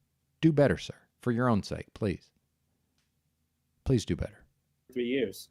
Again, you stick on these one idea, and then you're like, that's the format of the internet, sir. When I got here, it's nothing but people. No, it is. That's the culture of the internet. I could drive to the mall and go challenge people to online fucking death matches, right? And then poke fun at them and make fun of them for, oh, you're going to decline my fucking invitation to have an online death match? That's basically what you're doing here, Timmy. That's not the culture of the mall, and you're attempting to behave in ways that are not the culture of the internet. There's a culture here, sir. And you're showing yourself to be not very adept at understanding and working within the culture and the dynamics, right? Meanwhile, I'm probably undiagnosed fake autistic, and I'm explaining this to you. Again, this is not a good sign for you, sir. People typing at each other back in 1980. Yeah, we get it, Benson. You're old. Thanks. Yeah, but it's not about me being old. Go talk to some 48-year-olds. Hardly any of them were on the internet in 1994. I spent years explaining what the internet was to people. It's not the fact that I'm old. It's the fact that I was on the internet.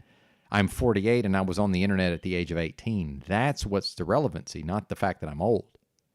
Right? That's not the relevant factor. The factor is me and O'Shea are the same age. He was not on the internet in 1994, most likely. We understand. We heard you say that multiple times. No, you didn't understand. No, you didn't. Or you did and you chose not to understand. You're showing that you don't understand. Anyway. Again, why is there such a thing as ethug.txt? So much so that there's ethug.txt generators and there's a website called ethugtxt.com. Why, sir? Why does that exist? If I'm wrong and you're right, why is that a thing? Why is that literally a meme? You know what a meme is, right? See, you have to reconcile this. You can't just say my ideas and misconstrue my ideas and say them in a mocking tone of voice. That's called an appeal to ridicule at the level of the peanut gallery. Again, perhaps you should read Saul Alinsky's Rules for Radicals. You might understand that you've actually taken on the tactics of the leftist communists. Interesting, Timmy. Again, oh, that's right, authoritarians. Fascinating, Timmy. Well, there's also right-wing authoritarianism now, isn't there? You authoritarian piece of trash. Why do you hate my freedom? No, you jogged my memory on that other situation other than the Crunchybeat situation. And I mean, yeah, ultimately, one of the conclusions with all this stuff, there's plenty of streams we can always go back and observe and do some analysis on it. Exactly. But that's going to take you guys actually being able to focus and concentrate and do some things. Right? How do you think I got to having a soundboard? And meanwhile, I've been beating myself up to some extent, although not emotionally, not like, oh, I'm bad. I just mean I put a lot of pressure on myself, one of which is I haven't got around to making new soundboard clips in a while. But how many hours do you think I have into the soundboard? Right? How many hours are you going to have to put into go finding the old clips? Christos, who told me repeatedly that he was going to provide me with a list of channels that I could promote and never did it. But which is fine. I knew he wasn't going to do it because he said he was going to do it. And I've observed enough human behavior to know that when I hear somebody tell me they're going to do a thing, they almost never do the thing. And so I know when I want to accomplish a thing, I better shut the fuck up and do it. Right? So meanwhile, we've seen me talk about, yeah, I'm going to add more clips to the soundboard. I've added a couple, but I haven't put the time into it that I want to. Now, eventually, I'll probably shut the fuck up and do the sound clips. Again, Christos, here's how I know you're not going to go prepare this material, because you're telling us that you're going. Or actually, he said he could, right? So anyway, let me not misspeak here. But yeah, that would take effort and focus and concentration and time. And I don't see it happening, Padna. There's been plenty of dynamics that have taken place, whoever's stream it's been. A lot of different panels on here. There's some interesting stuff that takes place. I mean, there really are, for lack of better terminology, real social dynamics that take place, even if it is on squares, on YouTube panels. There's definitely value here. I wouldn't keep coming back. It's not purely entertainment because there's a bunch of crazy people on here, but there are legitimate interactions that take place. I think we can learn from about ourselves and others. Yeah, because it comes down to the community thing. Like, imagine if we started, like, this is a good precursor to see what it would be like if we started a community together, you know? And well, that's exactly, and you guys are making my point. I just don't see people working together effectively. I don't see it. I see a bunch of conversation and a bunch of, this and that. I don't see much actually happening. The thing of it is, it's like, I can't start it with my family. I can't start it with the masked out, clot shot fucking retards. So it's like, you fuckheads, it's like, we're all we have. It's like, we have to work this out. But like you said, have the tiny little space out. You're going to have fucking flow state way the fuck miles and miles away over there. But it's like, yeah, and who else is going to go live every morning at 3 a.m. to 3:30 a.m. Central? And then, then here comes Z. And by the way, isn't it better that there's multiple broadcasts? Because I'm obviously not for everybody, and Z's not for everybody either necessarily, right? But O'Shea's not going to go live 7 days a week. Christos ain't going to go live 7 days a week. Timmy's damn sure not going to do it. OTW, he might be in the process of going live on a regular schedule. He seems pretty fired up. But again, show me, don't tell me, right? And that's not me repeating something I heard Paul say. That might be Paul repeating something he heard me say. What the fuck? It's like, dude, I don't know. Yeah, I'd rather be fucking alone. I'd rather be alone in the fucking forest, dude, than have to. Well, I know. I kind of realized that as I was saying it. Like, yeah, that might not. You can't be though, Timmy. I don't think you can be alone in the forest, especially not with your responsibilities. You got responsibilities to a wife and a child. Them days is over with for you, partner. I'm the one that gets to go do whatever the fuck he wants, as long as he don't hurt nobody. And I've been living that way my whole life. Interesting. Yeah, you might have to try to like take a fucking quote unquote. Imagine this. Almost like Try it's to all bring it about back me. to what Paul says. He's going to round us all up, the ones that are all in this fucking this ghetto, YouTube ghetto. Round us all up and put us in the same camp together. Imagine what that's going to end up like. No, I'm not going to the camp. And by the way, under what Paul says, do you think other folks are going to go to the camp? Because thank you, by the way, for the donation. Got a Cash App donation, and this is the last day for the YouTube donos. If you guys want to get in on the payment that I'm going to receive next month, feel free. We're right at 400, so y'all can help push me over 400 if you'd like. That's up to you. Certainly not required to listen to the broadcast. Always appreciated, though, of course. But only give what you can afford. I don't want anybody's money that can't afford to give. But here's the thing is, number one, they're going to have to sneak up on my ass. I'm not going to be taken to a camp. Number two, if some of these folks, we've forgotten, though, the camp would most likely be because of a person is refusing. And I covered this on my podcast years ago, Patrick, which I'm assuming you never heard, Nightmare Dystopia podcast, pirate radio for the zombie apocalypse, which is quite popular, actually. It did better numbers than this channel's doing. I can assure you of that. Now, part of that was that people were not allowed to speak freely on YouTube. So I said, well, I could just go try to talk in coded language on YouTube, or I can just go make my own website, and I can record my own MP3 files, and I can host them on an RSS feed and on a website, which is what I did. And as long as I didn't say things that would cause the FBI to show up at my door, I was free to pretty much speak my mind, which is what I did for 56 episodes of a podcast. And I explored the potential dynamics of being taken to a camp in explicit language, and I said, what it would be is, hey, Benton, we see you. The authorities would come to me, again, eating out of a dumpster most likely, and they'd say, hey, we see you over here hanging out by the dumpster doing your thing, and well, the fact is, you were observed, you came within whatever proximity of a couple people yesterday. Thank you, London Man, for the generous donation. Much appreciated, sir. Get the ball rolling, maybe. And shout out to John Thomas, kicked down a 5 earlier. And if I wasn't on such a roll, I'd promote your channel again, John. But maybe I will. I think I can remember what I was about to say. So give me a second. We'll want to promote London Man too. He's got multiple channels though, doesn't he? And this is why I need that list. I guess I'll make my own list, perhaps. No, I could make my own list. I'm not even going to say that I'm going to. I could. Perhaps I will. Perhaps I will make my own list. Let's see. London McLovin channel. I'm pretty sure everybody here knows about it, but let's go ahead and do it anyway. Now, this is not because he donated, but it certainly helped remind me, right? It certainly helped to remind me. And I've promoted his channel. Anyway, what's up, Capricorny? Good to see you. London McLovin channel. And I'll also do the rebuttal bar, because that might be the one that's lagging behind in subs anyway. So give me a second. We'll do that too. And then we'll go ahead and hit John Thomas again for good measure. Rebuttal bar channel. I wonder if there's bots that'll just drop links on a schedule. It's got to be, right? All right, rebuttal bar channel. Yeah, 137 subs. Yeah, let's get that. Let's pump that up, if y'all don't mind. If you're interested. Rebuttal bar channel. London Man panel channel. London Man panel channel. I guess is what that is. That's what I'm calling it. And then we'll hit John Thomas again. Men getting their own way, right?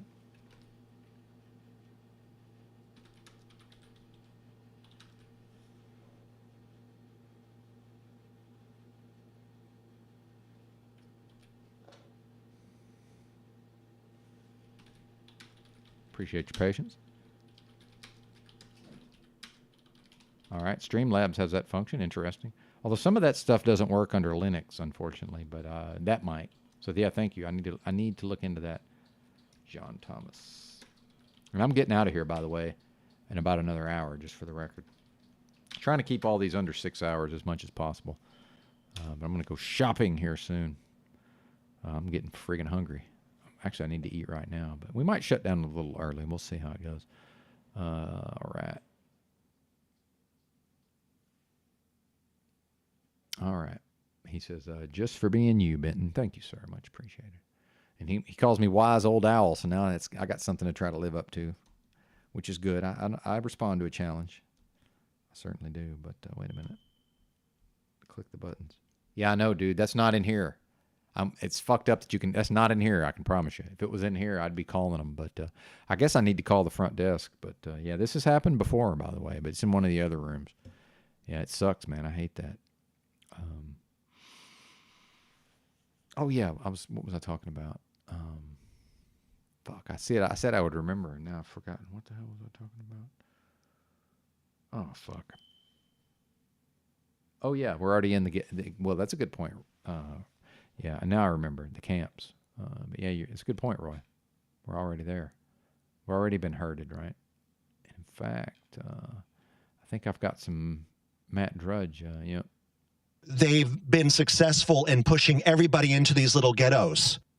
They've been successful in pushing everybody into these little ghettos. I can't be controlled. I'm not on Facebook. I cannot be controlled. I'm not on Facebook. They taking your energy. This is ghetto. This is corporate. They taking your energy. This is ghetto. This is corporate. This is ghetto. Anyway, that's all the Matt Drudge drops in the soundboard. But yeah, so it would be some version of I would be declared a danger to public health because of my unknown jab status, right? And again, I've talked about it before, but you know, when the next fake pandemic comes, it's all going to be about the app, see? So what happens is every time I go in public, people are going to be used to being able to look at me, look at their screen, and I will be a dot on their screen, and they're going to be, I'm assuming it'll be green, but, you know, they're going to be used to being able to see my jab status being represented on the screen, right? And I don't want to hear that, oh, you'll be able to fake it, and you'll be able to do this, and you'll be able to do that. I don't want these people to think I'm jabbed. That's how hardcore I am. I'm not interested in faking it, right? And I would love to be tested on that level. Because, yeah, I'll starve to death before I'll go out here and try to fake being jabbed. Fuck that, dude. I got principles, and I'm happy to show what I'm made of. But meanwhile, you know, I've already said, I think most people, when the rubber meets the road, so what will happen is they will come and say, hey, you know, since your status is unknown, well, we've got the mobile fucking jab unit back here, so just come over here with us, and, you know, we'll go ahead and get you started. And then if you go ahead and take your first one today, you know, then at least we won't have to take you to the segregation center. And they're not going to call it a camp, right? But, you know, whatever they refer to that you know, facility as, and they're going to say, well, okay, if you know, and it's always going to be up to me, right? They're going to do everything in their power to get me to submit to it. And can we face the fact that when the rubber meets the road, most of the folks are going to just roll their sleeves up? That's going to happen, in my estimation, to keep themselves out of the camp. So under Paul's scenario, where he fantasizes about being in a jail scenario so that because he thinks he's going to do so great in a jail scenario, well, that doesn't mean I'm going to do bad, sir. I'm pretty sure I'm going to do just fine. Meanwhile, I did just fine in a dormitory setting with 100 homeless people, and it was more or less jail rules. I did just fine, sir. It's not going to be a problem for me. And some of those folks were just fresh out of prison, by the way. Not going to be a problem for me. I ain't worried.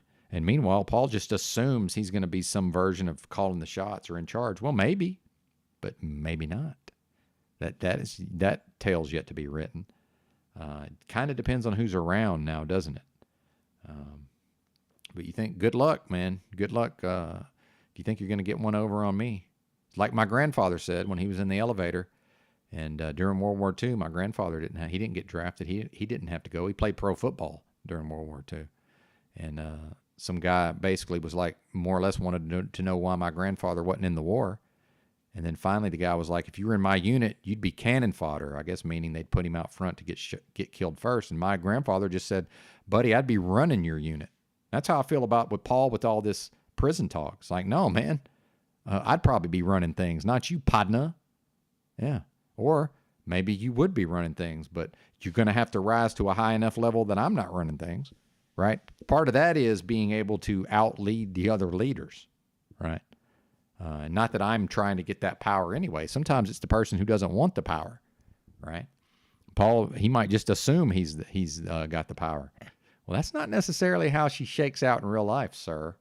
I'm well adept at these dynamics, especially in the physical. So, not that I'm not going, though. You're not going to have to worry about old Benton. If it's up to me, I ain't going. But, yeah, they might sneak up on me, right?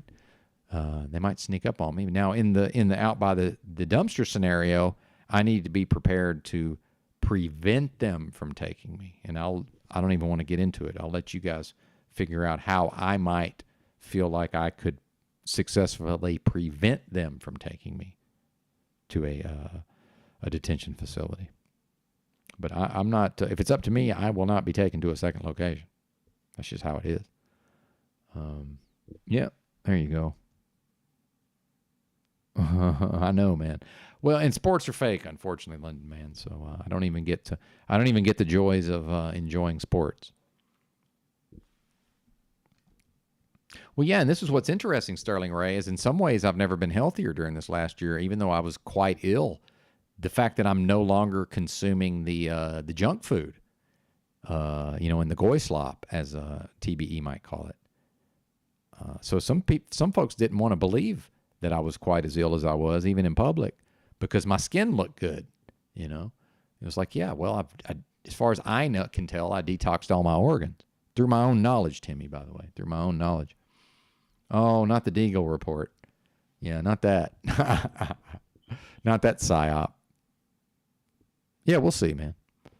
We'll see. I'm not too concerned about it because I'm not. Every day that goes by, Notch, I'm less and less identified with this realm. Oh, that's right. Be in the world, but not of it. All right.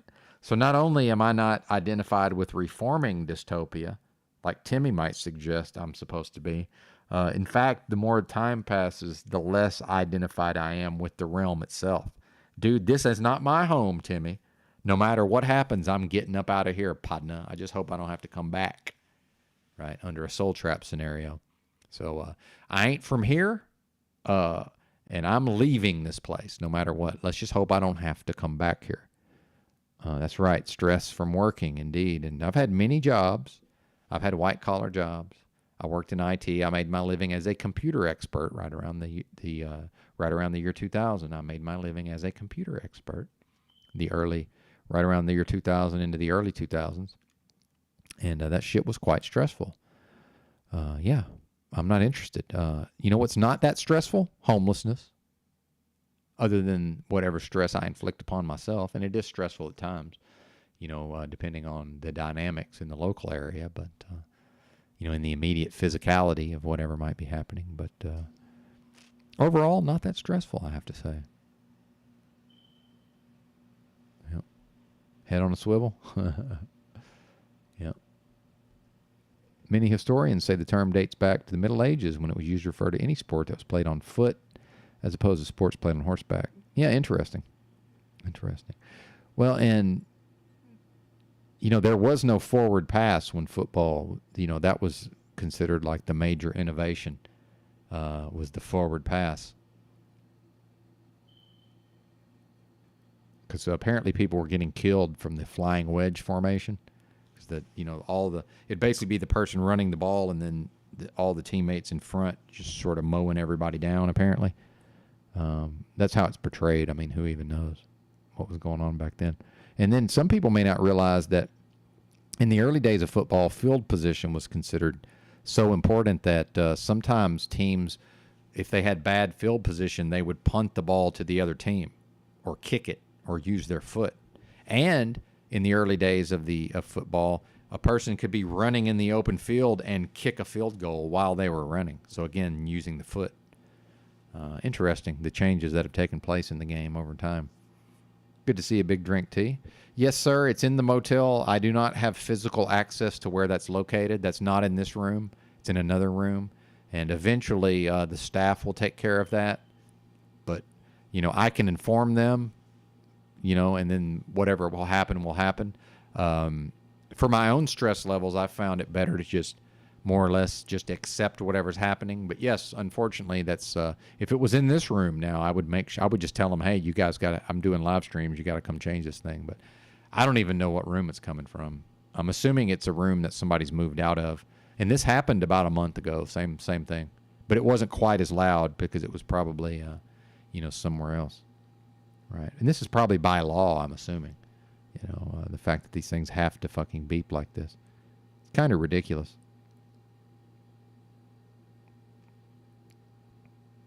Yeah, in chess, the king is the worst piece. Yeah, yeah. Being king only has one duty. Boring. Yeah, it's the queen is the most. Interestingly, the queen is the most powerful piece. I love chess. I don't play though, but I love it. Yeah, I know. Oh, London says he can't hear it. But yeah, it's a bummer, man. It's a bummer that's going off. But I just have no power other than, you know, if I remember, right? If I remember when I leave to go to the store, I'll wander by the office and let them know.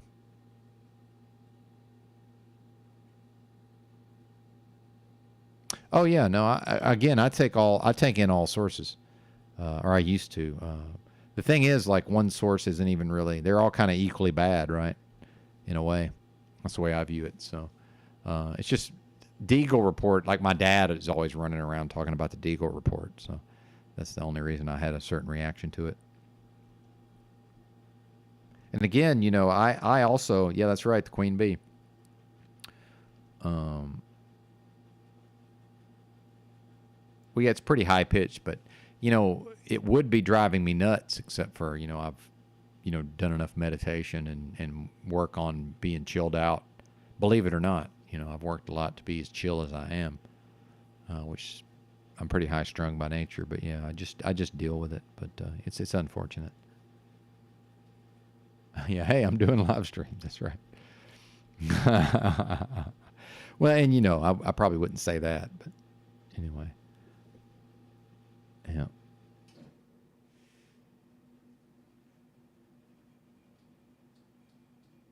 I think we're about to get out of here. I'm running out of. I do want to watch some of the Paul stuff from yesterday, but I am running out of energy. You're right, London man. This is quite an expenditure of energy, folks. Some of that, you know. In fact, it's not me having stuff to talk about isn't the issue so much as just you know, running out of energy at a certain point. Now, supposedly OTW is going live in 30 minutes. We'll see if he sticks to that, or, you know, he does have a habit of pushing things off into the future, which is fair. That happens. I've done it myself. 75 in the house over at Z. Not quite sure what they're cooking up. How much does a 19-year-old woman and a 35-year-old man have in common? You want the woman to not work and be dependent financially of the man, but because you're insecure as fuck. Okay, they're getting into the male-female stuff. Well, I think we're going to wrap up over here. Feel free to go check that out. If if Z's not your cup of tea, then we got OTW going live. Let's see, how long have we done today? 4 hours. I feel pretty good about that. I'm certainly resting more and more. Mary Jane cured his hypertension. I've never had hypertension. I've been blessed with good health most of my life. In fact, so I don't think in my mind, I don't think it was even possible to be ill for an entire year, but just did it, right? Just went through it. But yeah, I wish I could smoke, Capricorny. I'm still trying to, I still want to have the option of possibly going into truck driving, going back into truck driving, rather. Goodness. So I'll give a minute. We'll give a minute for the chat to see if the chat's got anything for us. Although I guess I could always go eat. I'll tell you, this is what I'm going to do. I'm going to go eat real quick. Yeah, that's right. Damn it, Benton. It's good to see you, Rob, by the way. Good to see you, man. Yeah, I'm going to go eat real quick, and then we'll see. We'll see what the folks want to do. But I'm out of here by, I'd say, 9 at the latest. So an hour and a half, no matter what. But yeah, I kind of want to see what OTW ends up doing, just out of curiosity. So yeah, we'll be back shortly. And now, can I find something to play in the meantime that won't run everybody off? I guess I'll just keep, well, I don't even want to keep playing this clip, actually. We can see what John Thomas is doing over there with the with his live streams. But I don't know, looking at these titles, I'm not sure that I do. Psych drug pedo groomers threaten MGTOW overexposure. See, I don't even know what that means. I'm not sure I want to know.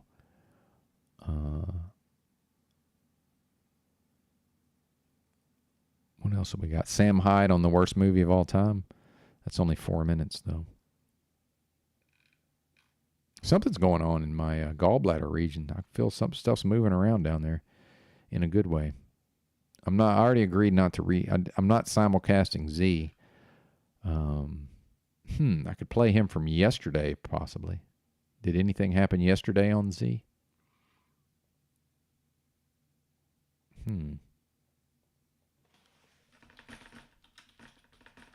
Let me just look through the preview, and we'll see if anything actually happened.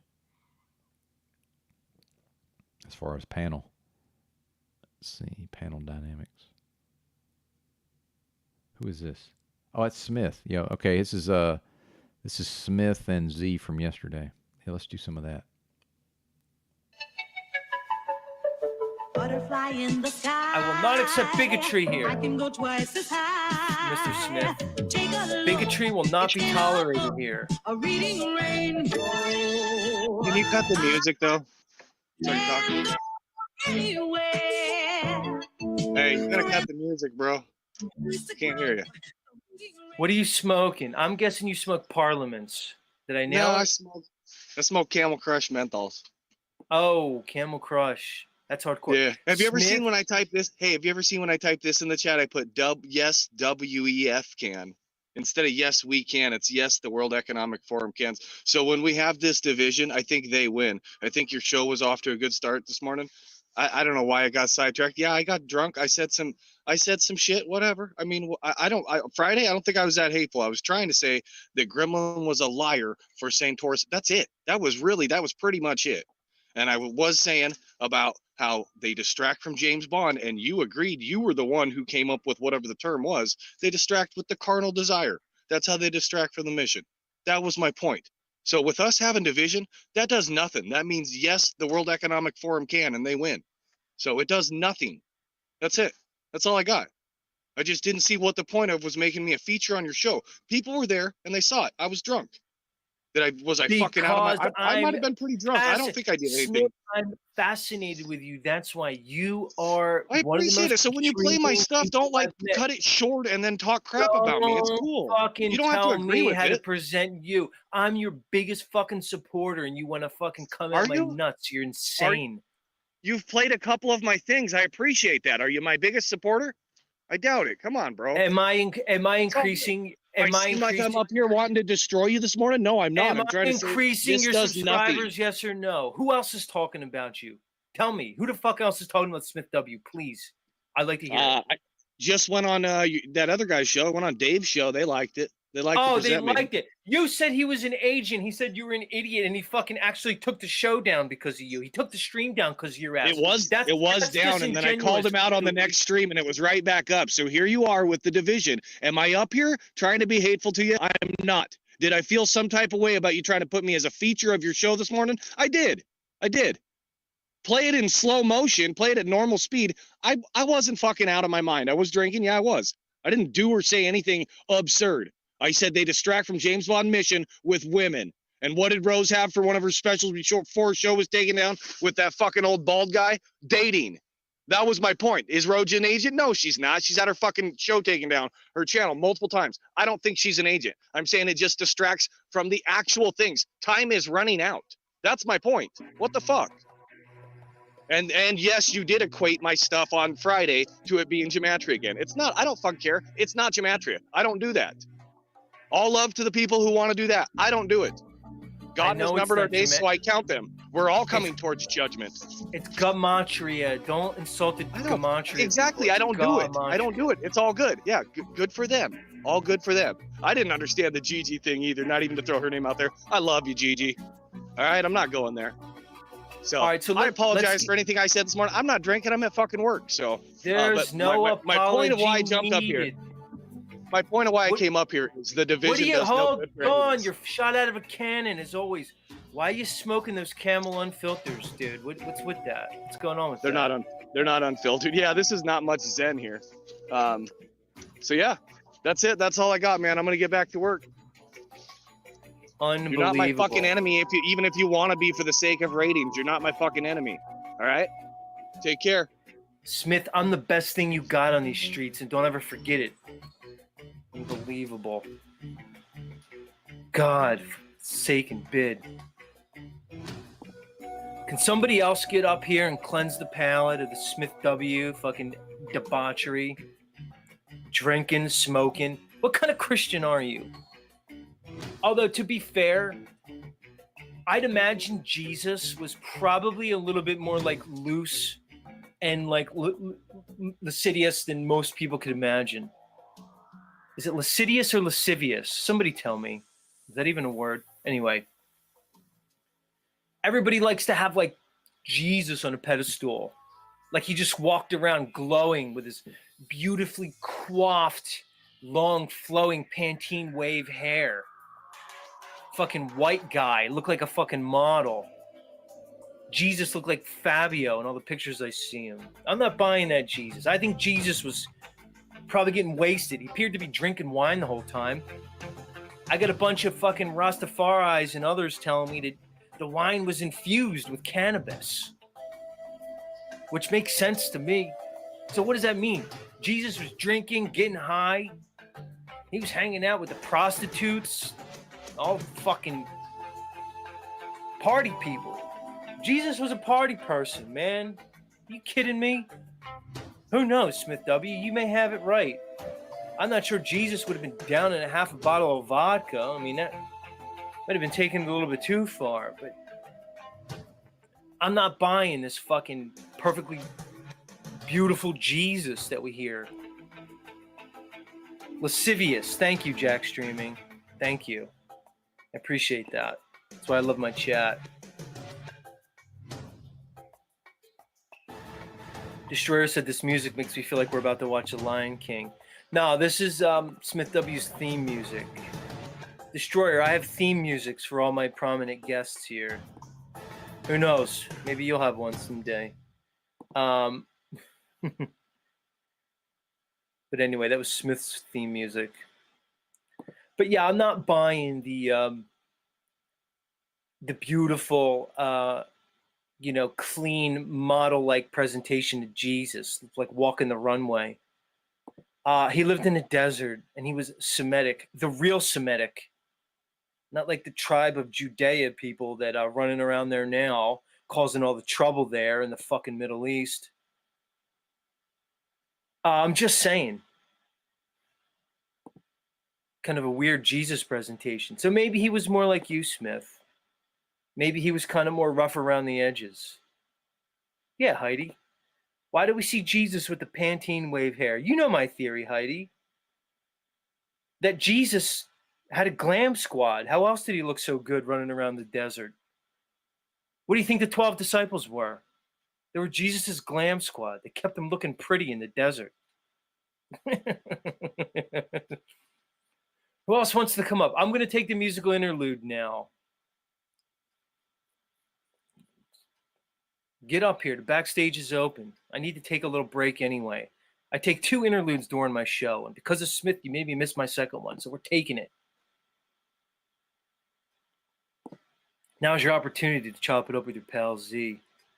I appreciate all those out there who liked the Z-File segment we did a little bit ago. I appreciate that. It's not all fun and games here at Z Show. We get down to it. Maybe some of you are starting to discover what the fuck I'm doing here. You get past your fucking egos. Everybody wants to be the special boy, the super truther. People get in their feelers. Because I come on here and I actually speak to people in a way they understand. But everyone's getting their feelers because I talk about boobies and punani and Christy Lee dolls and how I want to take her up to those fake space hotels that Elon Musk is going to apparently build on Mars and bring her up there for a vacation of, let's say, sexual fucking, where am I going with this? Sorry, I'm trying to bring up my music in the back. Get up here, somebody. I mean, I can just do segments on my own, but I'm not going to let Smith W. be my last guest of the morning. I need to cleanse the palate. I'm fucking believable. Let's listen to my new favorite song. I can't play this enough. We're eagerly awaiting the return of the B Warrior, Bobby. So in the absence of you, we're just going to keep playing your song until you come visit us. I'm starting to get worried about you. Don't go anywhere, guys. We'll be back shortly. B Warrior. B Warrior. Bobby, is that you? This one goes out to the one I love. Hold on. Somebody's in the chat named Bobby. This one goes out to... Hold on, let me bring him up. I see you in the back there, guest. Hold on. Is that you, Bobby? He says, it's Bobby, a.k.a. B Warrior, go to A.A. Smith. What?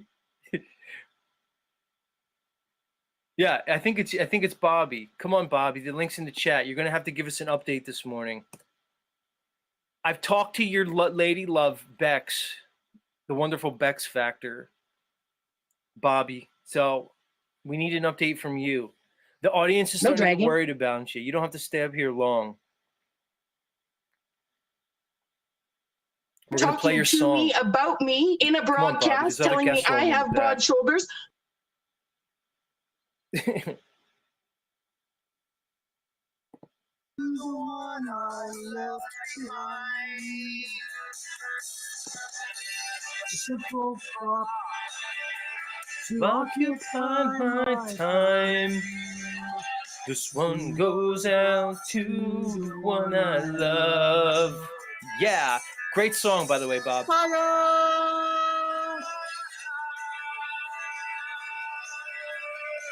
You think I give a shit? Seriously. Seriously. Right? This one goes out to the one I love. Fuck y'all. I used to, when this song first came out, I was way into it. Still am. I'm not your guys' sport. Yeah, I'm a fucking human being. I'm a meme. I'm a meme. I'm a meme. Goes out to the one I love. I'm an internet personality too. I'm an internet personality too. It is fire, Bobby. Whoa, man. Praise God. This is graphic.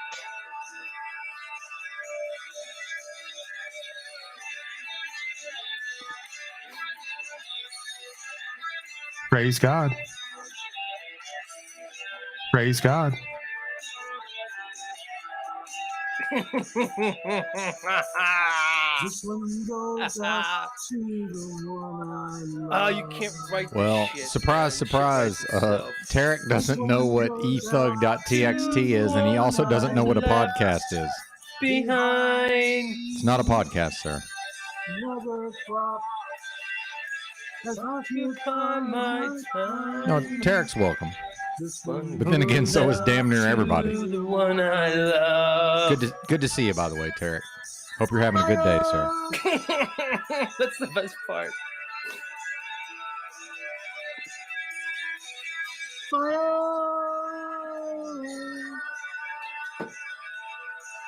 Right?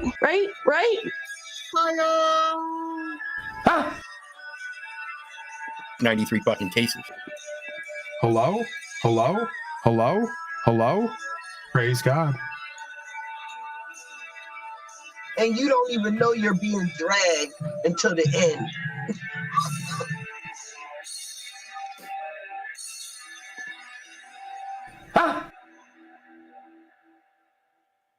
Be Yeah, warrior. coming at you. Bobby the Bee Warrior. Be warrior. I see you back there, Mr. Be I warrior. don't want to give it away to the audience. Just hold on, guests. Everybody hold on. Relax. Calm Paul's down. the type you everybody. got. Calm Welcome down, to the people. internet. Welcome to the internet. Bobby Welcome was to the expressing internet. what can only be called one of the deepest human emotions that there is, the emotion of love. Is love an Be emotion? warrior. I think it is. Bobby, is love one of the Be 6 warrior. emotions that you and I identified previously? Am I going to have to pull up the 6 emotions? I know happiness is. I don't think love's an emotion now I think about it. When you think of the conventional 6 emotions. Fuck. I'm going to have to pull that up. Anyway, Bobby, that was a beautiful expression of love towards the lovely Bex Factor, who I have been in communication with, Bobby. I think I'm old enough to receive gentlemen We are callers. expecting. I think I'm old enough to receive gentlemen callers. We are also expecting on the show sometime soon one Ian of We Are Awake TV. Now, he's not currently here. I got to get Ian dropped. Fuck. But he has assured Dummy. me that he will be making an appearance on Z's show in the very near future. But in lieu of Ian, By a soft sick man who gorilla. is no less spectacular, a man who is no less consequential, is backstage, and he is a You love dare me. I say a friend of Ian, a supporter of Ian, and Yeah, should we, I haven't seen that. Man Should who we I've- watch that, Jonathan? Let's watch that. I can fondly call a friend of mine. See, I forget. And, I forget about these things sometimes. I want to get his theme music on before I bring him Yeah, up. Flow State putting 'cause in he is work my here, by the favorite- way. One of my favorite of theme late. songs. He hosted it on his channel, Where is or it? he had it on his channel. That's how I found out about it. Let's watch Come Tarek, the intervention of Tarek. This is where I need a producer. The producer would have been right on with the theme music. That's right. That's right. He just would have dropped it. Let's get him up here, everybody. I wanna Where know. are you? Tarek, this is the internet. Let's get him up. It doesn't matter, No. internet or not. You can tell people from there and do what they do. I love I'm how not talking that's to the you. new excuse too. Bentard is It's not an excuse. It's the culture of the internet, sir. It's not. The internet will never be man to man. It has never been, and it never will be. running that narrative that everyone can come here and have no credibility, integrity, honorability, accountability because hey, it's internet culture. No, that is the culture of the internet, is that it's not man to man. Now, he is putting words into my mouth to some extent here, but yeah, that is what it is, sir. And we've skipped ahead 15 minutes apparently, but I don't know how that happened, but interesting. I just happened to go immediately to the part where they're talking about me. Fascinating. It's a great excuse for the individual to not become who and what they need to be. Okay. Well, again, if I'm accountable to me, within me, for me, on behalf of me, then I'm already doing that, sir. Yeah. But the culture of the internet is not one of man to man and behaving in specific ways. By the way, another person from the Northeast who hates my freedom and who wants to enforce a tyranny and authoritarianism onto me and wants to impose a structure of behavior onto me, and much like Timmy, believes it's appropriate to ascribe specific behaviors to a free human. Fuck you. I'm accountable to me, for me, within me, on behalf of me, sir. If I choose, I can choose to abide by certain rules of engagement, right? But the fact is, if I'm not causing loss, injury, or harm based on the ideas Paul Unslaved has espoused, I get to do whatever I want, sir. And if you don't like it, too fucking bad. Deal with it, Podna. So let's back him up here because Paul needs to get checked on. Paul needs to get checked here. Let's check Mr. Paul here. 0010. He ain't above You the got the program. very first checking account in the bank. Nobody's That's crazy. above the program. Let's check Mr. Paul here. Forward, fuck. In the past. There's some fun. I think I We're went all back too growing, far. and brothers and sisters. There's a What is the baseline here for the truth or being honorable from your perspective, in your perspective of Snafu and Tommy? If someone says they're doing great and they're not cupcaking and they're not fraud or they're not fucked up individuals in some ways, what's your perspective? I want to know. Tarek, this is the internet. It doesn't matter. Well, Internet or not. Yeah, it does matter. The medium is the message. There's a book, Tarek. I know you don't seem like you read a lot of books, although probably you do, actually. It's funny. He is the type where you might just assume he doesn't read. Hell, he's probably read a lot of books. May I suggest The Medium is the Message by McLuhan, Marshall McLuhan? It's built into the platform. And in fact, the Yurt fellow spent a lot of time covering these dynamics. It's built into the medium itself. That's just, it is what it is. It is internet culture. It is built into the medium. It's been here since day one. It's never going to change. Now, individuals and groups, people can choose to join groups if they want to, and they can choose to behave in specific ways. What nobody can do outside of loss, injury, and harm is compel me or force me to behave in specific ways. Now you can tell people from there what they do. I love how that's the new excuse too. Bentard is running that narrative. It's not an excuse. Why do you hate my freedom? Oh, that's because you're also from a part of the country where it's authoritarian and tyrannical. Oh, that's right. The part of the country that went the hardest for the mask and the jab, lest we forget. The part of the country that was far more authoritarian than the rest of the country when it came to mandating things like jabs and even saying, well, you can't eat in this restaurant if you can't show you've been jabbed. Interesting. Yeah, Arkansas has its own problems. And yeah, they actually made the kids apparently get jabbed to play high school football, which is bad enough. But they still let you come into a restaurant without showing your fucking jab card, sir. Narrative that everyone can come here and have no credibility, integrity, honorability, accountability, because hey, it's internet. No, I didn't come here. I was here when you got here, sir. I was already here. I've been here my entire adult life. I'm describing the dynamic to you. Now, if you want to make the case that it's in my benefit and it's in my best interest to now change my behavior, that's for you to make the case. Otherwise, I'm not causing loss, injury, and harm. It's ultimately none of your business. Now, you're free to speak on it, right? Now, we could say that this is none of my business. It's effectively none of your business how I choose to behave with my freedom, sir. Now, what I would say is, why are you so interested in my behavior? Why is people like Timmy running around implying that I'm somehow obligated to behave in specific ways that I'm not obligated to act in? If I don't want to behave in certain ways, I'm not going to behave in certain ways. You can't make me. And surprise, surprise, I somehow managed to maintain my own popularity over time in spite of this. It's almost like people love an outlaw. It's almost like people respect somebody who will just say, you know what, I ain't hurting nobody. I think I'll just keep calling it like I see it, Padna, but I'm gonna apologize for, yeah, I did for a period of time sort of go along to get along and didn't call these things out. So now I am, and certain folks don't like it. Well, guess what? Not my problem. Not my problem, sir. Culture. That's a great excuse for the individual. Not an excuse. It's what it is. It's called a meme, sir. Ethug.txt is a meme for a reason. You can't see this as a meme and just be like, oh, okay, well, that's confusing. I don't understand. Why is that a meme? It's a meme because it's based on a specific culture.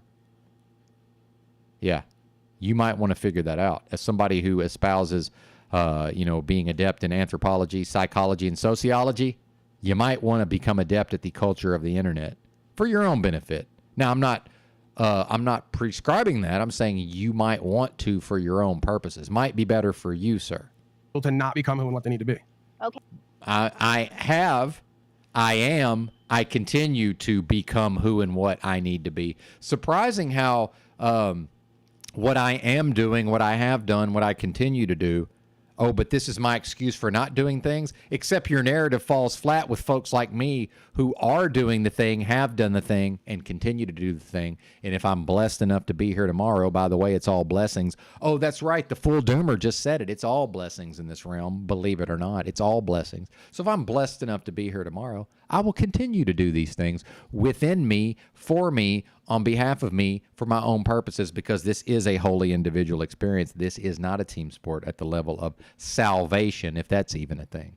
Interesting. But again, Timmy, correct philosophy is the absence of incorrect philosophy. And everything I just spoke on, that's what is more or less, that's a big part of what's left over after I evict the incorrect philosophies. Okay, yes, you're right. But at the same time, I've watched all of you Well, except he's not right. guys evolve this entire year doing exactly what you just said not to do. Okay, everybody has a different day. Some days, some people have a bad fucking day. Other people, have great days. You are trying to bring this into a space for Jack tonight that we always see you try to bring, which in your opinion is accountability. But at the end of the day, it's not your business. It's not my business. It's not Flow State's Unslaved. I'm not accountable to y'all. I'm period, end of story. I'm not accountable to Paul Unslaved. I'm not accountable to Tarek. I'm not accountable to Flow State. I'm not accountable to Jack Talcott. I'm not accountable to Yolanda, Cynthia, or Goblin. I'm accountable to me, for me, within me, on behalf of me, for my purposes, because once again, this is a wholly individual experience. Oh, meanwhile, here we are in an inverted world, and certain folks want to push forward a notion, whether from their own confusion, come out of your confusion, right? Whether from their own confusion or intentionally trying to do harm or intentionally misleading people, that's ass backwards. I'm not supposed to be accountable to these bozos. Truth, Cynthia's or Goblin's opinion as to what Jack does with his child or with his wife. At the end of the day, none of us have anything to say about that because this is the internet. We do not have a personal relationship with Jack, and as what I understood, you two don't even have personal conversations with each other. So Again, I'm not so sure. I'm not so sure what a personal relationship or the internet has to do with truth being truth, and if there's something valuable to be taken that could change some. And I'm not sure what you speaking on truth in this context has to do with anything. Because why are you refocusing to truth as if that's a thing that can be possessed or can be wielded like an implement? Because it can't. Not in that context, anyway. It can be apprehended, right? But truth is manifest, truth is living, truth is in flow. It's when the truth is flowing by, when you think you can grasp it and bring it to yourself and hold on to it, it now stops moving. It now is no longer in flow. What's not moving, what's not living becomes a dead thing, and that can never be truth, sir. So what do you mean specifically when you mention truth in this context, sir? I'd like to know. Someone's life. And by the way, I'm looking forward to the day that Paul plays one of my breakdowns, that Paul plays a clip of me breaking him down and breaks me down. You know who did have the balls to do that? Chalk Body Outline did. Yeah. And I understand Drew is viewed a certain type of way, and Drew has fallen off at the level of his content creation. I'll just go ahead and put it out there. Meanwhile, I was the biggest fan of his channel for a long time, but I'm going to tell you what, when I went in on Drew on my podcast, Drew went live and played me going in on him, and he went right back at me. I'd love to see it. And he, by the way, made some fucking strong points. So strong that I didn't bother to come back at him again. Not then. I waited and bided my time. I would love to see Paul play me doing this response to me seeing this for the first time. Don't even watch it. Right. And again, I'm not telling him what to do. I would love for him to, for the first time, play this on his channel and respond to it in real time like I'm doing here. I would love it. Yeah. But we're going to see his ideas attacked. Right. And we're going to see people make fun of the way I talk and make fun of my presentment. But we're not going to see people refuting my ideas here. So I'd like to know, what does he mean by truth? Because remember, I had the privilege and pleasure of being raised in a mind control cult called the Jehovah's Witnesses that would not shut the fuck up about the truth. So, surprise, surprise, I've spent a whole lot of time thinking about what the fuck is meant by truth or the truth. And when I hear him say that in this context, my spidey sense tingles, and I start to think maybe what he means is truth that can be possessed.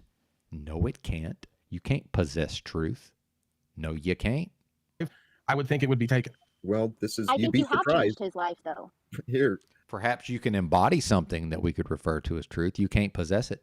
Hey, yeah, I think you have changed his life. But Yolanda, ask the question. Let him answer, please. Yeah, okay. Tarek, the question kind of ties to what Yolanda was saying. I can offer. So we have no truth, we have no baseline. Hey, Tarek, if you want to jump. Yeah, because you can't possess truth. Because if you can possess it, it's not truth. See, we're operating from a flawed foundation. Your foundation here is flawed at the level of your thoughts and ideas, Tarek. You're operating from a false premise here, and the fact that you can't see it is appalling to me. And whether or not Paul comprehends these dynamics, I don't know. To that ignorant conclusion and stay ignorant. It's not looking good, though. Ignorant of the answer I'm trying to offer. All right. No, I'll wait, Jack. I'll wait. Go ahead. Okay. So, criminy. I would love to respond to that, Jack, if you want to think about it for a second. Please, I did. Go ahead, please.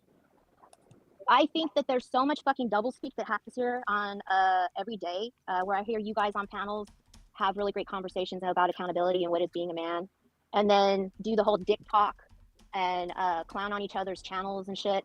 So again, you guys choose to hold Jack accountable when it's convenient for you to hold Jack accountable, which was when you want to be upset. Other than that, besides this whole accountability thing, I think that how can you create? Again, I'm so confused about it. You're demanding something from Jack that he can't give you on the metaverse. Actually, here, Yolanda, thank you. Nobody's demanding anything from anybody. Well, they have to give it to themselves. No, Paul. No, like flow state, like flow state, right? With the post. I want to answer the question, Tarek. I thought you didn't see the post. Okay. You just said you made a post. You didn't see it though. I didn't see it. You just said you made one. Okay. What about it? So did you post something I sent you privately? Why don't Publicly? you look at it? Why don't you look at it? Did you post something I sent you privately? We argue about it. Okay. See, did we ever get the accountability for the buying subscribers? You're going to find something to argue about, aren't you? You're right. See, do you see how accountability works, Yolanda? I'm not accountable. Well, by the way, you know what a claim is, right? Do we need to go to see? We don't even know what a claim means. Claim definition. Claim is a verb meaning to state or assert that something is the case, typically without providing evidence or proof.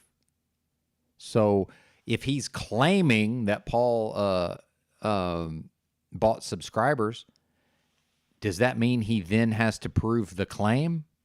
I wouldn't say so. Not by the definition of claim. He's claiming it, meaning he's asserting it, generally without providing evidence or proof. Now, obviously, Paul is free to just say, well, there's no evidence of that.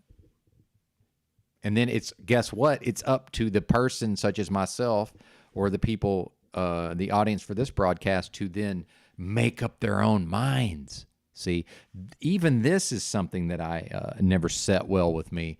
My intuition told me this is wrong when I kept hearing people talk about, well, it's up to you to substantiate your claim. Well, not based on the definition of the word claim, it's not, because it's right there in the definition. It says typically without providing evidence or proof. Yes, so flow state seems to be claiming this thing without providing evidence or proof. Meanwhile, I'm pretty sure he posted a screenshot of a graph, but I'm assuming that Paul would see that and say, well, that's not proof of anything. I'm assuming that's what would happen, right? Meanwhile, wouldn't it be up to the audience, right, to decide, okay, Paul's free to say, well, that didn't happen, and I don't see any evidence. Obviously, you have no evidence of that anyway, right? And then it's up to the people who are viewing the broadcast to decide for themselves individually, right, what to believe. And now some of those folks will vacillate back and forth. Some of those folks will be easily persuaded to one view only to, as Paul says a few words, now they'll easily be swayed to the other side. That's called the peanut gallery. It's very easy to appeal to the fickle feelings of the peanut gallery. To me, that's representative of nothing. I'm going to make up my own mind, as I almost always do.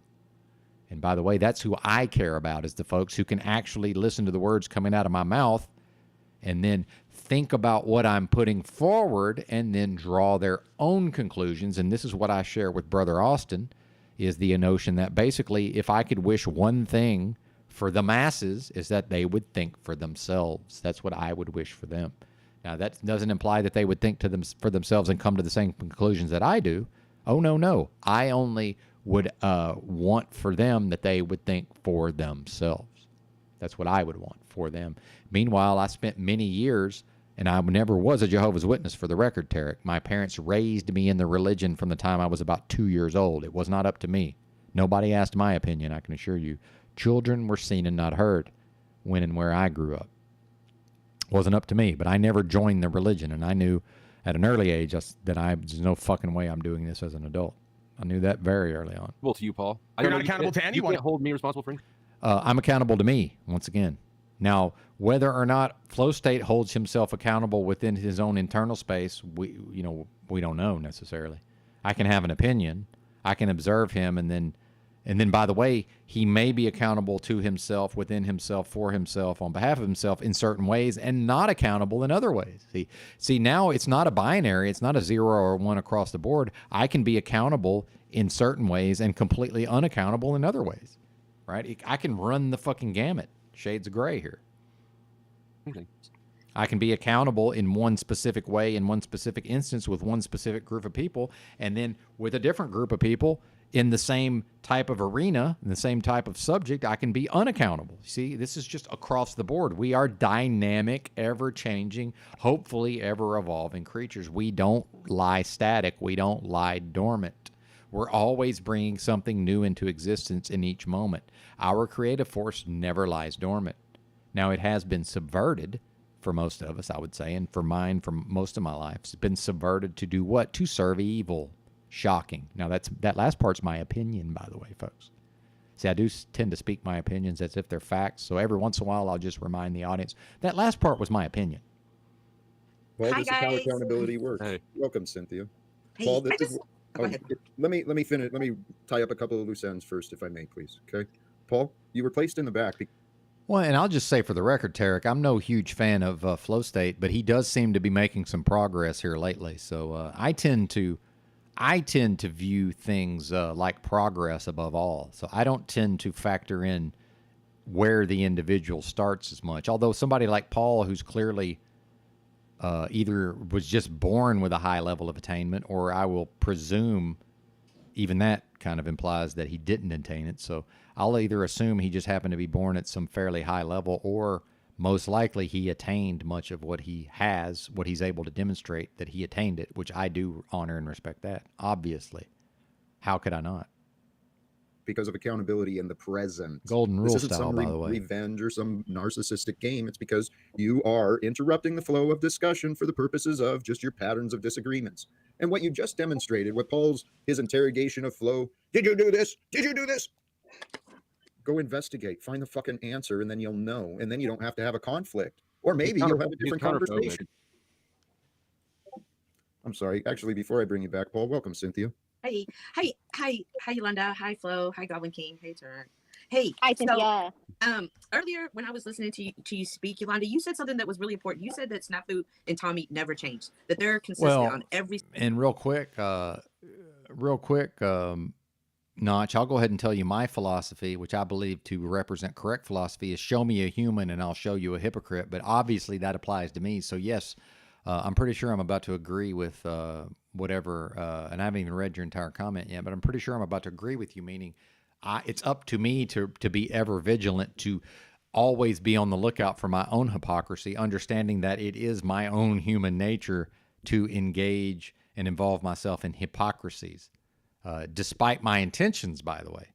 My intention to not engage and express myself via hypocrisy and to at times embody hypocrisy, that has nothing to do with my intention to not do that thing. What I will do, and what I will endeavor to do, is to be on the lookout, but while also understanding that it is somewhat the nature of the human, and that humans, it seems, as far as I can tell, none of us escape that entirely. Yeah, hypocrisy is the Achilles heel for content creators. They should be vigilant. Exactly. It's amazing how I never even read. See, me and Notch are simpatico on some of the ideas. Certainly, it's funny how I didn't even read his entire comment, and I just had a feeling. I just had a notion that I knew what he was going to say here. They should be vigilant to not be hypocritical, but that's easier said than done, since we all have a certain amount of it. Exactly. Well said, sir. And in fact, I don't necessarily have the gift of being succinct. Right, so he said that much more efficiently than I'm able to. Every single well platform done, sir. they go to. Much appreciated. So when everybody keeps saying, how honorable are they really? Like, consistency needs to be honored. We need to respect that. And just because someone can see something in someone that you yourself can't see, you shouldn't negate what the other person's seeing or discredit because it doesn't align with what you see. Like, that's kind of narcissistic and self-centered. Well, Everybody has a different heart, so everybody sees things differently. Cynthia, I'm asking, what do you see in Senfu and Tommy? I'm just wondering, what do you see in Senfu and Tommy that are honorable in any sense? They're consistent and they bring energy. Well, again, I don't need Tommy to be honorable. That's the thing is that I think that's your mistake. Because, by the way, we're in the internet. So what can Tommy do to anybody ultimately? Number two, the fact is with me, myself, what's happened is there's been a few different instances where Tommy's annoyed the fuck out of me, and then we sort of go our separate ways for a period of time, and then we, I'm assuming there's some mutual regard there. I've got a lot of regard for Tommy, in spite of some things that I certainly annoy me and frustrate me. But again, that's a me problem, right? And again, I also recognize I can't separate the bad from the good. I'm not able to only interface with the parts of Tommy that I would prefer to interface. It doesn't work that way.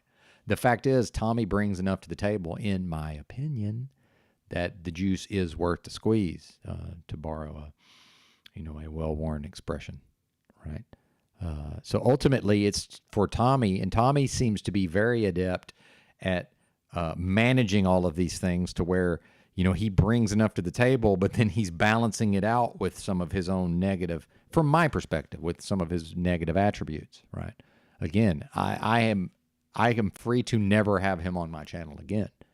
The fact is, I've seen a lot of value. And in fact, a lot of the growth of the channel was due to Tommy, period, end of story. He had a lot to do with growing this channel. And I will be loyal to that.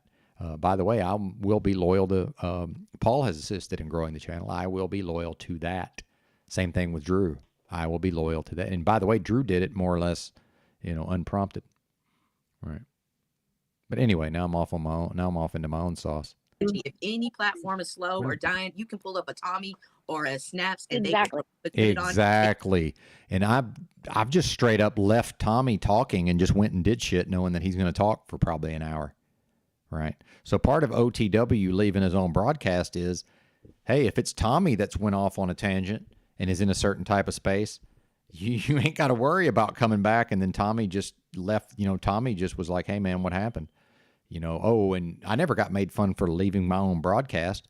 I've left it in the hands of Paul before, and he brought it up like, well, I guess I don't know where Benton went. I guess Benton's left. Hell, I went to the store and bought microphone batteries one day.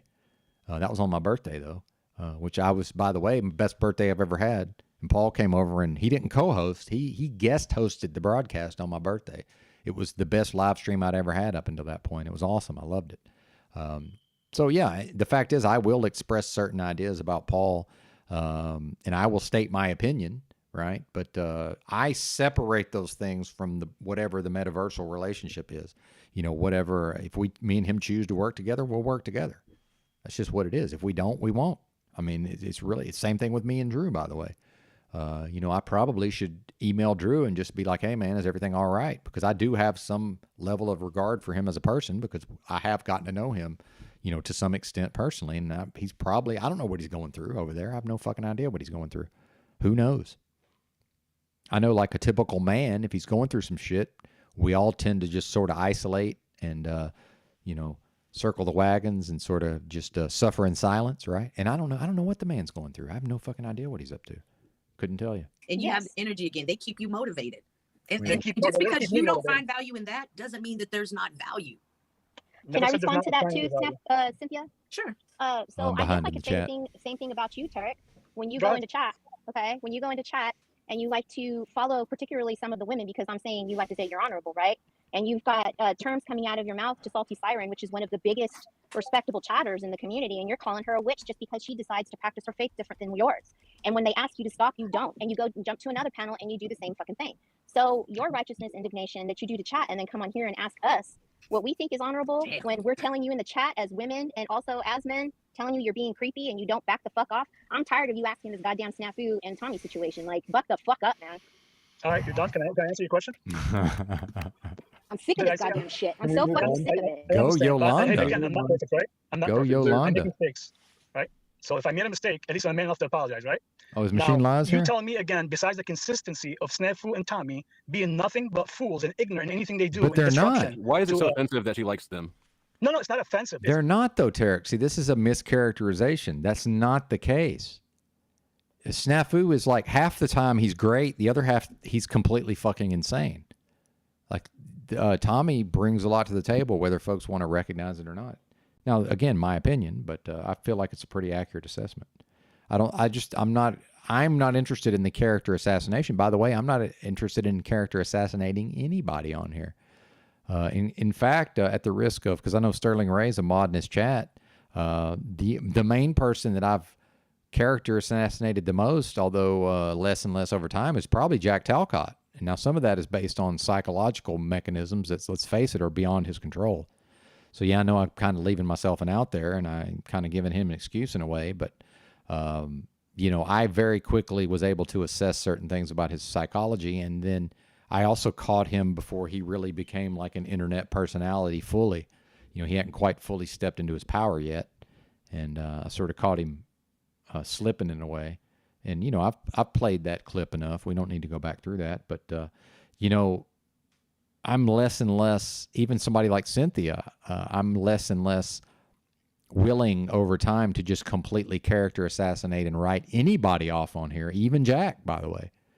Now, the fact is, I've got my own opinions, and I'm pretty sure I'm right with respect to certain things about Talcott's psychology, but that doesn't, you know, there's still like history to be written, right? I can't just say, oh, because I see certain things in him, you know, now it's just he's doomed to fail. I can't say that. That's not for me to say. That's not yet written. That's not it's not up to me.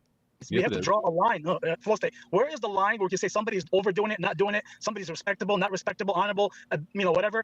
Under freedom, you don't get to make that determination. They do. You either, the community, by the way, is who determines that. And what we've seen so far is these communities will tolerate almost anything. If you look at some of these behaviors, and I don't mean Tommy, I don't mean Snafu, it's a lot of people, right? I've seen it out of a lot, me at times. I'll just go ahead and say it, me at times. There's a lot of people who've behaved inappropriately. And the fact is, there really are no mechanisms to hold those people accountable. Now, what I'll say is, my opinion is that certain folks, it should be possible to run them out of here, and it's not. Okay? Not if they're super determined and if they can, and y'all know who I'm thinking of here, I'm sure. It's been, you know, a thorn in my side to some extent. Again, just helping me become a better version of me, even though that's not that person's intention, I'm assuming. But, you know, the fact that certain people are never going to get run out of here, seemingly, why would we think Tommy or Snafu could be? I just don't, it's not possible. So the line is drawn by the community, and the community is showing that it will not draw that line. Now, we don't know. Now, maybe there is a line somewhere. I'm sure people could come on here and espouse certain viewpoints so strongly and, you know, for such a long period of time. But then again, we're still dependent on the discipline of the people in the community to say, okay, we're not going to have this person around. Every live streamer is going to mute them in the chat. Nobody's going to have them on panel, right? I mean, you're talking about vigilance across the board. I just don't see it happening, but, you know, maybe I'm wrong. I don't know. Where is the line? It seems like you guys don't want to have a baseline, so you can all do it. Hey, I'll give you the line. Well, and I'll tell you this, Tarek, these so-called truth communities, now, Paul's chat may be a different thing, but I'll tell you right now, especially my broadcast, and I'm pretty sure Z's broadcast, these people are not going to be told where the line is. These people are not going to be told what accountability looks like. These people are not going to be told they have to be accountable to certain ideas. That fucking dog don't hunt. That ship does not sail. That shit ain't never going to fly. I can promise you that, Podna. Have you not observed the types of personalities who are in these streets, right? Now, maybe Paul can enforce some notion of that over in his zone. Maybe not. That remains to be seen. And I'm not even really aware of the Talcott dynamics. Because why? Because when I showed up in his chat for the first time, I got muted or timed out, and I just never came back. But I don't know. If this is the type of interesting broadcast he's doing, you know, maybe I need to give him another chance. See, perhaps. Comes to the content creators channel, not the chatters and not the panelists. So stop fucking asking us that. That's why I asked Jack, and you guys even allow him to talk. Well, Tarek. Well, and look who almost never panels you anymore. Asked Cynthia. I don't even know who else you Me asked. and yours. So. Oh, here. Consider this observation, Tarek. Yep.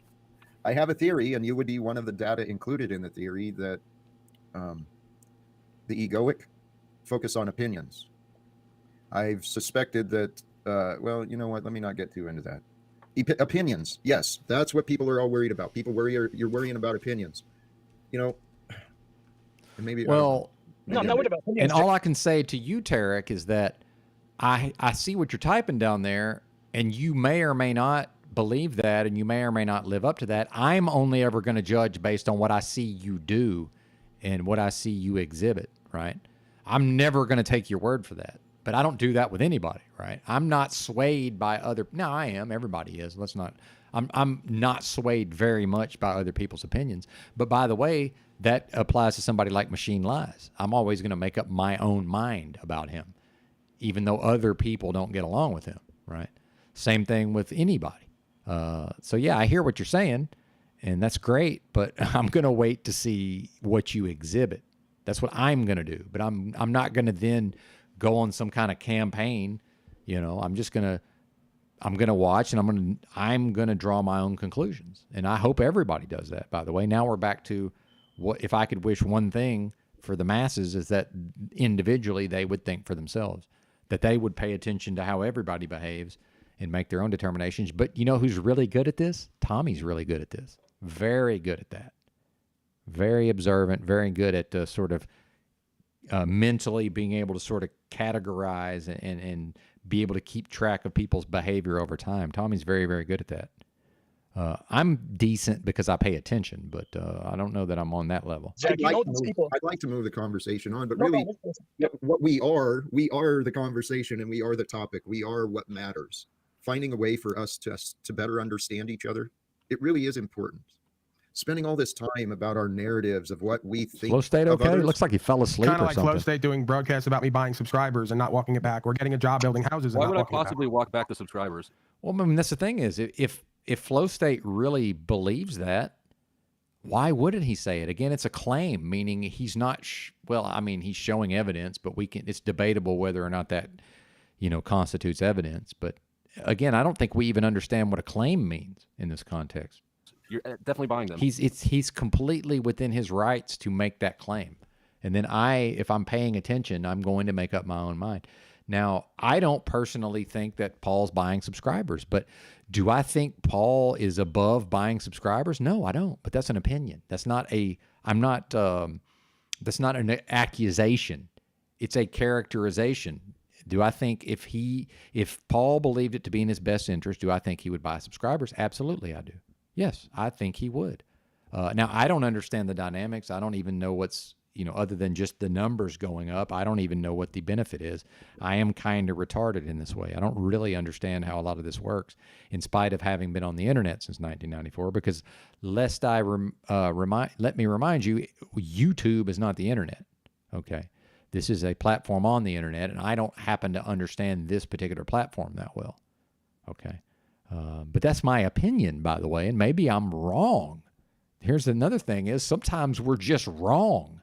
And now can we, especially with this stuff with Timmy, can we all please acknowledge that psychologically humans have entered a time in which almost nobody can admit to being wrong or, admit fault. I might have an opinion and I might be just fucking wrong.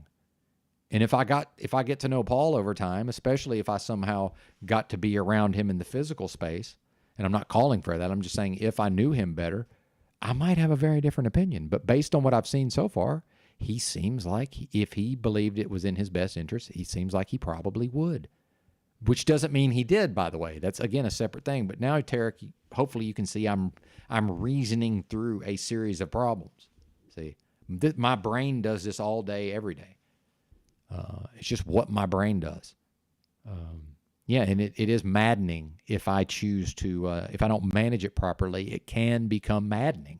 So how much work do you think I've done within me just to be able to manage these fucking processes? I mean, it's kind of crazy on some level. Anyway, I wanted to read Machine Lies' comment real quick.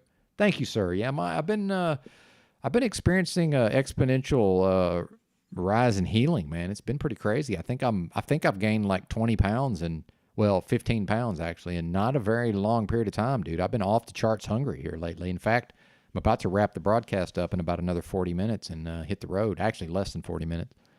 I'm off to the store, man. Got to get more food.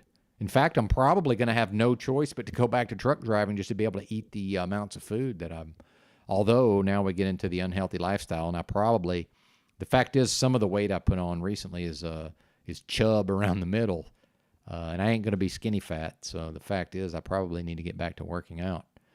My strength has definitely increased. I got way more I was pretty fucking weak there for a while. My physical strength has increased certainly in the near term. But thank you, sir. Much appreciated. And I know you mean that, so that means something for sure. Anyway, back to it. Because there's 40 more live viewers today than there was the day before. You have double the viewers you had a week ago, and Again, right. So your opinions that I bought subscribers are more important than the stats, the facts, and what the official narrative is. The facts are on my side. Your narrative. How about the facts of me getting a tiny house job because I'm going broke on YouTube? Hey, Paul, yeah, we won't address it. Can you hold your buzzer for defend Flow State because they're buddies. No, Paul. What I'd like to actually present is this is an opportunity for you to see, some of your behavior just slightly mirrored back towards you. Right. Paul, look at your behavior. When you find here, not just Paul, but this is a lesson.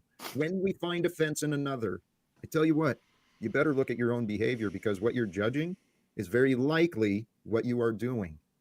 Right. Oh, shit. This is a pretty fucking fire panel right now. This could go left or this can go fucking right. Okay? I'm just saying, this is a fucking fire panel. There's a lot of shit that needs to be resolved, and it can go left or it can go right. And guess what? All of your followers are fucking watching this right now, or they will rewatch it. So let's see where this goes. Salute. You can go left or you can go right. Yeah, where's the balance though, Yolanda? Isn't there a line in the middle? You have to balance it and say this is wrong and this is not wrong, or we just go with the blind? I would say I'm not in the position to be drawing a line for any of you. Well, don't the people individually decide what's right and wrong, and doesn't the community collectively, through its own actions or inaction, doesn't it show what it believes is to be right or wrong? Just this enforcement of standards is just never going to happen, I don't think. Now, maybe on Paul's channel, but I just don't see it happening beyond that. And it's debatable whether or not it's even possible over there, I would say, but that's not my determination to make. And I have, it's not up to me. I'm not involved in that. You guys, if you want to continue to go from panel to panel doing this shit, well, guess what? You're going to get the same fucking results from the chat. So where's the problem? It's not us. It's you, buddy. So this can go left or this can go right. All of us have been following each other for a year, and this can go forward or it can stay stagnant. You men have the panel right now. You men are the popular channels everybody's fucking watching. You guys can do this. You can take the time to listen to one another, and you can move the fuck forward or stay stagnant. It's entirely up to you guys. And one of us is active on the ground creating community resolutions. The rest are just talking online. I'll see you guys later. Good job. Not true, Paul. Demonstrate it. Prove it. Show me, don't tell me. I hear you saying it. I don't see the evidence of this. So this is a claim. Claim, definition, state or assert something is the case, typically without providing evidence or proof. So Paul's claiming a specific thing. Let's hear it again. All right. All of us have been following each other for a year, and this can go forward or it can stay stagnant. You men have the panel right now. You men are the popular channels everybody's fucking watching. You guys can do this. You can take the time to listen to one another, and you can move the fuck forward or stay stagnant. It's entirely up to you guys. And one of us is active on the ground creating community resolutions. The rest are just talking online. I'll see. Yeah, I see no evidence of that. And I understand that he's asserting that. What I'm saying is I don't believe that until I see it. And right now, I don't see what he just asserted.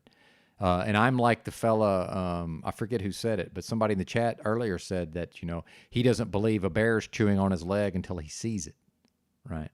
I don't believe what Paul just said until I see it. That's just how it is. So I don't believe you, Paul. See you guys later. Good job. Oh. You're free to assert it. And the fact is, many people will just take your word for it. I'm not one of those people. I need to see it. Now, people can claim, it's happening secretly behind the on the back channels and imply that, I'm just not good enough or worthy of being blessed into that system. That's fine. I still need to see it or I don't believe it. Talk is cheap. And back to what Notch said about hypocrisy, I'm saying talk is cheap as I'm aware that I talk on here more than almost anybody. And in fact, I probably have 12 hours in me today. I'm going to discipline myself. And we're going to stop within the next 45 minutes. Actually, less than that because I'm going to the store. He's done it 2 years ago. Yolanda. What's Welcome. up, Steve? How you doing? Hey, it's pretty refreshing to see you up here kicking some ass. It's extremely nice to see a woman come up here and stand some ground and hold true to what she feels and not let these dumb fucks change your opinion because it doesn't meet theirs. And real quick, Sterling Ray, if anybody knows where I can find him saying that, I need that clip. Not that I'm not interested in holding anybody accountable, but Again, when Sterling Ray tells me something, I know it's most likely true, but I'd still like to confirm it. So I'm one of those people. Trust but verify. I'm one of those folks. So, which I would say it's the way to be in a lot of ways. I would say so. I'd like to have, and plus I'd like to have it on my computer. But yeah, I hope he is. I think it would be great. And by the way, I'll come on here and just say, wow, I was completely fucking wrong. And, and I was cynical and, I was somewhat negative. I will own the fuck out of that. I would love to be proven wrong here. I would love it. It's nice to be around Please prove me wrong here. Alpha males, because guess what? Alpha males don't need to prove that they've got a throne. That's what the betas do. Okay, the alpha males are the ones that set up, right? They are the ones that run it, but they don't need the recognition for it. That's for the betas to do, to take those positions for them to help on and move forward with it. No, the alphas do need the recognition. The ones that don't need the recognition are the sigma. Now, unless there are 5. Where'd you find this one, Jack? Well, and I want to say this. Sorry, Boomer, are you talking over me? Boomer, yeah, I'm not a big fan of the alpha beta stuff, and I'll say this: if you actually read the psychology this is all based on, it's not a bad thing to be a beta. In fact, under that structure, at any given time, there's not that many males functioning as alphas, right? And especially when you get every content creator in the world on a panel, you can't have everybody on the panel necessarily functioning as an alpha. Like, these dynamics actually change based on who's physically present. Well, again, now we're in a metaverse, so, and that's another thing. When I say that the internet will never be man to man, I guess the internet will never really be alpha beta. Now, will it? That's interesting. Now, maybe I'll have to think on that. But I'm not a huge fan of the ideas, because beta is, just how beta is portrayed as a pejorative. But if you actually read the psychology this stuff is based on, it's not a bad thing at all. In fact, there's a hierarchy. You have alpha, then you have the next one on the ladder is the beta, which is, it's like second place. Now, the alpha would say if you're not first, you're last, right? But, in the overall hierarchy, that's probably not a bad place to be. Now, I functioned as a stereotypical alpha in my early days, but the older I get, I just have almost no interest in that stuff. But I can if I need to. And I certainly don't get pushed around or take anybody's bullshit out here. I can promise you that. Especially. I'm sure Tommy doesn't either. What's up, Tommy? It's good to see you, but let's not do the faggotry, bro, okay? Let's keep it alpha, okay? Let's not do the faggotry. Wow, Yolanda. Yolanda, I Yolanda running the show. I kind of like it. These streets and the chains, but a woman will not do what you're trying to do. That's why we're men and women. That's why there's alpha men and not alpha women. Yeah, she's proven that wrong already, Tom. But see, I think what Yolanda's proven here is that the same dynamics that are present in the physical don't translate to the internet. So yeah, a lady can be aggressive and domineering and carry the day to some extent. Whereas that is possible potentially in the physical, but only if the males are really lacking, right? Like, you really have to have some beaten down fucking low T males to accomplish that in the physical. So I don't know. I think Yolanda's kind of making the case here. Yeah, it's interesting because I'm not completely sure. I'll have to think this through. You're nothing but a strategic cheerleader right now. Wait, hold on a second. You got to give credit where credit's due, right? Tommy, hold on. Oh my God. Let me look at my dick. Shut the fuck up. And you might just have to let him have it. I've already Yolanda. removed one lesbian from my property that thought she could tell me stuff. Tommy, that's why You I might brought just up have to faggotry, let him have it. I follow your ass. I'm trying to communicate with you. Yes, faggotry is my link. When I will say this, I do sometimes witness people making the mistake of engaging Tommy on a certain level where it's just, even if you manage to wrangle him, it's going to be a Pyrrhic victory. It's going to be a war of attrition. It's going to be too much. Too much is, it's almost like what London was saying earlier with that I was putting too much energy into this. It was like, yeah, you're right. Especially if I was going to try to do 12 hours. But yeah, I enjoy putting out that level of energy. But I do see sometimes people make the mistake of taking Tom on when it's just not the right move. And I don't know if it is for Yolanda or not. I'm just more speculating here. Now I'm getting lost in my own sauce. Wow, Scott 2B up there. I haven't seen that guy in a long time. Lingo, but the suck my dick talk, that's on Paul's plate. Tommy, for the love of Pete, since you've been here, it's been you. I just got here because I heard my name. I was associated with Snafu. I'd like to get to the bottom of it. I wonder if he actually waters that faggot tree every day. You have to, or else they dry up. What I wanted to do was to please recognize the moments. I got okay? the proper Ian, comeback for that flow Steve, state, but I'll leave that Scott, alone right now. Cynthia and Yolanda, I agree with some of the praise. It is nice to have, and your energies. Oh, and you're definitely not input have been stupid. Well received. At least. Yeah, that's if people like Yolanda are getting underestimated, that's an error. I can assure you. And it's funny because as soon as I heard her voice, I was like, oh, okay. Which is kind of interesting because, I had dealt with her a certain type of way in the chat. And then, I know some of the time I'm on that cranky old man. And it's not an excuse. It's just, I know when I'm on some cranky old man. And as soon as I heard her voice, I was like, oh, okay. Well, this makes total sense now. There's so much information just contained in the way somebody talks and the tone of their voice, I'm like, all right, well, I knew I was already half wrong just based on hearing how her voice sounded. I was like, okay, all right, I'm just on that cranky old man. And by the way, I was technically correct. I tend to wait till I'm technically correct before I go in, right? So she was trying to apologize or whatever, and I'm like, no need. I've heard your voice. We're fine. It's completely fine. I'm just cranky. But when I'm cranky, I'd usually wait till I'm technically right. Whatever, anger seeking an outlet. Yeah, I like to be technically correct. Who cares? Thank you. Thank you for giving me the opportunity, Jack. That's another thing I wanted to tell you. As much as everyone likes to give you a hard time about it, about peace and going to talk to government officials and whatever the fuck, guess what?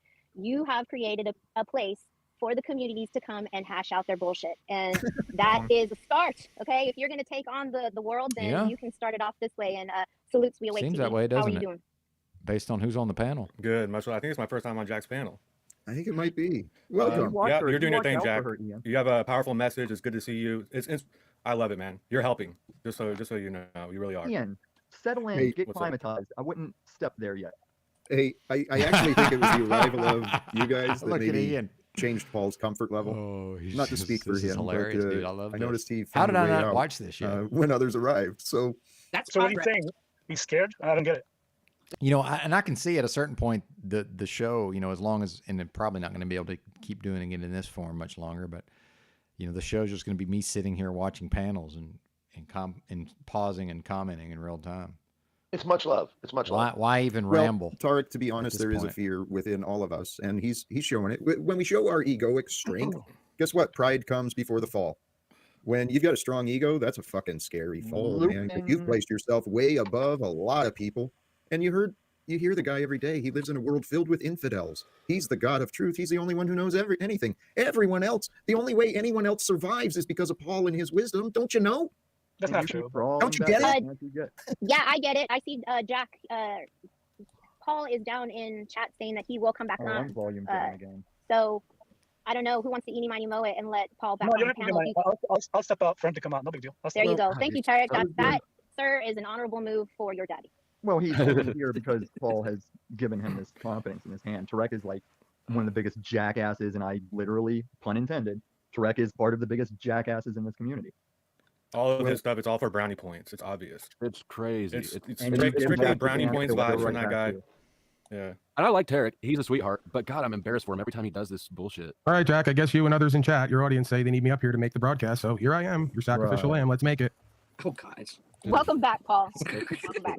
Again, I'm just kind of tired of making everyone else's broadcasts and panels directly or indirectly. Well, but you're not. That's the thing. Well, that's what your audience is saying down there. Get back up there and make this a real broadcast. Oh, did you say that to yourself? No, that's your audience.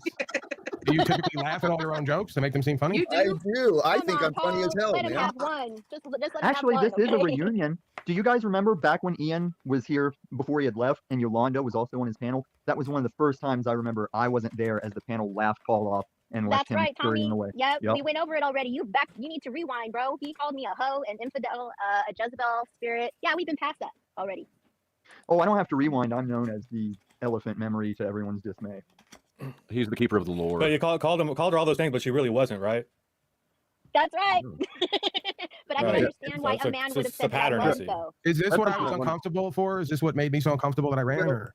No, they seem to forget because once that happened, I thought the community would mostly be rid of you. Right, there's a pack of haters here who talk about me everywhere else but to my face, and when I go quiet, they seem to be quiet. So what are we going to do? Take it one by one, or should I just go? I'm confused. Actually, you know what? If I'm going to do this, Somebody pay attention to Paul. No, I could just leave. That's the thing. I know you're upset that people are paying attention to me. I could just go like I did before and let you alphas take over. Do you think that everybody's out to harm you? God dang it. Paul? Yes, Jack. If we can have a conversation now, can we have a conversation now? I'm here. Okay, yeah, that's right. You are here. You know, and communication between you and I has been very challenging. I'm not alone in saying this. So the appearance many people on this panel have had. That doesn't prove anything. Just so you know, Paul, if you can get Paul, okay. Hey, Paul. Hey, Jack. Why are you interrupting? Can I not sometimes interrupt you? Can we not interrupt each other, like generally, unless it gets extreme, or is it like, are we gonna play the power game? Well, I was hoping to get to a point that there is no point. Having 10 people on panel who all share the same perspective and experience is not proof of anything. So no, that's just not, so you know. It's pretty good evidence, though. If I can get 10 other people who say the opposite, you'll just say they're all culted up and don't matter. So this is bias and hypocrisy. Paul, with silence, we can all join in this present moment. Okay, let's do that. Praise God. Praise God. Well, Praise Paul, God. I'm not so sure what God you guys serve. I mean, Ian has shadow people showing up at the bed of the We Are Made community people. Hey, I've never said that. You did say that. I've never in my life. Hold on, please, because there's shadow people. I've never in my life said that there's shadow people visiting me ever on record or in my life. You didn't say that. Never. You guys didn't talk about. Okay. Somebody maybe came up on the panel, but correct the record, bro. Okay. Right. Paul, sorry, I don't want to. And Paul, your false narratives, dude. If you fucking listened, you would understand easily what God is being described. But I know. Well, you know what, Paul? Please do us the respect. It appears your return it's not of value, so I'm not receiving. Tell you what, maybe we can continue having conversations at another time. You're doing great, Jack. I think Just Paul's doing hold great too. Yeah, just I'm giving up on you. I'm giving up on That's the Paul. thing. He's not in control of his thoughts and emotions. No, Paul. Hey, Paul, I actually am, and I've been trying everything. There's 10 other people here, but you're making it all about you because it's your broadcast. So you deprive the audience of an experience once again in your selfishness. What else is there? You're the one throwing the dinner around. I'm the one on the panel where everyone else is when they won't come to my area and hash it out. I'm Moving right along. Yolanda, what you were speaking about earlier was quite fascinating. I saw you earlier on Paul's. So I don't really go into Paul's too much, but I did flip on there and saw the Jen creature. What was her name? She was evidently having some issues, and Paul, it was actually admirable the way you handled that. I think there was a lot of chaos going on in her mind, and that's what I actually dig into, Paul, is when you hey, Scott. Yeah, I'm sorry to interrupt, but Scott, this isn't the time to be complimenting me. We're bashing you. Don't you get it? Let's go the other direction. I want to offer a different perspective from your words, Paul. I didn't catch where it all went, so I pray that everything worked out. But I caught you saying, this happens. These crazy people come up, and then you grouped my name, even though I wasn't. Correct. I did. Yes, I did. Right? Yeah. So you bring me in as though I'm part of that craziness. Yes, I did. And you said this happens so that you can be made to look bad. Well, guess what I saw? I saw a woman in desperation and in a lost state of confusion, seeking help, reaching out to someone who she had learned from, who she had respected in the past, and you showed her nothing but fucking. Yolanda complimented me on the interaction, but you have nothing good to say. What else you do? Because you never have anything good to say unless you're showing us fake love. I know you missed an opportunity to. You're an angry, miserable, lonely man, Jack Talcott, and you're going to remain that way. Get out of here. You're an angry, miserable, lonely man, and you the rest of these people will remain that way if they keep acting like you. Paul, stop. You're crossing the line now. He's here for the love. That is the line, exactly. I didn't know that was the line. But when a woman shows up to your chat and says that she did what you told her to do, and you tell her she's on drugs, the day that she lost her kids, you do something better than just blame her for being a gambling and a drug addict, and then backstaging her, and then trying to act like Snafu was doing. That's what the fuck happened. Derek, your opinion isn't valuable. Right. You fucked it off. That's your opinion. No, that's everyone's opinion. You have no credibility as your own person. You're not your own person. Everybody on the panel that's not speaking for everybody. Whoever's lost in their thoughts and in their egos. Didn't Paul talk to her nicely and try to understand what she was going through? Didn't he advise her a lot of? You're such a simp. You're such a simp. You're the biggest simp ever. You don't listen to her own words. Actually, you know what? You guys, can I respond to that for just a second? Because I so did that's exactly in that conversation. I did participate in that conversation. I was there for it. I listened to all of it. And yes, I could see how people would think that he was being a total fucking douchebag. But at the same time, he was speaking to her, from what I understood, in a place as a person that has been an addict. I heard him say things to her like she needed to get help. She never said she was an addict. This is exactly what.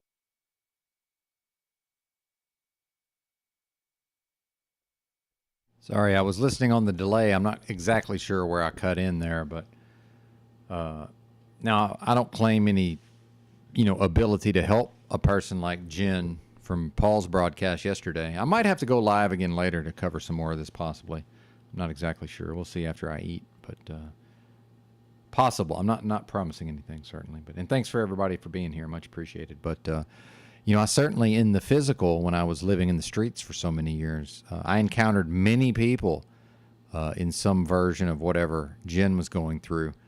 And the fact is, when somebody's in a state like that, you know, a person can be physically present and, you know, provide some measure of, you know, humanity, right, in the moment. But there's really nothing can be done at the level of, you know, problem solving, advice, right? So the fact is, when the person, you know, because we're speaking with the person or whoever was talking to her, Paul and others, you know, through the internet, again, in the internet, there's really nothing much that can be done. I don't feel like Paul handled it in any way that was inappropriate. That's just my opinion. Now, again, I've encountered many folks just like Jen, both male and female, and many women I've run into like this in my years in the streets. And it's a shame. There's a lot of people suffering, man. There's a lot of people. I definitely have I personally feel, you know, deeply for folks like that. But while recognizing there's not a whole hell of a lot anybody can actually do for that person. Again, now we're back to the nature of the realm. Now we're back to the nature of the experience. It is a wholly individual experience. Some of these folks out here, I know because I've encountered them, you know, some of these folks are going through hell. They're in hell, right? They're in a hell realm, and then they further creating their own hell for themselves, right? Imagine, you know, I couldn't even imagine being a mother, you know, especially if this just happened, you know, having their kids taken away or whatever. Now, I know it almost happened to my youngest sister, and fortunately, there was some intervention, you know, from some family members and managed for it not to happen. But, you know, I don't personally look down on anybody for, you know, no, I can't say that. I don't necessarily just character assassinate somebody. It's easy to say, well, she's a piece of shit who lost her kids, right? Well, I don't know.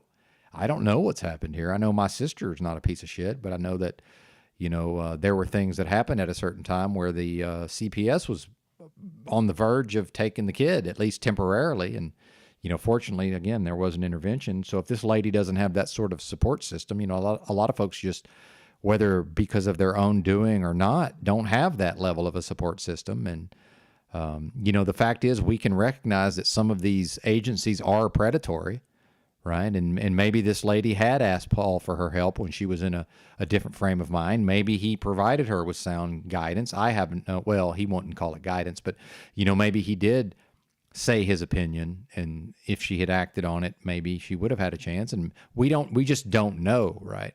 Realistically, there's too much unknown. But I can tell you, as a person who, you know, has been down and out to some extent, who has been, you know, I'll just say it. There was times when I was homeless and I was in a deep state of, you know, feelings of worthlessness and feelings of, you know, just absolute despair. And I've been through that, right? I didn't stay there. I didn't wallow in it.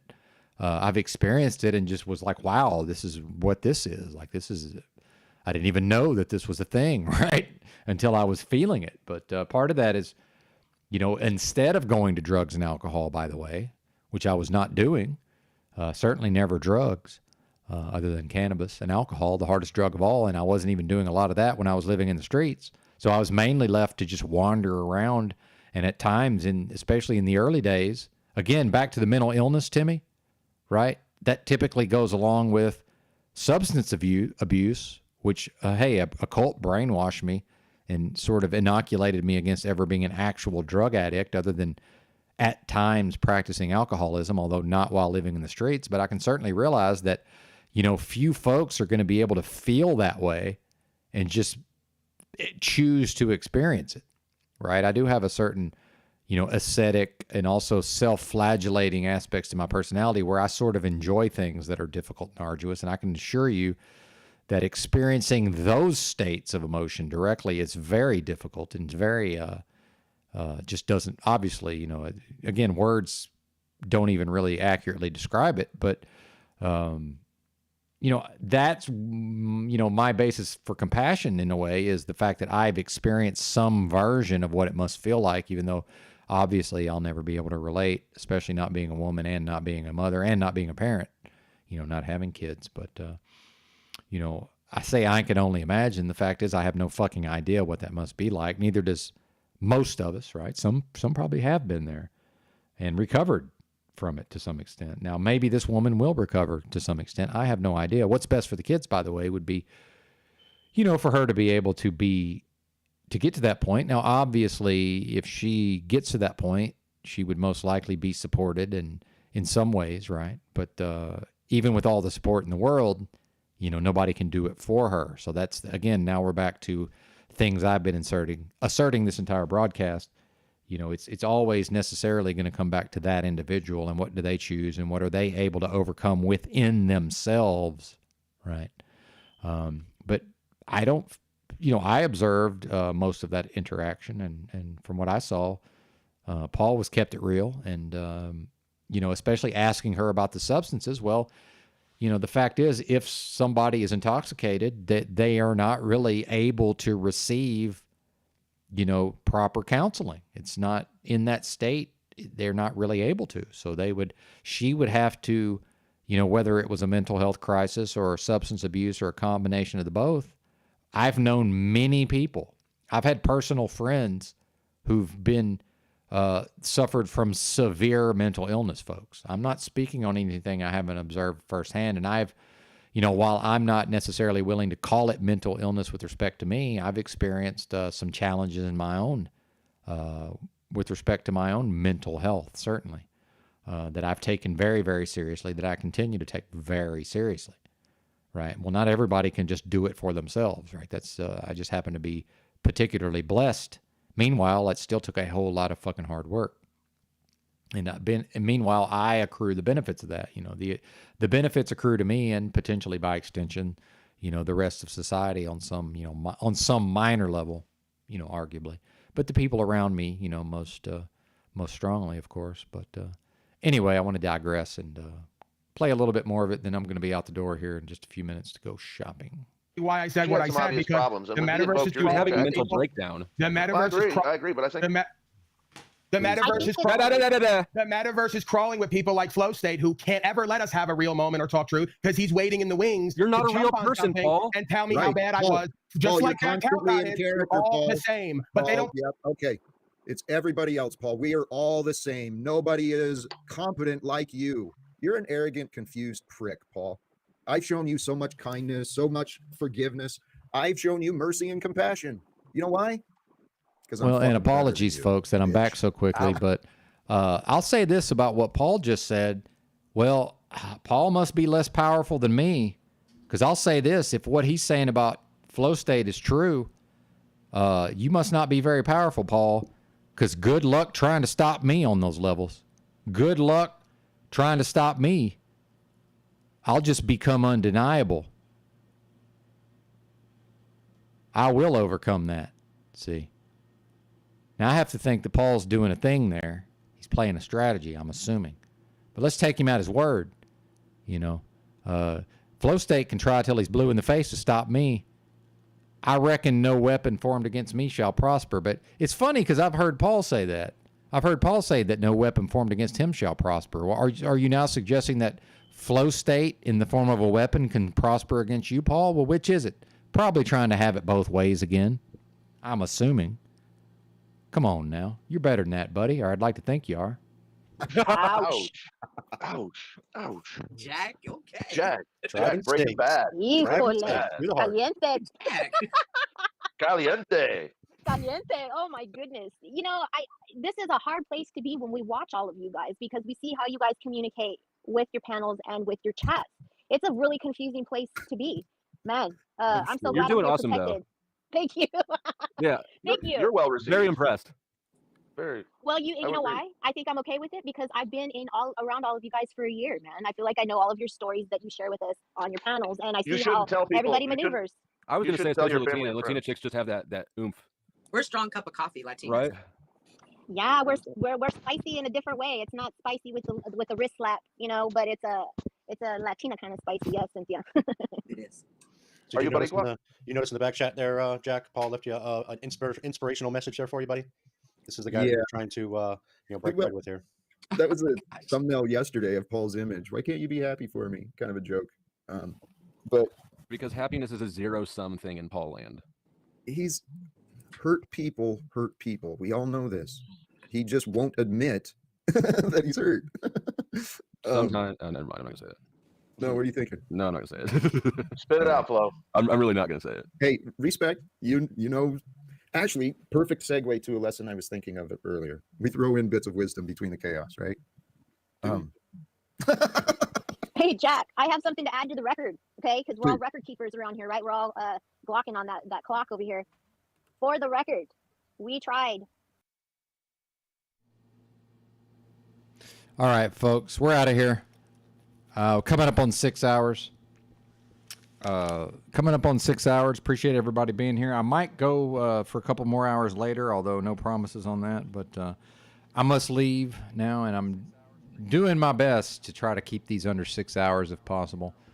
And I'm ravenously hungry these days. Praise God, by the way, for the healing. And shout out to the chat.